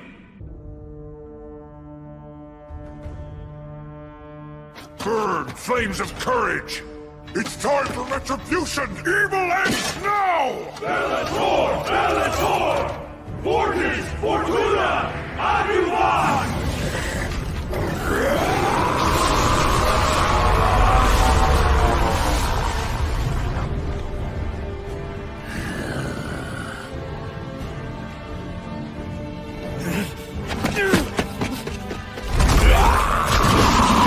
Divine protection of light!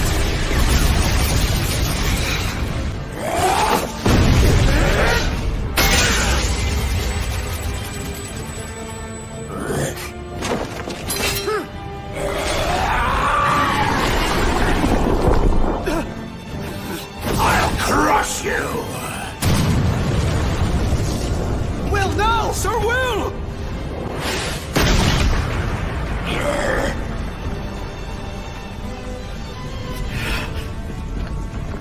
I swear, Will. He's figured out the dragon's moves.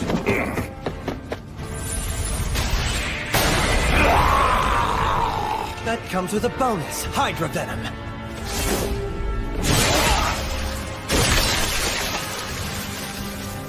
Now fire!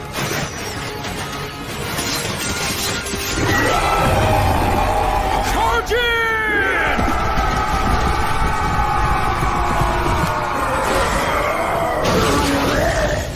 Quick, defend!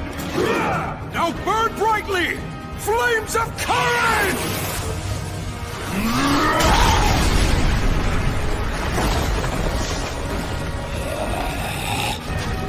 This is our homeland, and we're taking it back right now!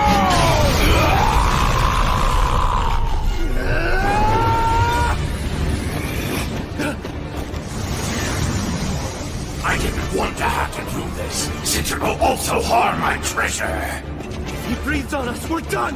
Brave warriors, this shall be your demise! Acceleratio!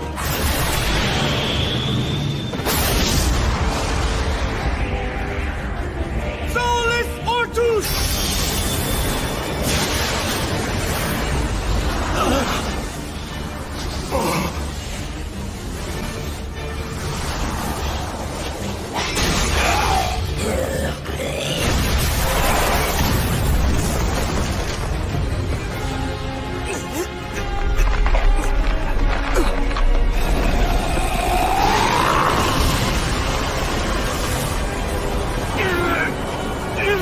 If I go down with the dragon, that's fine. You must not give up.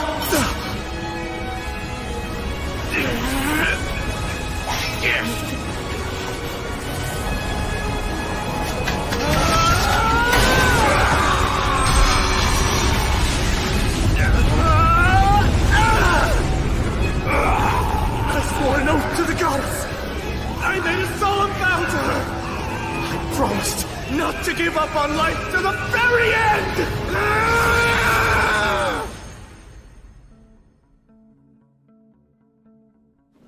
Will! Hey, Will! Please, Sir Will! Huh? Hold on. Am I? Come on, speak to me. Will, are you all right? I'm just fine. Menno. You shouldn't get up yet. I feel really good for some reason.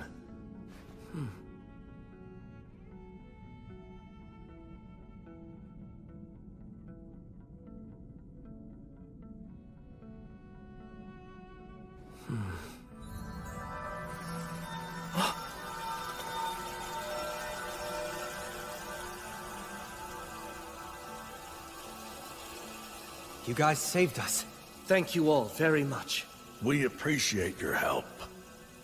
Farewell to you, my comrades, my ancestors. The young master and I will take over everything from this point onward. I promise. I'll restore the Iron Country to its former glory.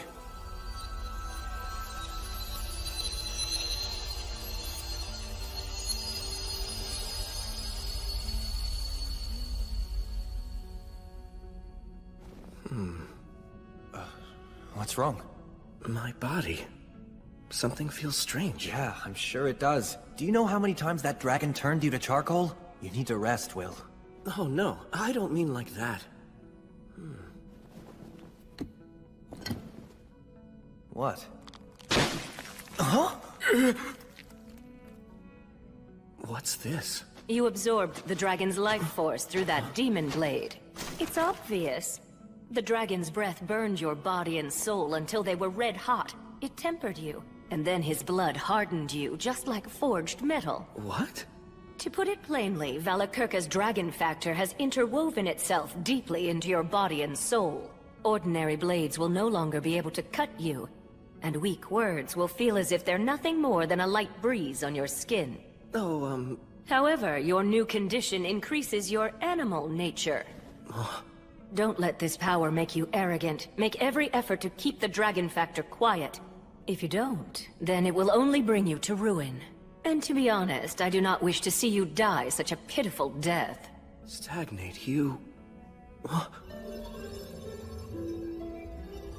I'm afraid I've been rather free with the use of my power. But then, since I helped you slay the dragon, you now owe me. I'd say that's not such a bad trade-off. You do feel indebted to me, don't you? Yes. Excellent. You see, when dealing with a hero such as yourself, pinning you down and forcing you to yield to me is much less effective than making you feel grateful and indebted to me. It is a shame that Gracefield guided those dwarf warriors away, but why should I bother seeking them out simply to make trouble for you? When asking for nothing and simply making you more and more indebted to me will prove more profitable later on. That's exactly what scares me about you. Then I shall go now. And farewell to you, Gracefield. I've troubled you enough for now. Stagnate, goddess of the undead, won't you consider giving up your ideals? It's not too late. Will you discard your undead powers and work with me to guide souls once again? If you would Don't finish that thought. And no, I won't. I'll always follow my own ideals. I see. Farewell, my elder sister. Yes. Farewell, my little sister. Well then, William G. Merryblood. Huh? You have acquired great power, and your name will now shine even more brightly as a hero. But as light grows, so too does the darkness. So try to avoid becoming a warmonger and hating people, and keep your womanizing in check. Oh dear, that's right. You don't actually have a woman, do you? Hey, mind your own business. I understand that you've devoted yourself to my sister's service, but even so, you should take at least one mate. How else will I have the pleasure of seducing your offspring? That's the worst possible reason. Actually, if I were to create a female Echo one day, would you consider siring offspring with me? Look, I'm not asking you to do it for me, but really, what harm could one single child do? Rhea Sylvia creates demigod children with heroes all the time, after all. All right, I'll let it go for now. Also, as you may recall, I once asked you if you'd like me to love you, didn't I? Well, I lied.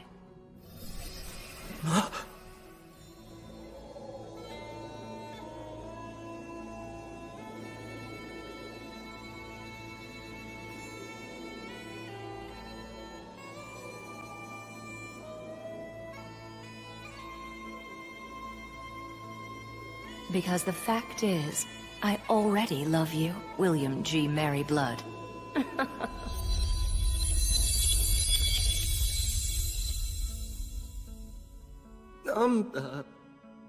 Man, goddesses sure are impetuous. Anyway, just be happy, Will.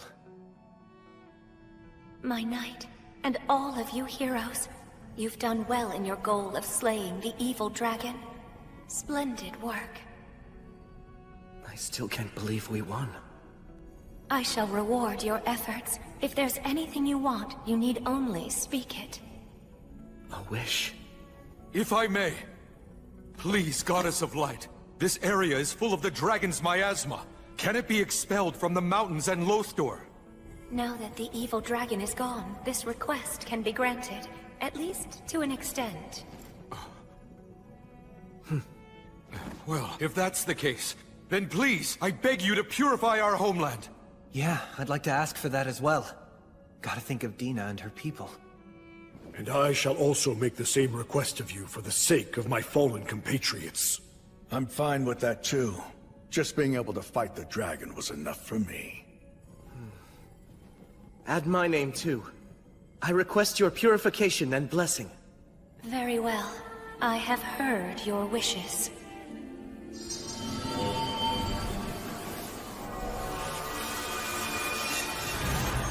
Sorrow for all those who've been lost. Blessings upon those about to be born. May there be peace, prosperity, and joy all across the land.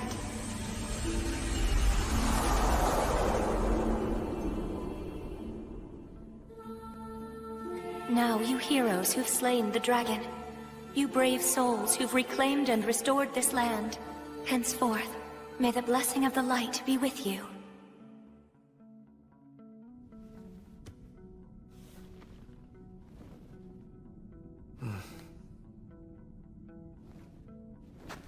Let's clean up here and head home.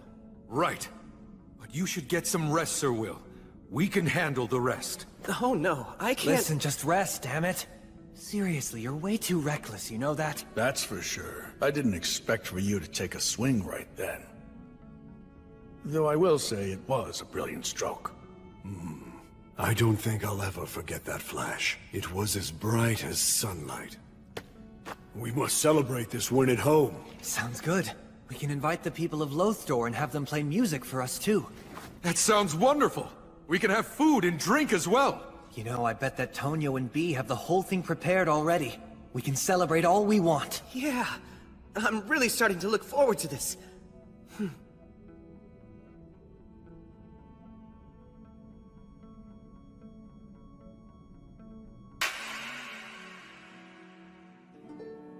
We took some of the dragon's treasure and a few of his scales as proof of the successful completion of our quest.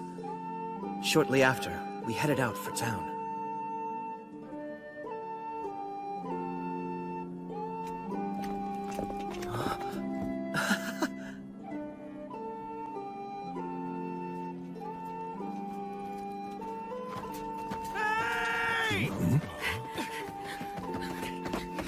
So you're all safe?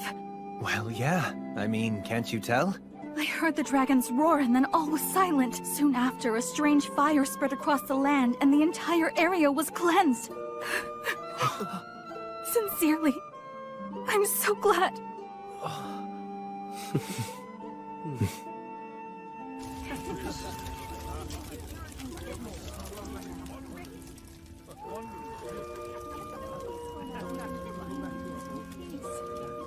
I thought there was a pretty good chance you wouldn't return. I'm not gonna die. I have too much to do. Oh, like what? Well, for starters, there's rebuilding this place. The effects of the dragon's miasma still linger, right? That's true. The miasma hasn't completely disappeared just yet. Some demons survived too. You're going to give some of the dragon's treasure to us? Yes. There's more than enough to go around. You can use it to help rebuild for now. Although, I fear that would be... I think we should take him up on his offer. Now that we've taken back the mountains, the former residents of the Iron Country will surely return soon. We should all work together. Let's restore our land to its former glory. But we don't want a large influx of wealth. That could throw off the balance of money and trade. Consult with Tonio first. Right. We'll also need to be prepared to take in any new residents. Looks like we're going to be busy for a while. I don't really want to do this, but guess I should drop by the forest where I was born. I can ask them if they'll send over some skilled folks to help us out. And I'll go along with you. What, you will? The one who's making the request should be there to plead in person. Yeah, I guess you're right. We'll cross the ocean when spring comes then. Or do I even need to go? Just admit you're happy.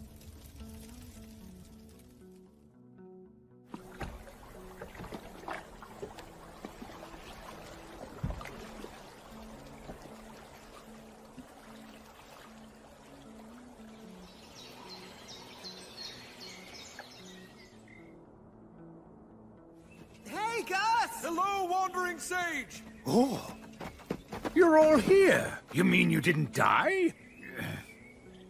The flow of your mana seems quite odd.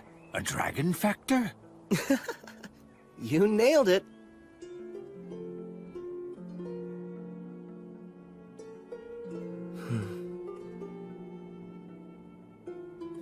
That's actually a curse, you know. Yes, I know. But I accept it. Well, just so long as you understand what you're getting into. More importantly, go on, let them know. All right. I'm home.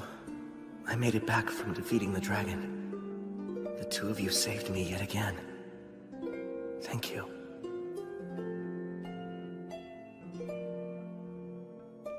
Allow me to return the weapon that you lent me.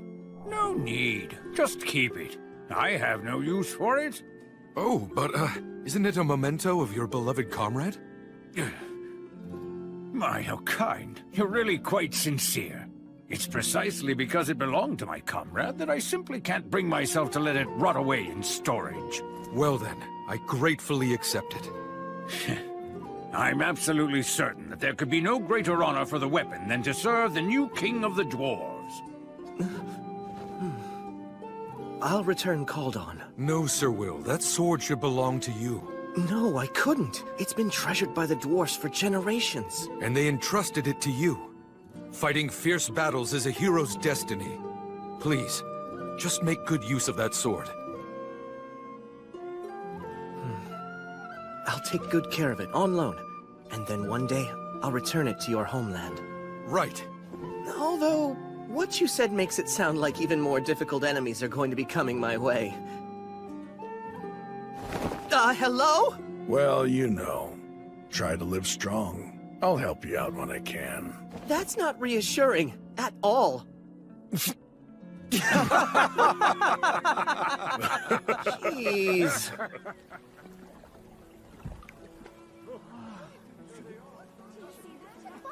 Is that them? Welcome back, all of you. It went well?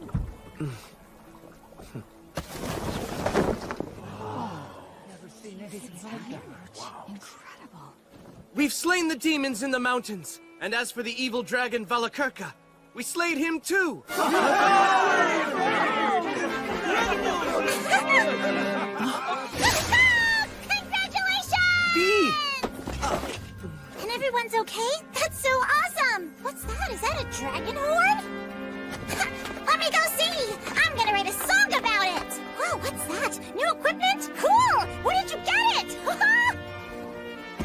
Young master, you've grown into quite a fine young man. There are so many things I want to tell all of you about.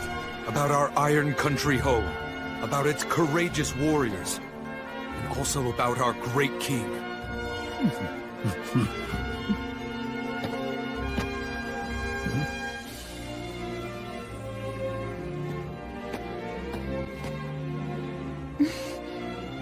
It's good to have you back.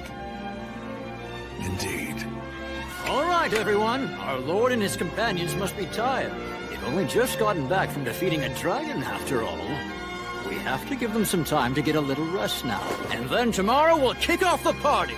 We'll cheer the dragon's end. Tomorrow, you can eat, drink, and sing all you want. Come, help us celebrate!